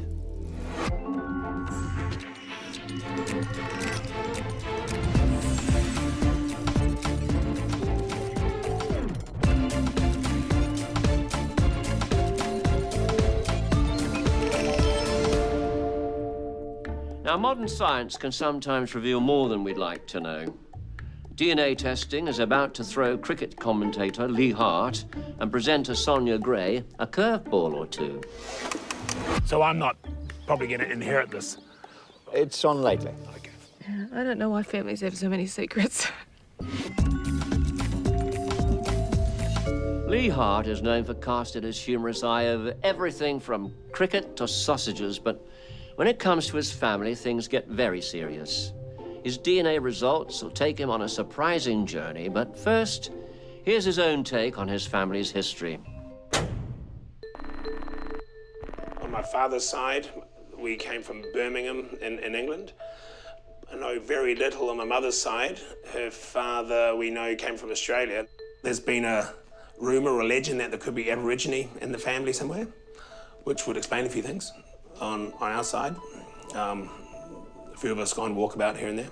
I think I'd like to find a family history which is very similar to the characters that are in it now. I'd like to think they're sort of down-to-earth people, the characters perhaps. I'm a father, we've got 2 children, a boy and a girl.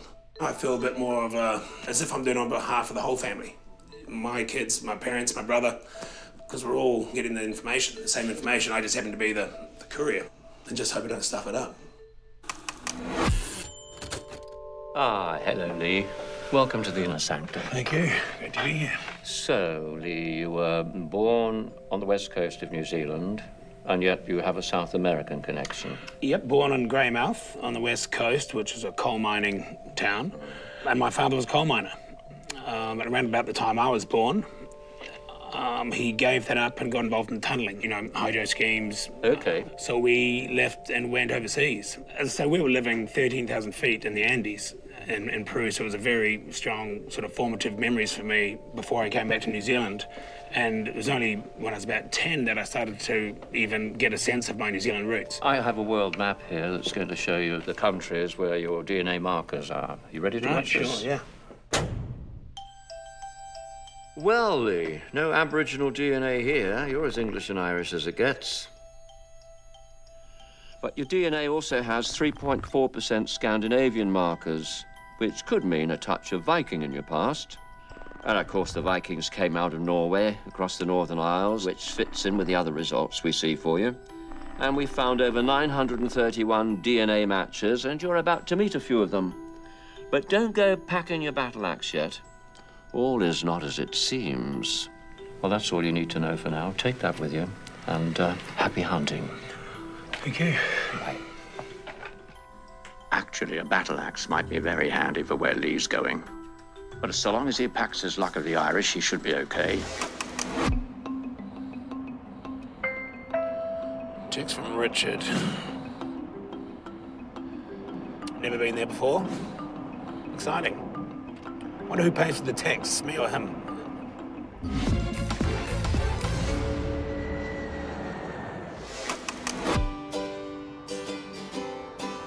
To be honest, I wasn't that surprised that I might have Irish heritage or DNA. My mother's name, maiden name is Crowley, which I think is Irish. But what was more surprising is that we never actually followed that line. Ah, Lee, your intel is correct. We are following your mother's DNA, and it leads to a lass named Laura Houston. She's your 3rd cousin, which means you share a great-great-grandfather. Hi, Laura. How's it going? Nice to meet you. I'm Lee. I understand we're related in some way. 3rd cousins, perhaps? Yeah. Related through DNA. I can't wait to find out actually what sort of traits we may have in common, etc. Okay. Should we grab a drink? So, Laura, what made you do a DNA test in the first place? Going back in Ireland for your ancestors is quite difficult because we don't have very much census records because there was a fire in Dublin and obviously it was all paper census records. Right. So the fire burnt all of the census records. So DNA enabled you to sort of tap into thousands. Exactly, go in a lot further back. You're not trying to find a kidney or something, are you? I don't need a kidney, my health. So I've always worked for companies that have been doing genomic sequencing, which is another reason why I was very interested in getting my own done. Great. Do you know if we're related to anyone famous over here, like Bono perhaps or something? Or? No, but we're actually related to Anya, one of the singers from the here. singer? Yeah. So she's my full 4th cousin. So it's a good chance I could be related to her. Yes, yes, definitely. And she's from Donegal, so it's all a very similar place. Fantastic. Because I did imagine when I embarked on this journey that perhaps I could be related to someone really famous, relative Elvis Presley, perhaps. You know, might have explained why I put weight on in the 30s, you know, my 30s and stuff. You know, but he obviously carried on and died. But yeah, it's a small world, isn't it? Enya. Have you any musical ability yourself? Questionable. I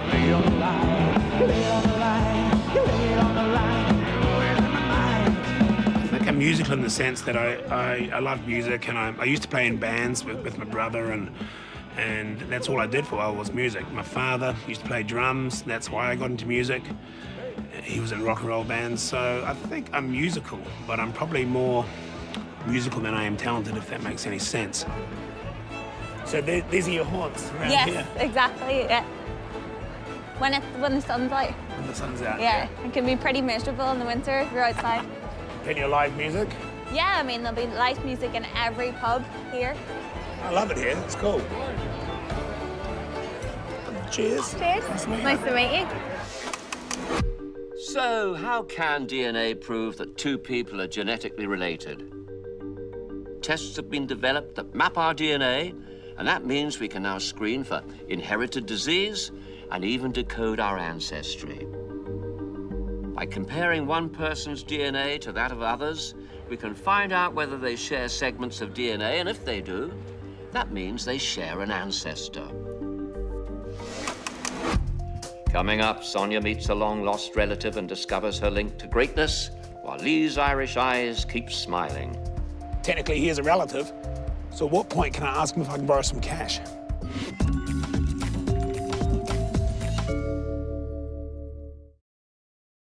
Now, as a former model, Sonia Gray certainly knows about keeping up appearances. And now she feels totally connected to her African heritage, but it wasn't always that simple. She's had to piece together fragments of her family history and doesn't know as much as she'd like to. We can help to fix that, but first, here's what she does know about so far. We all want to feel a sense of connection, and I think family gives you that. Yeah, I grew up with my mother and her side of the family, and I didn't grow up with my dad at all. He came to New Zealand when he was 17 on a scholarship. My sister and I have always been interested in one day being able to meet family on my dad's side. Sometimes in family histories, there's things you don't really want to remember. You know, I'm sure life wasn't very easy in rural Zimbabwe. But even if we could have anything to fill in, whether it's from hundreds of years ago or someone living or anything, that's more than what we've got now. Hi, Sonia. Hi. Welcome to the control centre. Thank you. Sit yourself down and let's hear all about you. Now, I know that you do this wheel, this lotto wheel. I do the lotto draw, yeah. You do, and I have to say, investigating your DNA is a bit of a gamble. You never know where it's going to take us. So what do you think you know about your ancestry? On my mother's side, I know quite a bit because various people in the family have taken on the genealogical role, and yeah, it goes quite far back. Come on, could be a bit more Okay, forthcoming. so there's some English, some Yes, Irish, yes. some Scottish, Okay. some Italian, I think. Oh, yeah, well, we might have something to support that evidence. Really? That's possible. Really? Yeah, we'll get there later on. What about your dad's side, then? Okay, so my dad is from Zimbabwe. That's about as much as I've got. You don't know much about that at all? I have twin girls who are Yeah. 6, and I feel a responsibility for them to learn more About their past? Yeah, and particularly for their kids, and for my sister, and for her kids, and for. Let's have a look at what we've got so far, shall we? Your DNA does show that your dad's African ancestry is clearly West African here. Zimbabwe is more to the east. Really? Your mother's side shows British-Irish DNA, a splash of Southern European too, and that could be the Italian. Yeah. The lab have also found 925 DNA matches for you, darling. So you're going to have to prepare to meet some of those relatives rather soon. Now, before you go, I want you to take this with you, and we're going to keep in contact via that little contraption. Okay. And all I can say is, you know, have a lovely journey. It's going to be a fascinating one, I'm sure. Take care. Thank you. Bon voyage. See you soon. Getting to the roots of her DNA is going to show Sonia that she has a connection to the one man who really did know the long walk to freedom. Sonia, no doubt you're primed for travel to exotic climes, so prepare to board your first flight bound for Australia.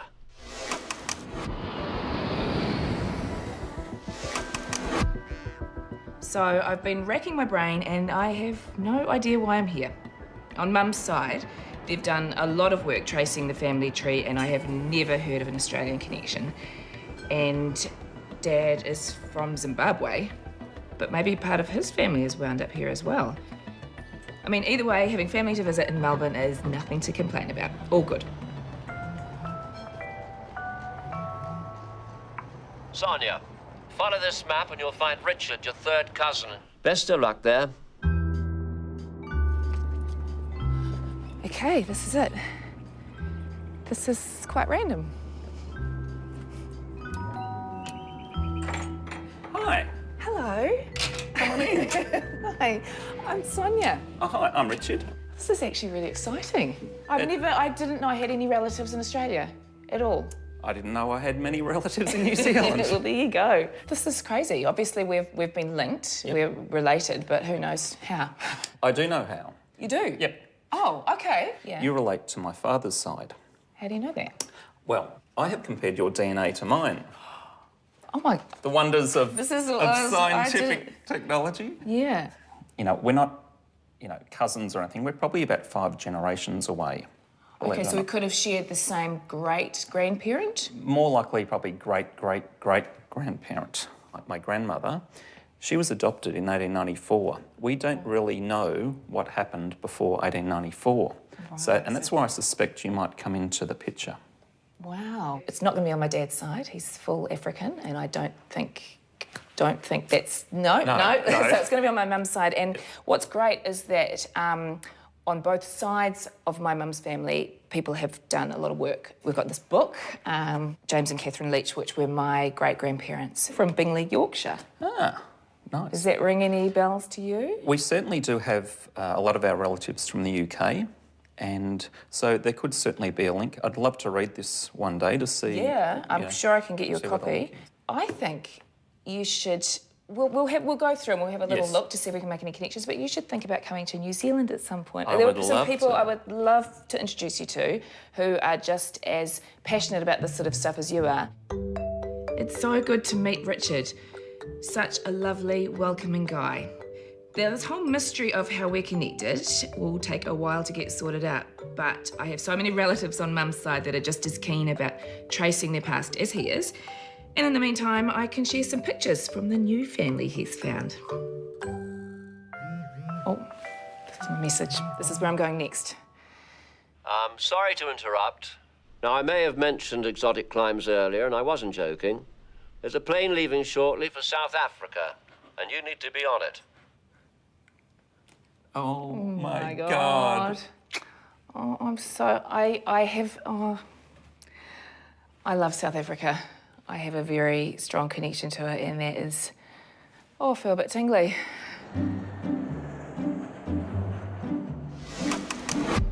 It's pretty wild to be back in South Africa because this place is really special to me. First time I came here was 15 years ago. Came here to model and landed in South Africa. Knew no one, no connection at all to this place. Touched down in Cape Town, stepped out of the airport and just said to myself, I'm home. Like, I just had that feeling and it never left me, and it's never left me. I've been here multiple times, spent a lot of time here. I've never really known why. I guess there's this connection to the people and to the place and that feeling like something's happened here, you know, you feel alive. Hello, Sonia. Now, I'm sure most South Africans feel that Nelson Mandela is part of their family, but you have markers from the very same haplogroup as Mr. Mandela, which means you share a distant relation. Oh, my God. I wasn't expecting that. That's cool. That's really cool. We've heard of the Vikings and the Celts, but there are other more ancient clans that we all belong to. These are called haplogroups. There are tiny fragments in our DNA we carry with us that help us to map out how our ancestors traveled the world from the moment they left Africa. Now, yours is one of the oldest. Through your father's DNA, you're in the same ancestral clan as the great man himself. So this information has me on quite a high. I'm not going to be coming down from that for a while. This guy he meant so much to so many, and he epitomised the struggle, I guess, in this country. And he's my cousin, kind of, sort of. I'll roll with that. It's nuts. It's awesome. Thank you, Sonia. Enough dreams of glory. Time to follow a trail a bit closer to home, genetically speaking. You're going to go north and head back 1,000 years in time. Happy trails. Next, Sonia discovers her 1,000-year-old connections with a tribe, while Lee checks out his family's old digs. So I'm not probably going to inherit this. It's unlikely.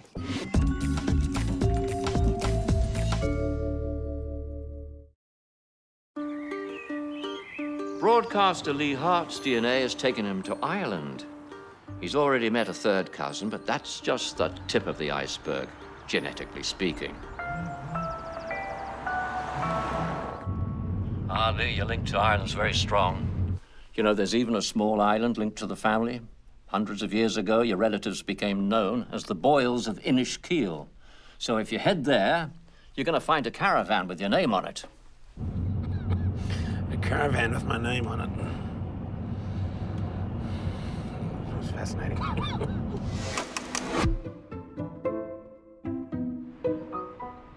Now, these days, the island of Inishkeel is abandoned, but the Boyle clan are alive and thriving on the mainland, where Lee will be meeting his fourth cousin, Patrick. A lot of questions for Patrick. I want to find out how he fit in, how it all came about. And of course, technically, he is a relative. So at what point can I ask him if I can borrow some cash? Must be the island that Richard mentioned. It's a beautiful spot. Wow. Patrick Boyle, I presume. You're welcome. What do you think of this part of the world? Well, it's beautiful, peaceful. Oh, it's very quiet. And you've been living here all your life? All the life, yes. I understand there's probably plenty of Boyles living in this. Well, there's a lot of them, but then they're all kind of interconnected as well. And those you'll meet tomorrow, some of them are connected to us, some of them are not connected to us. So we're going to meet some more? Yep. Around 30, we think. So it's hard to believe that my DNA pretty much started, a lot of it, here in this caravan park hundreds of years ago. Well, it would have been a caravan park then, No, no. but it would have been farmland. I mean, I've got so many questions I want to ask you over the next few days, but I'm home now. Well, so I suppose we should delighted. crack open the good stuff. Well, that's a bit early in the day now to be cracking open the good stuff. Well, on different time zone. I always thought these travel shows with people on TV were always quite self-indulgent, I suppose, but then I got asked to do it and I thought, what a great idea. Patrick and Lee's connections are through Lee's third great-grandfather, Hugh Boyle. But the Boyles go back much further than that. In fact, their ancestral fort may date back as far as 1700 BC. Perfectly parked. So now we must welcome you to the home of the Boyles. Oh, thanks. Oh, but...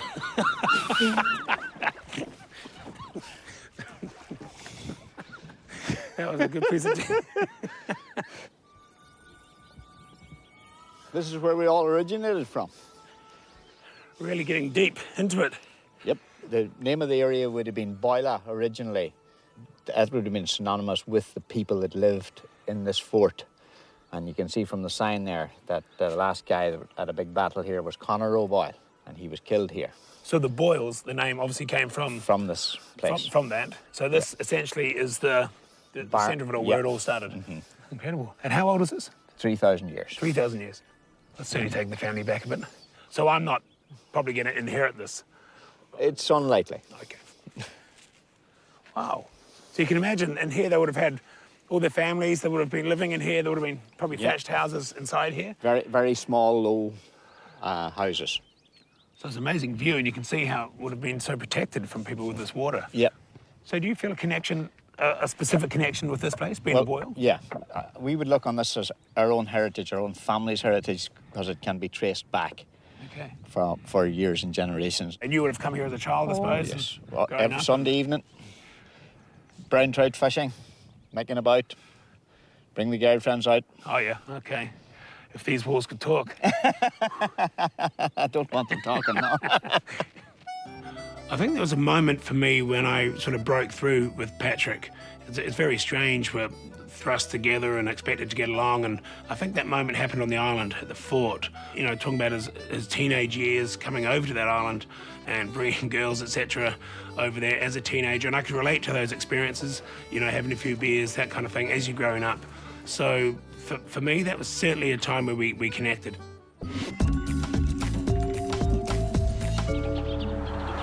Actress and presenter Sonia Gray knows a lot about her mother's background, but she's learned virtually nothing of her father's, which is an African heritage. And so the DNA detectives are going to introduce her to her long-lost family history.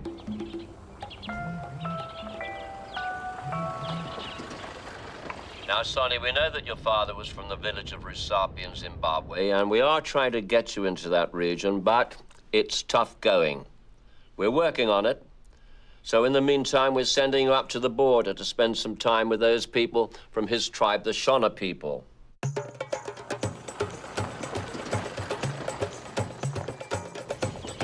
We've arranged our rendezvous at an ancient village site that's been restored, Sonia. Now, they won't be arriving until dark, so local expert Robin is going to give you a little Shona village background. Where we are now is basically an old, ancient village. Based on the traditions of the Shona people. And if you have a look at the structure, these rocks, for example, they're all packed very closely and horizontally. So this definitely indicates that it's Shona. So this sort of hut would still be in existence today, or not so much? Very much so, yeah. If you go into the rural, like the really, really rural parts, you still find these huts. So your father's family would easily have lived in a community just like this. They still exist today, and they certainly did exist when your father was around.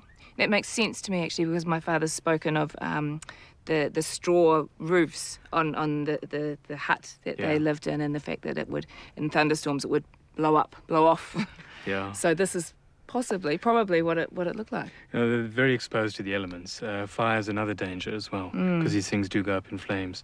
And there's constant repair of putting mud on to keep it in place and to look good. So it's not something that you put up once and it stays forever, like bricks. No, these things require a lot of maintenance to keep them going. It's one thing to hear these stories, not even stories, I guess, just little fragments growing up, but being here makes it all real. To see how my dad lived and to meet other Shona people and see their dances, I mean, far out, it's great.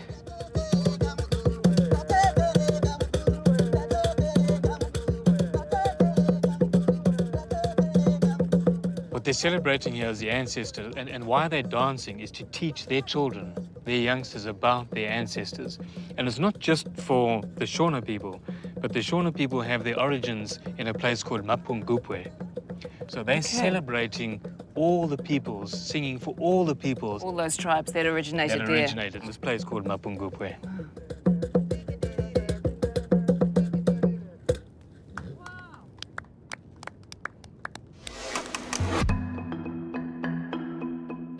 Mapungubwe has been uninhabited for hundreds of years, but it was here in 1937 that the earliest settlements of the Shona people was discovered.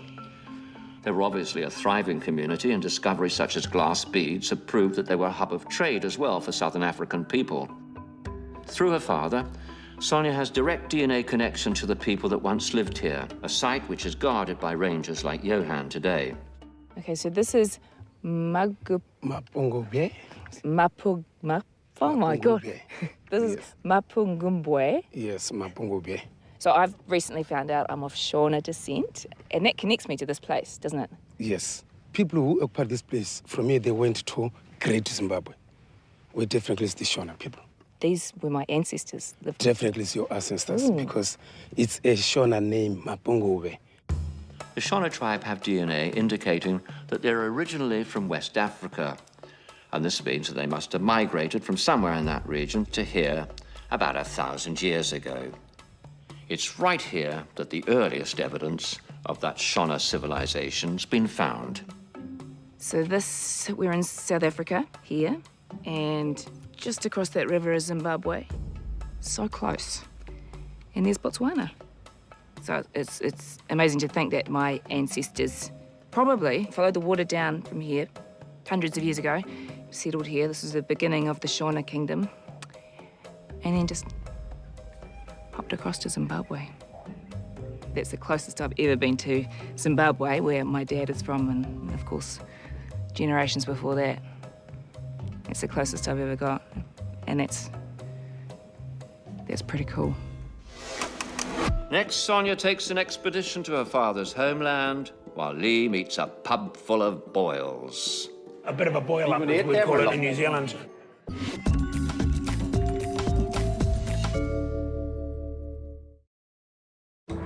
From DNA testing, Lee Hart's discovered he has Irish connections, and through his fourth cousin, Patrick Boyle, he's discovered that those connections may date back as far as 1700 BC. And these strong family ties are going to take us to the island of Inishkeel.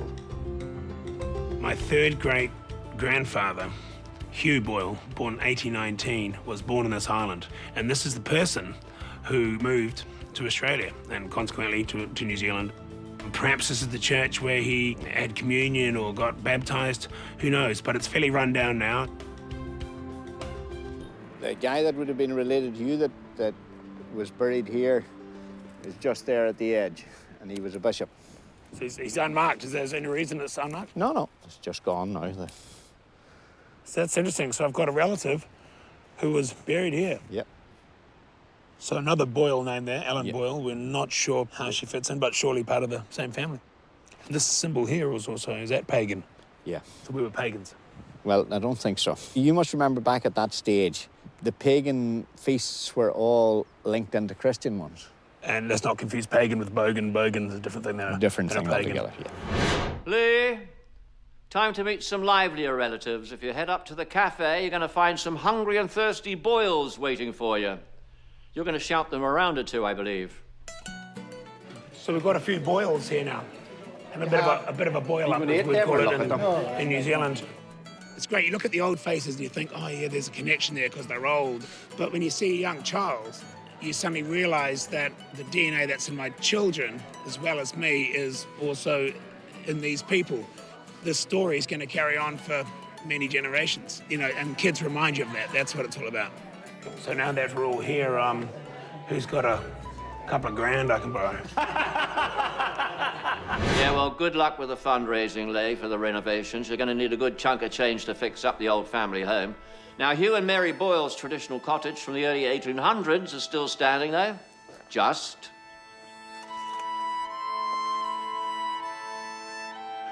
So they would have had dinner here. They would have every decision they made, they would have talked about perhaps moving to Australia, probably right over here. You know, it's hard to imagine even who they were, but what is amazing is the fact that had one of them had not been born or even moved, I wouldn't have existed at all. So that's what's amazing. So that's the only thing that really matters, is the fact that a good deal of my DNA began here, or was here. Bit of work, I'll probably fix it up and move back here. Maybe put some aluminium joinery in the windows there and cover steel roof. It started to sink in a little bit that I certainly do have a DNA connection to this place. And in many ways, it's a small town that is not that dissimilar to a small town where I was born, Rananga on the west coast. I can see why people that left Ireland many years ago would have felt comfortable in New Zealand in certain parts. It's peaceful. The people are simple in the best way. It's a simple life. Sláinte War. Thanks for your help, mate. Fantastic. The thing I'm most pleased about is the fact that the people I've met through this experience have been good, down-to-earth, normal people, and they've got normal number of fingers on their hands, which is a bonus.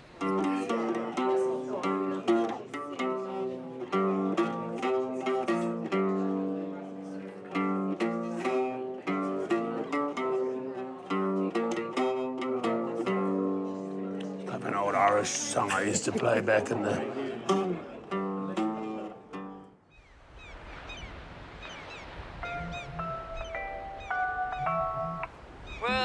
Well, I hope you're well rested. Your DNA test shows that you have Stone Age cousins from over 40,000 years ago. More on that once you land. Croatia.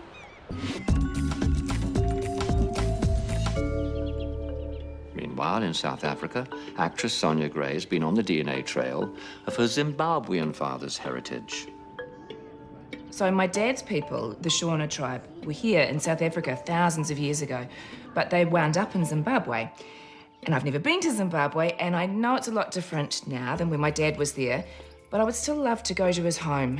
You know, it would mean a lot. You go a little bit left. A little bit left. You hold that. Sonia, now it would be foolish to deny that recent years have been tough on your father's homeland. But despite the restrictive travel rules, we found someone who's going to take you across the border into Zimbabwe. Cool. I'm going to Zimbabwe. Yeah, I'm going to Zimbabwe.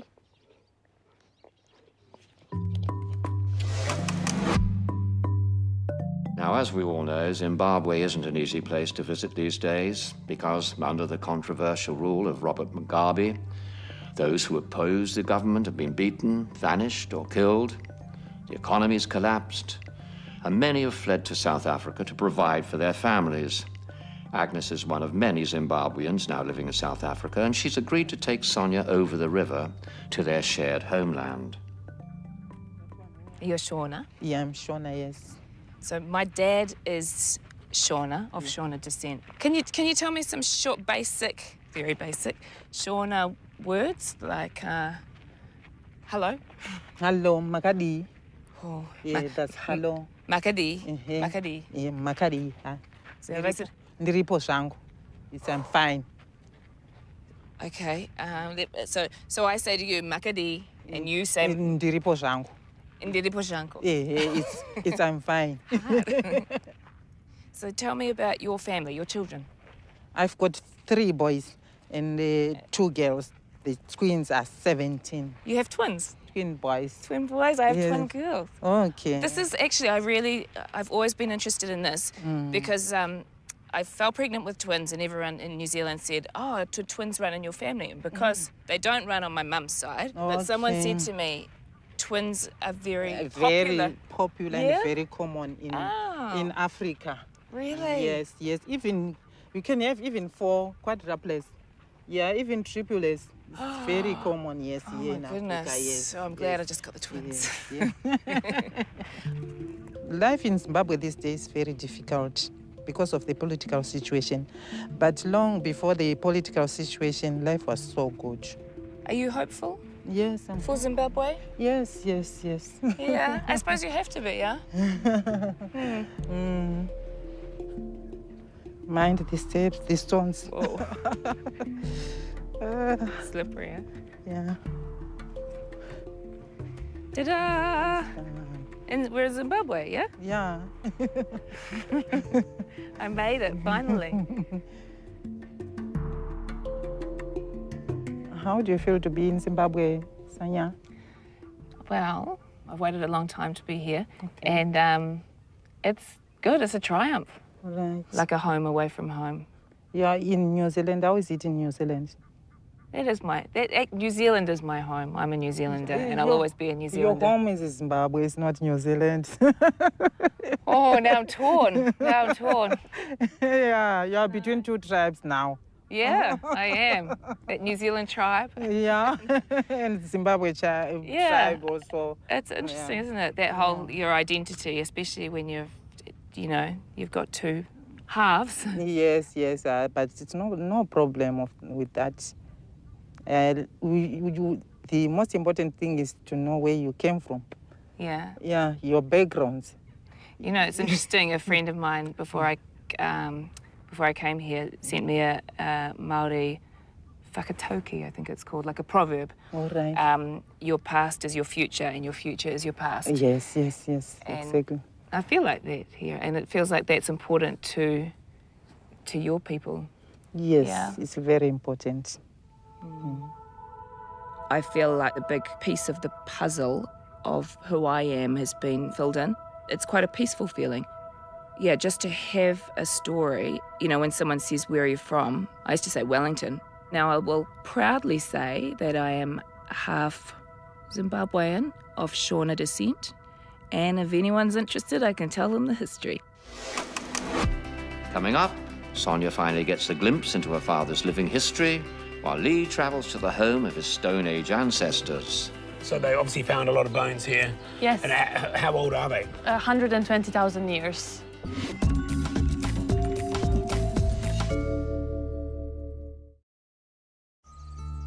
Braveheart's already met his Irish relatives, but now he's about to go back further in his family tree than he could have ever imagined. It's a journey back to the Stone Age in Croatia. It really is beautiful, I can't believe it. One of the most peaceful places I've ever been to. And it's great being away from technology and having none of that sort of life interfering and...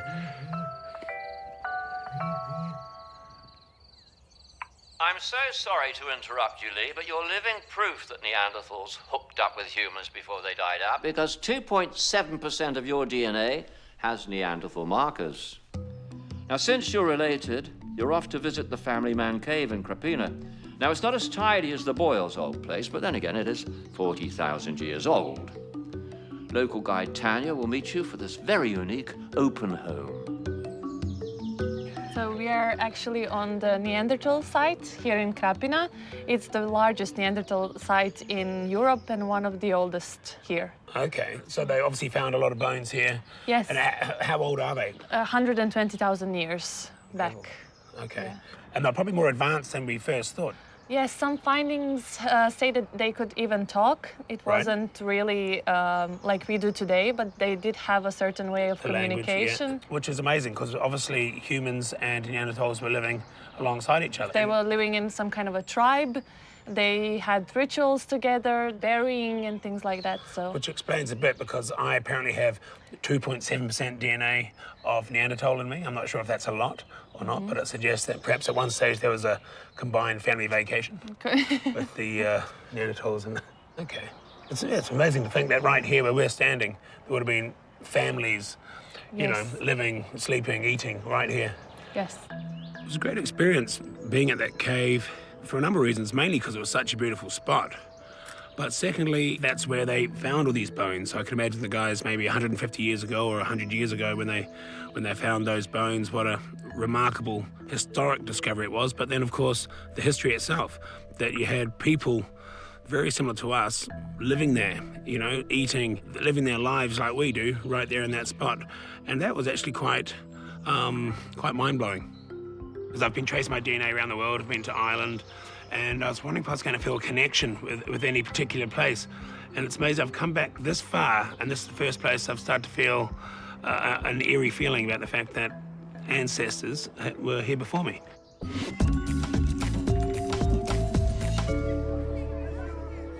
Back in South Africa, TV presenter Sonia Gray has followed the path of her father's tribe and even crossed the border to step inside his home country. But much of his history still remains elusive. It's been great learning about my people and my history. But even though I know what the Shona did thousands of years ago, I still don't know anything about my dad's history. I don't even know what his parents' names are or what his life was like growing up. And I want to fill that gap. I wish I could fill that gap. Sonia, we know that you wish to know more about your father, and your wish is our command.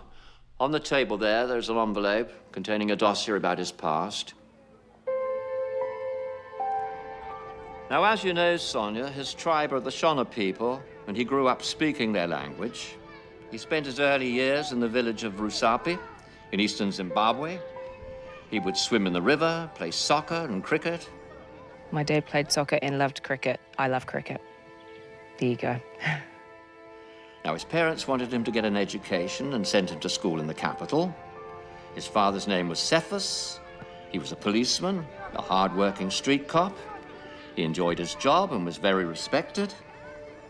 Pretty much knew none of this, so this is all a revelation.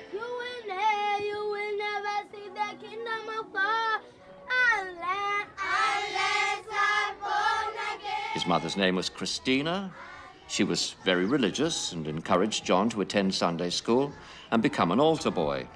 I'm really happy that it sounds like my dad and his family had a happy life, because I always had the belief that it wasn't good because he didn't talk about it. So it makes me really sad that I didn't know any of this until now, to be honest, because it's all positive things. There's nothing negative here.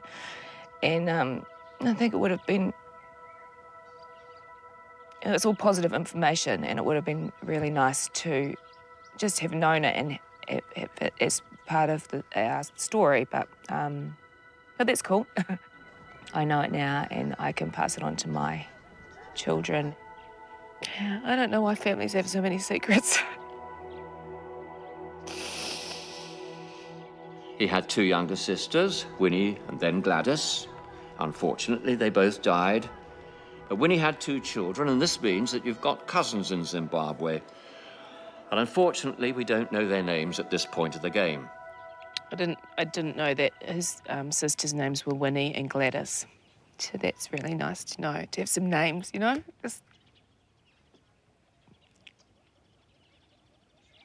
Yeah, this is really important to me.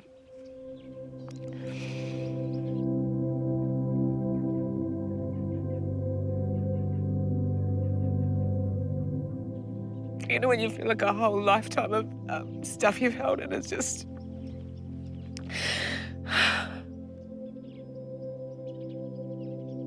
This is all good, though. This is all really good. It's very positive. It's just, it's just quite a lot to take in. Even though it doesn't seem like it's a lot to take in.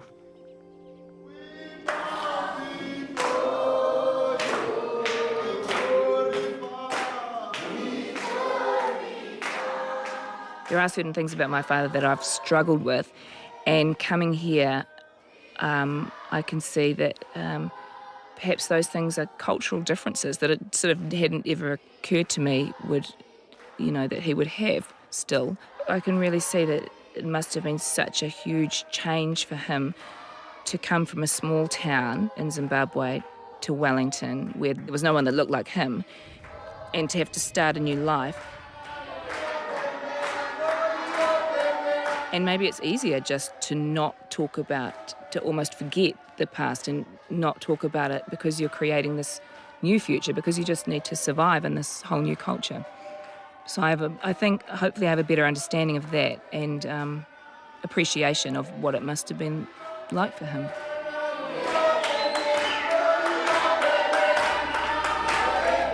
Learning about our DNA can certainly give us a fuller picture of who we are and help us appreciate the way our diverse heritage mixes to make us all unique. Now, we all have a cocktail coursing through our veins, and it's just a matter of understanding the recipe. And the DNA detectives have shown just how complex, exotic, and nuanced our wonderful 12 New Zealanders were. That's the end of this series. Thank you for joining us. We hope that you'll join us next year.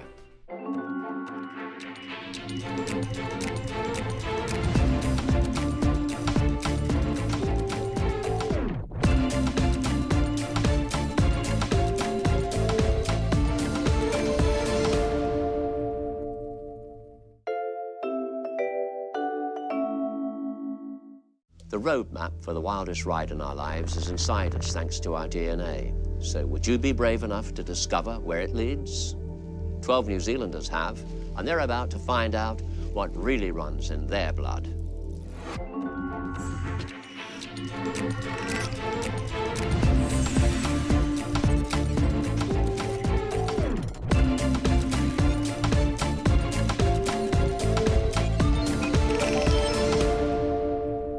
Chef Michael van der Elzen and controversial broadcaster Dave Farney are about to link up with relatives both old and new. That is genetically linked to me. Yeah. 8,000 years ago. It's my father's village. No, really? Now, for food mad Michael van der Elzen, much of his Dutch heritage has been kept alive through his mother's cooking. However, more concrete details of family life in Holland have been a bit thin on the ground, and we're about to change all that. But first, Let's see what he does know about his lineage. Ma and Pa came to New Zealand, came over from Holland. When they landed on the New Zealand shores in 1963, they took Holland and they kind of put it in a box and they shut that door, particularly Dad, not so much Mum, but Dad. Yeah, New Zealand was his new home. We never spoke about Holland around the dinner table, and we never spoke about his experiences as a youth. They went through such dark times, you know, in those 1940s to 1947, I guess. They were children during the Nazi occupation. Yeah, that must have been horrific. So maybe he's just locked it away. Mum would talk a lot more about her upbringing, a few little snippets here and there, but it's only one generation. That's it. I don't know anything else further back. Nothing. Zip, zilch.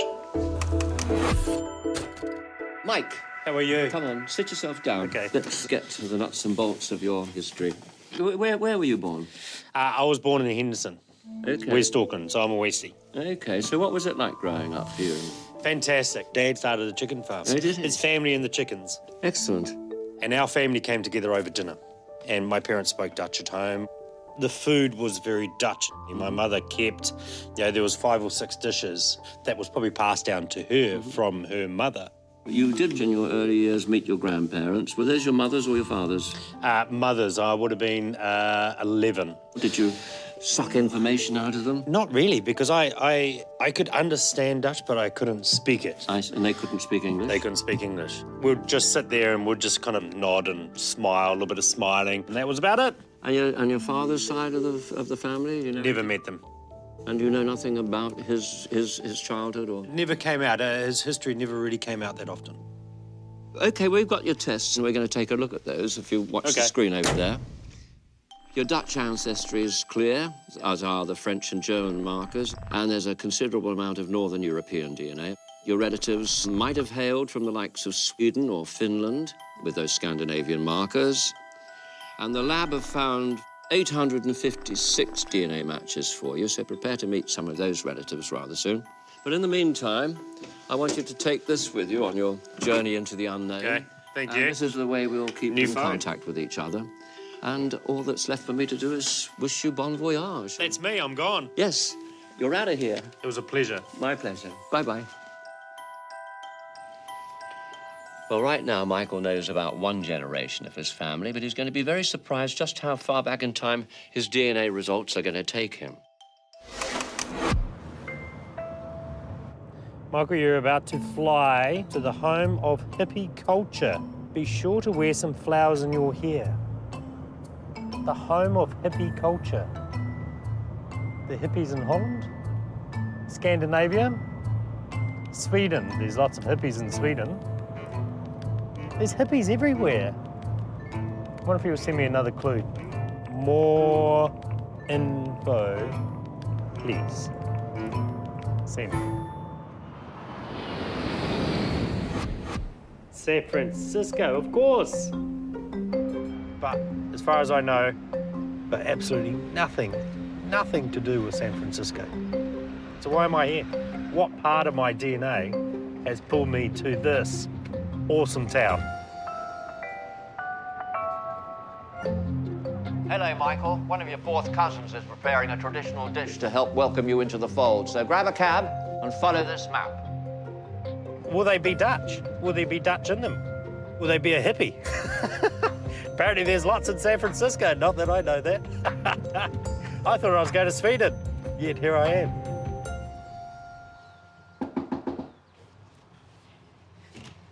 Hi. Hi, how are you? Good. Hi, I'm Nancy. Michael, pleasure to meet you. You're just in time. I have lunch cooking. Oh, yeah? Yes. And I knew that we were related, and I wanted to find one of the recipes my grandma had. Okay. Is it Dutch? No, it's Norwegian. Actually. Norwegian? No Dutch at all? We just have some DNA we share. It's an ancestor before 1903. Fourth cousins.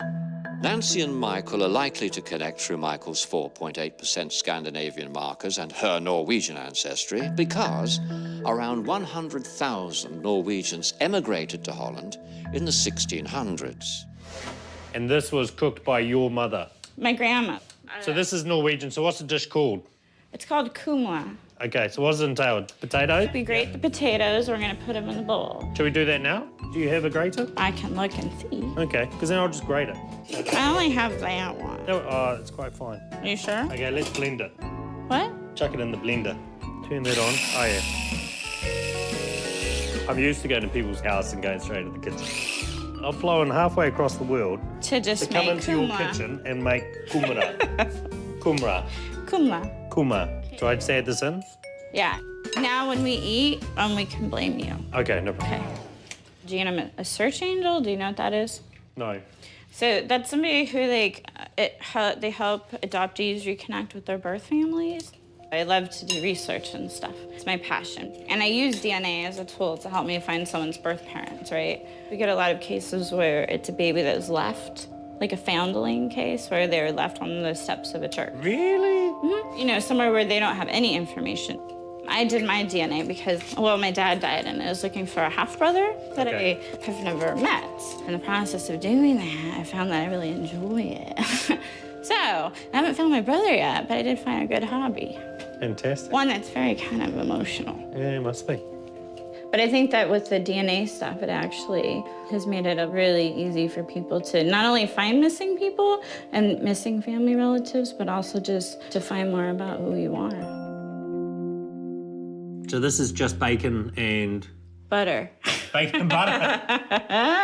Isn't that horrible? But I think they needed stuff like this to give them energy. My grandma, she made it all the time. All the time. My mom loves it and I love it, but I've never actually made it myself. I haven't had it in 20 years.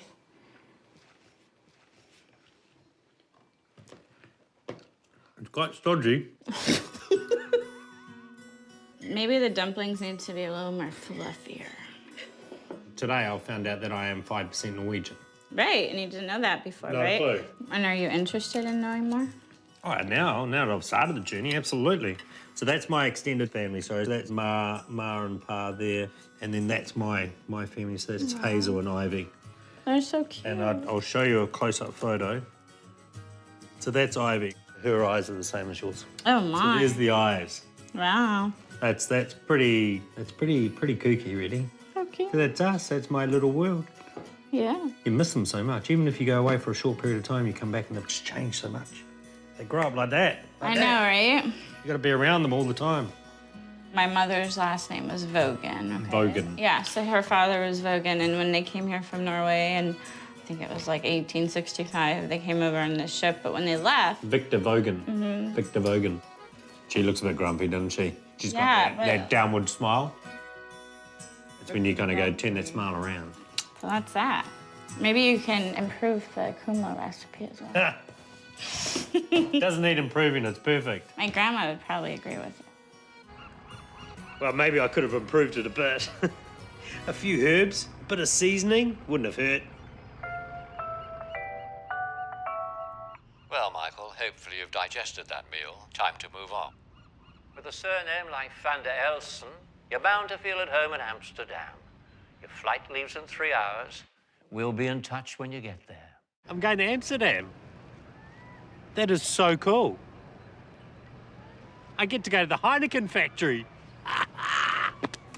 Coming up, Michael discovers an ancient dish his ancestors would have enjoyed, and Dave Farnay finds a tiger who knows a bit about his family tale. Her name was Carmen Maria Colom Peugeot. Wow.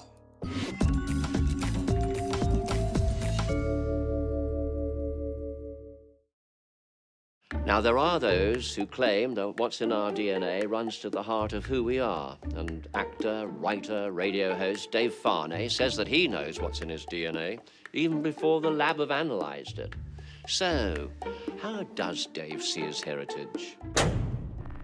I don't really think it's going to tell you too much about me that I don't already know, which is basically I'm Samoan and that I'm a thoroughbred. No mixed blood around my family history. I'm quite sure of that. My mother was adopted. Doesn't change the fact that my DNA is still pure. You know, she's done a great job, and so has my father, looking after these thoroughbred children, of which there were 4 of us. And in fact, her and my father, they're like kings and queens to me. I thank them for a lot of things. I have the most immense respect and love for my family. Towards my own kids, I'm pretty relaxed. I love having kids, first and foremost. There's always great joy. We all laugh. Family, to me, means you'll always have someone to laugh with you. Well, this is going to be a crazy journey for them, as well as me, and I look forward to it. Dave, come in. Hi, Richard. Sit yourself down, my dear man. You're a difficult person to define in many ways. Were you born and bred in some other? No, I was born here in New Zealand. Okay. And then did a bit of time in Samoa, and then back in New Zealand. And what are your interests? Sport or? Sport, definitely. I do like contact sports, and I like lawn bowls as well. No, stop it. Yeah, I really, because that's a bit girly, isn't it? No, it's really intense.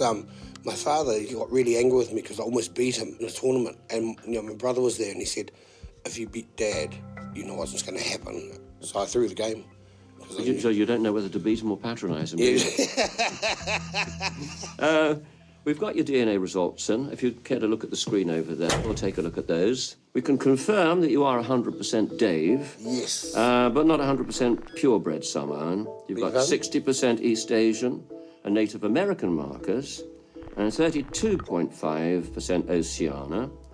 But that blue bit over there, that means 8% European DNA. Really? Do carry a small percentage of Ashkenazi Jewish markers as well, so there's some surprises there. And our laboratory have found 913 DNA matches for you.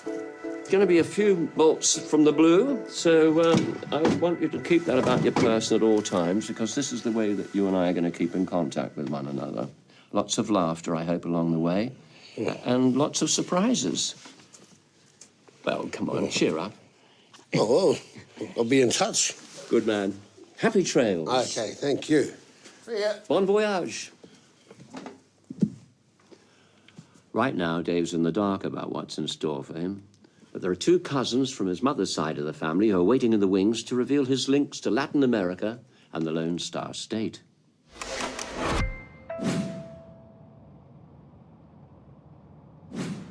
Texas.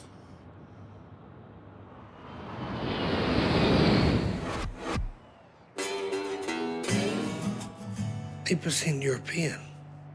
Goes to show that even thoroughbreds sometimes have slight hiccups in their makeup. Very slight. Okay, Dave, find the state capitol building and look for a woman with tiger stripes. She's going to introduce you to the poet in the family.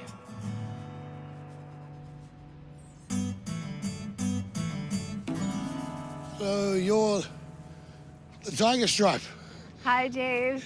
I'm your fourth cousin, Samaria. Samaria. Nice to Oh, meet hi. you. I like your ink. Thank you. Thank Yeah. you very much. Welcome to Austin. So we're fourth cousins. We are fourth cousins. All right. Do you know on the mother or father's side? I got information. Maybe you have some Ashkenazi, Russian Jewish, maybe Eastern Asian. Eastern what the? Or my mom is Puerto Rican, so she's got native Puerto Rican. So I don't know if it's the native or through the Jewish.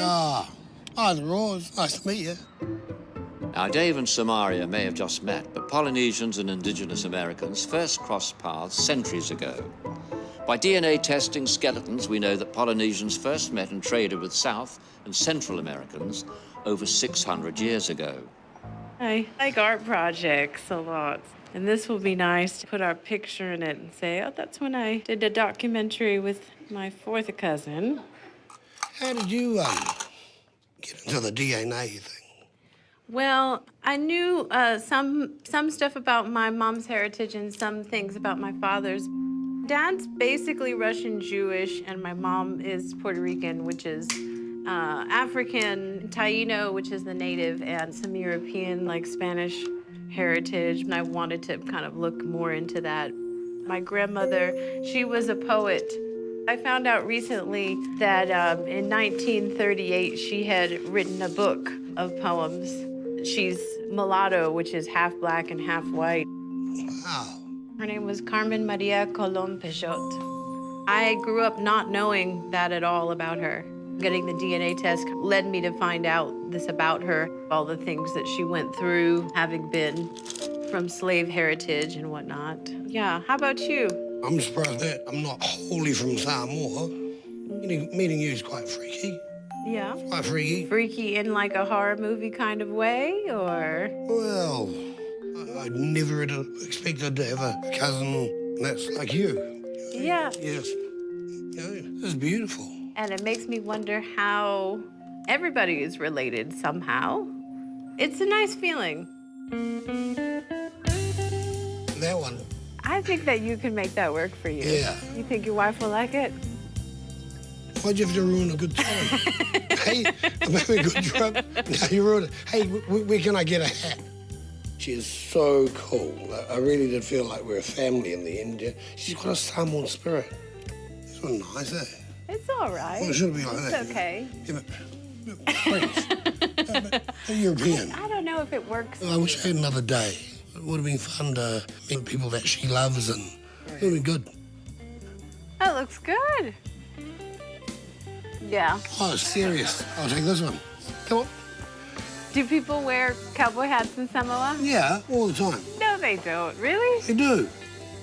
Yeah, I didn't think when I woke up this morning that it would have been as cool as this, but even though I can't see the family resemblance, you know, I now sort of figured out that, yeah, it must be, you know, somewhere along the line.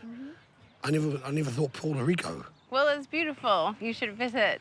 Yeah? Yeah. Excuse me. Sorry to interrupt, Dave, but another cousin's ready to meet you in the high deserts of California, where you're going to discover the significance of the number 39 in your family. 39. Coming up, Dave's about to meet cousins who want to share some major league connections with him. While Michael could be a man from Atlantis. Maybe your ancestors have witnessed that dramatic happening. Wow.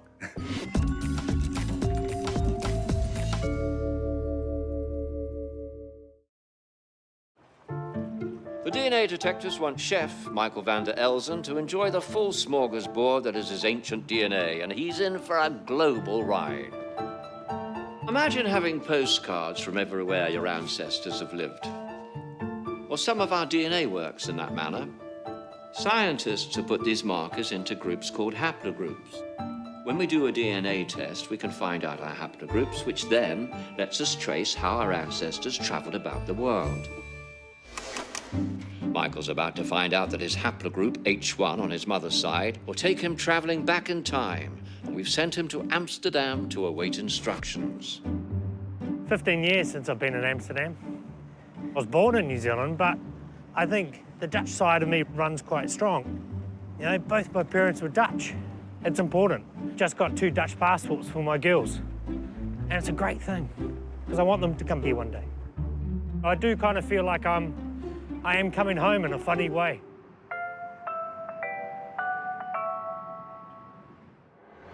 Okay, sorry, Michael, no time for beer tasting. Head for the coast. There's a rough sea between you and your very, very ancient past, because we're sending you to visit your ancestors' backyard. Now, when I say ancient, not hundreds of years ago, but 8,000 years ago, to be precise. 8,000 years ago. It's outrageous. The ancient postcards in your DNA from your mother's side have led us to conclude that some of your ancestors came from Doggerland. It's a place few people know about today, but it was once a thriving community of hunter-gatherers.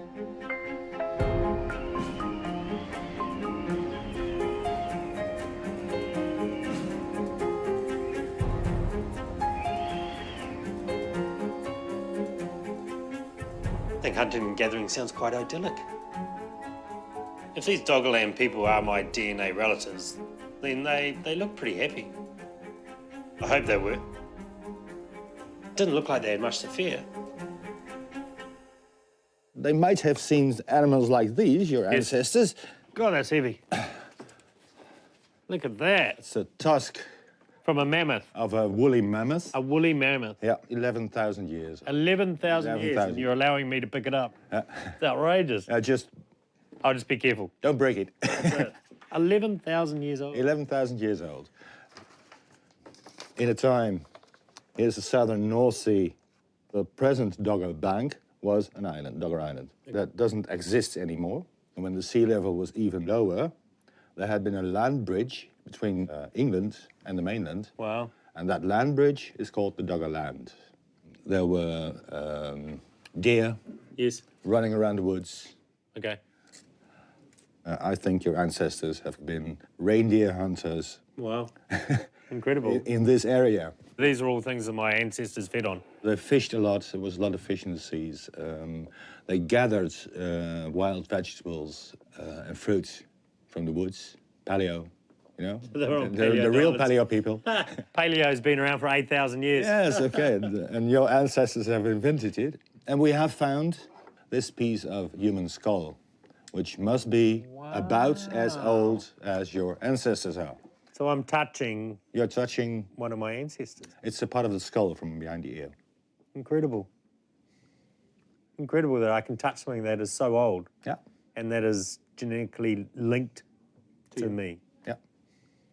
They were paleo, they were happy, but then there was a very dramatic happening in Doggerland. West of Norway, there's a fracture in the seabed. It became active 8,000 years ago, caused a tsunami. It was 15 meters high. 15 meters high. 15 meters high, and the island wasn't more than 2 to 3 meters above sea level. So it just got by wiped that out? time. So it was completely wiped away, just in one big tsunami wave.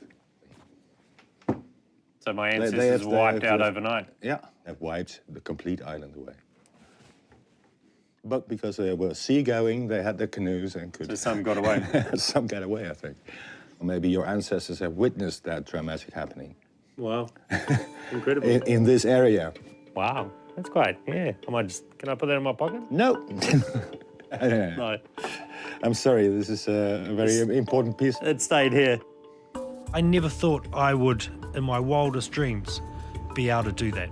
To know where you first came from, all those thousands of years ago, that's pretty cool.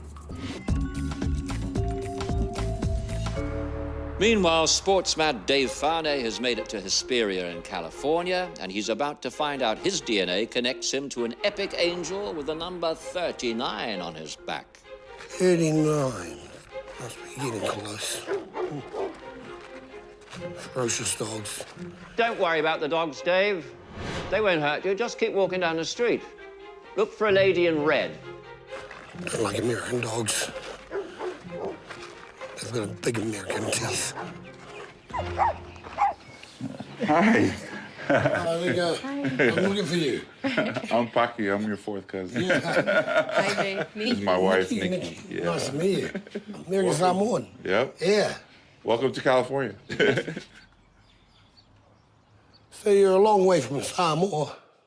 I was born in San Francisco. Yeah. And when I became 3 years old, my dad wanted to go back to American Samoa. We were all raised in American Samoa. And then I joined the service. What service? Army. United States Army. You know, my wife, she did this for me when I got promoted to captain. Captain? Yeah. Wow. Yeah. 22 years in. This was actually the last letter my dad wrote me. You know, I always keep it close to my heart and it keeps me grounded and refocuses my life when it starts to get out of, out of sync. Basically just says that, you know, he's proud of me and that, I love what it says here, you know. I love you and keep up the good work, you know. Yeah. As dads do. Yeah. They're very simple words. Simple words. Yeah, they mean so much more. Mm-hmm. Oh, man.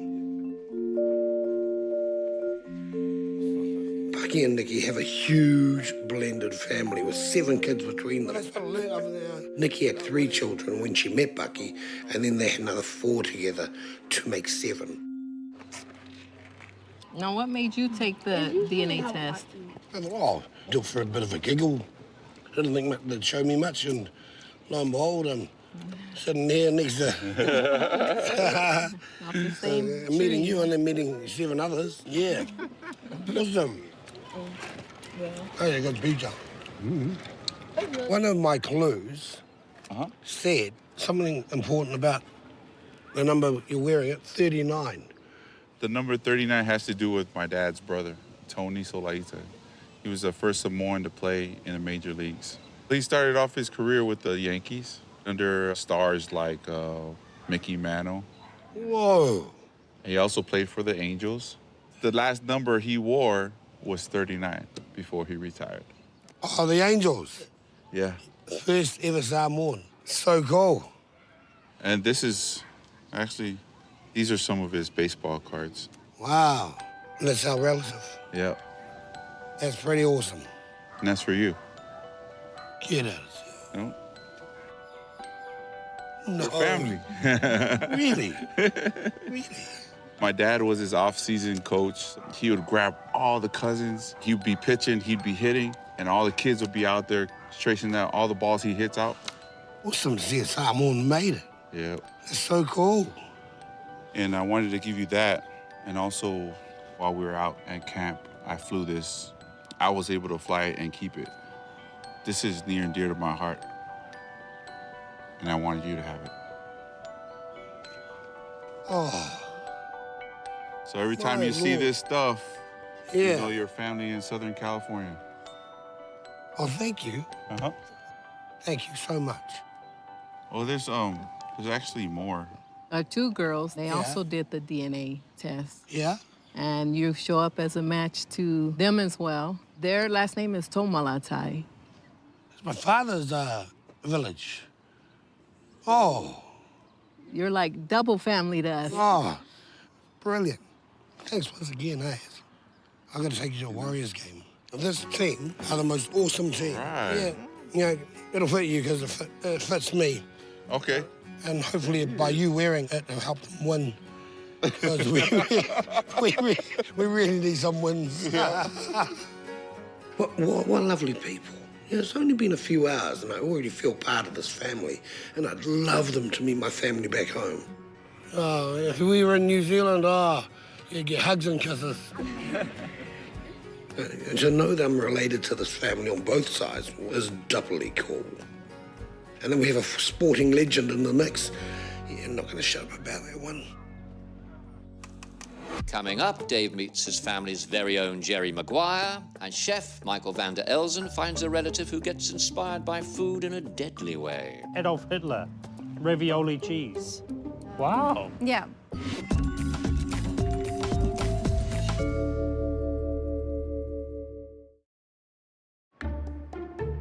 Michael van der Elzen is in Amsterdam on the trail of a Dutch relative. He doesn't know much about his ancestry as his parents moved to New Zealand from Holland in the 1960s, and they didn't talk much about their lives there. Okay, Michael. Head on over to the Rembrandt Museum where you're going to meet your fourth cousin. Look for somebody waving a Rembrandt postcard at you. That'll be her. Is that a Rembrandt postcard? It is a Rembrandt postcard. Hello. Hello. How are you? I'm Good. Michael. Hi, I'm Claudia. It's lovely to meet you. It's lovely to be in Amsterdam. Welcome.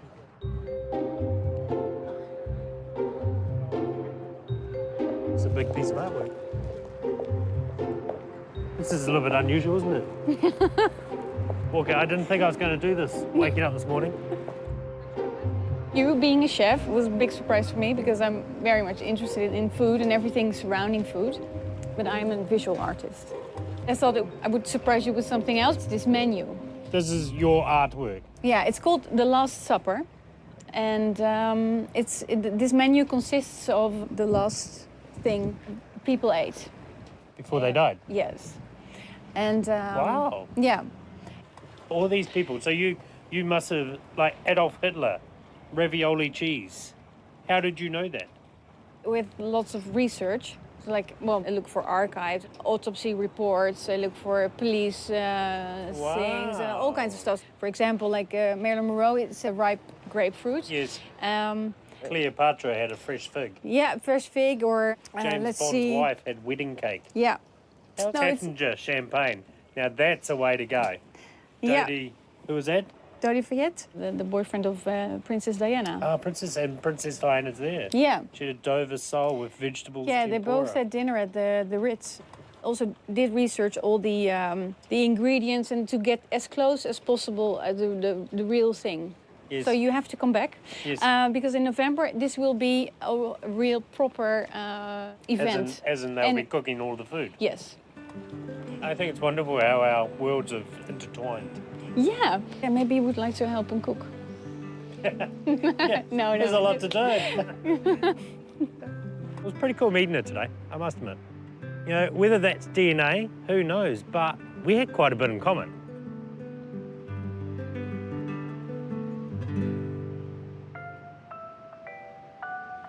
Your next port of call, following your father's DNA, is going to take you to one of the oldest cities in Europe, Hasta Luego. Must be in Spain. Barcelona? What does that have to do with my father's DNA, though? I'm going to one of, like, the culinary capitals of the world. My father can't even cook an egg.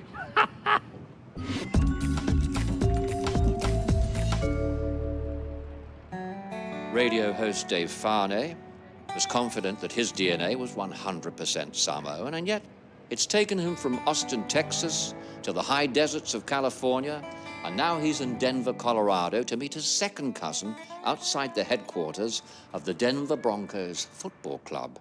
John Elway played for Broncos. He was good. Lovely player, but I don't think he's my cousin. Okay, Dave, he'll be easy to spot. He'll be the only one in Polynesian attire, which isn't all that common in Denver. I think this is him. Hey. Marlo. Hello again. Danny, I'm Andy. I'm your second cousin. What side of the family are you? I think we're on the mom's side of the family. Yeah. Yes. You look like mum's side of the family. Yeah, absolutely. Yeah. Oh, my God, and you got hair. Yes. Just a little bit of hair. Oh, mine left me. Oh, man, you look great. Right. Well, come on in. You look just like my uncle in Samoa. Spitting image. So the reason why you're here is because I'm also a sports agent. A sports agent? Yes. For, like, the players? Yes. Oh, right. Oh, my Lord. That's why the Broncos has opened up their facilities to us, so. It's pretty nice, eh? You look like my mum. You look so much like my mum. You want to see a picture of it? Yeah. This is my wedding. Hang on, I'm gonna get rid of the ugly kids. There she is. But you see, even the younger photos, you look just like her. Wow. You're from American Samoa. Yes, but my mom's from Western Samoa. That's crazy, Dave. You look just like my mom's brother. I am very excited to kind of know how we're linked together. Yeah. What's her surname? My mom's maiden name is Chan Boone. Yeah, I mean, Chan Boone's playing rugby for Yes. Yeah. Yes, it's my nephew. That's my first cousin's son. So their father and my mother are brothers and sisters. Because one of them is currently going out with the daughter of my mate. Oh. Yeah. Maybe you didn't know that. Maybe he's supposed to be going out with someone else. I've let the cat out of the bag. Oh, wow, that's awesome. So funny. It's my cousin. I found a connection to Andy as soon as we started talking about the Super Bowl. He shows me not just one Super Bowl trophy, but 2 Super Bowl trophies, 2 rings, pretty incredible. And talking about John Elway, the great Denver Broncos quarterback. I got a real buzz meeting him. I used to be a Atlanta Falcons fan, but I think I'll swap over to Denver Broncos. I love the Warriors, yeah, but I love the Broncos as well now. Coming up, Michael is about to find his ancient grandcestors knew all about matching great food with fine wine. Meanwhile, Dave is about to find out what sort of connection he shares with Andy. Wait. Oh, my Lord, you're an angel.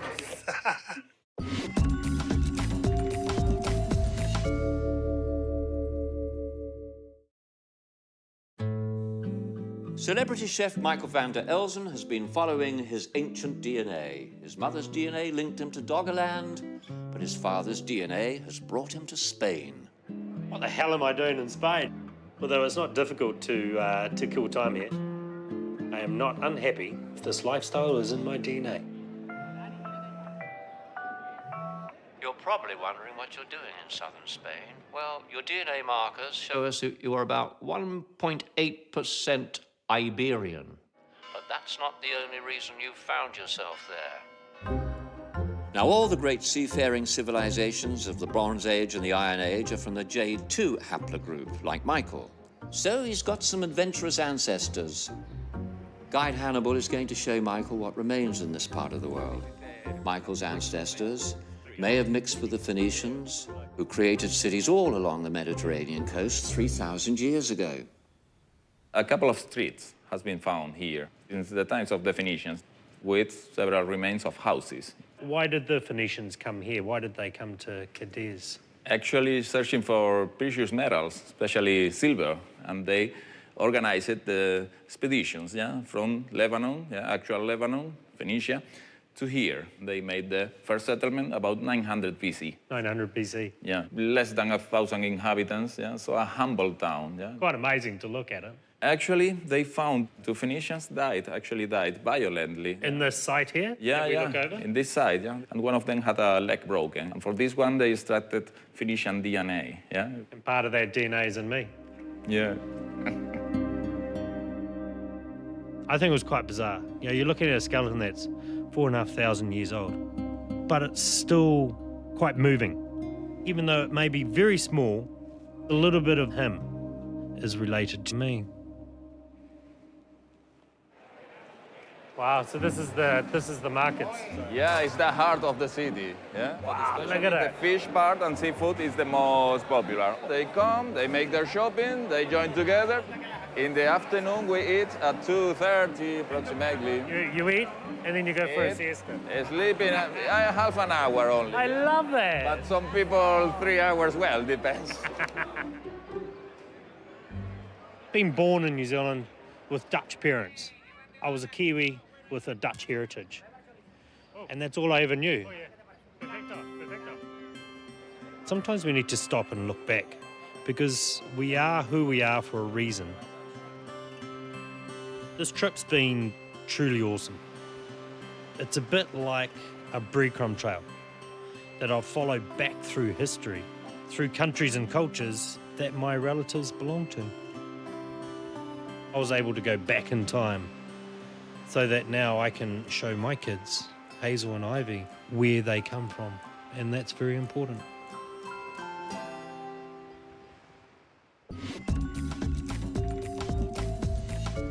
Meanwhile, Dave Farnay has found a second cousin who he never knew existed, and he is a sports agent from Denver, and he wants to help Dave solve the mystery of how they're related, but the game comes first. So this is a Major League Baseball game, Dave. This is the real deal. As a sports agent, it's like a high-powered babysitting job. Some pretty big babies, say. That is very true, yes. Oh. Got it. Nice.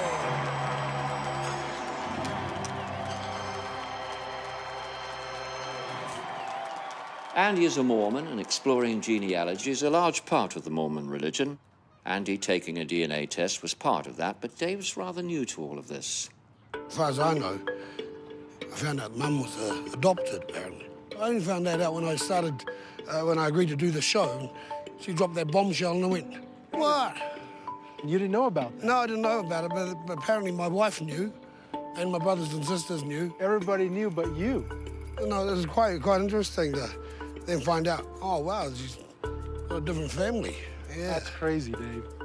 I like Andy, and he seems to be set on finding the link to prove we are second cousins. The Mormon Family Center in Denver have extensive records, and they're keen to find out how Andy and Dave connect. Okay, so let's put the whole thing in. Oh, yeah. Okay.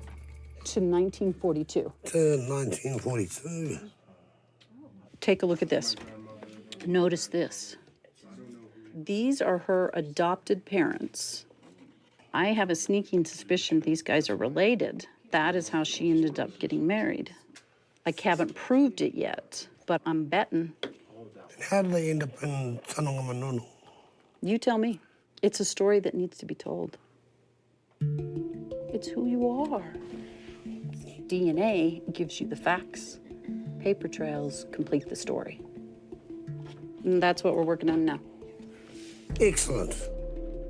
While Barb works with Dave, Joy gets all of Andy's details. Dave's mother's maiden name was Tuswala, so Barb thinks that this is a good place to start the search. I have an idea, all right? So let's see what happens now.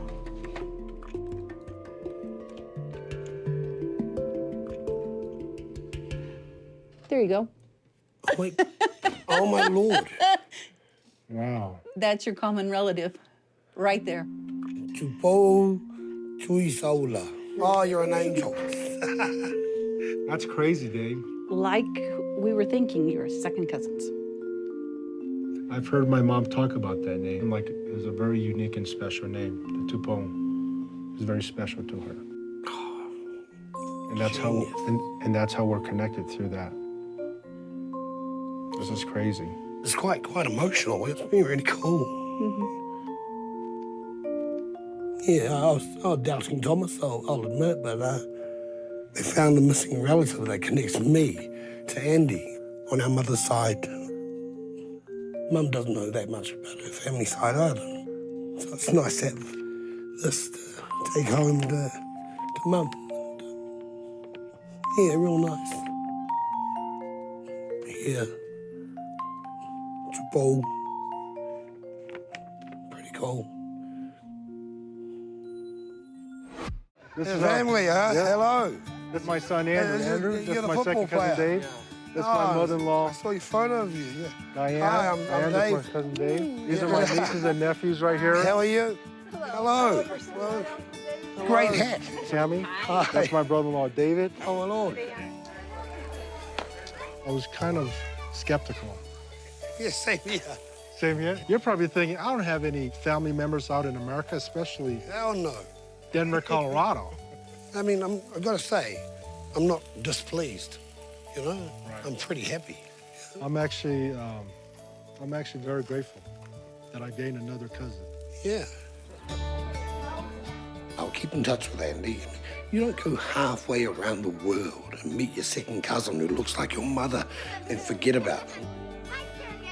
What I've learned from this experience is that we're made up of so much more than we think. I'm not a total thoroughbred like I thought I was, and maybe I'm just a little bit more interesting because of it. Now, the study of DNA is a fascinating science that opens our eyes to how connected we all really are. And the DNA Detectives is proving that we all have links hidden in our blood to places and people we could never have imagined. So, who's going to be curious enough to take the test next week? Why don't you join us and find out?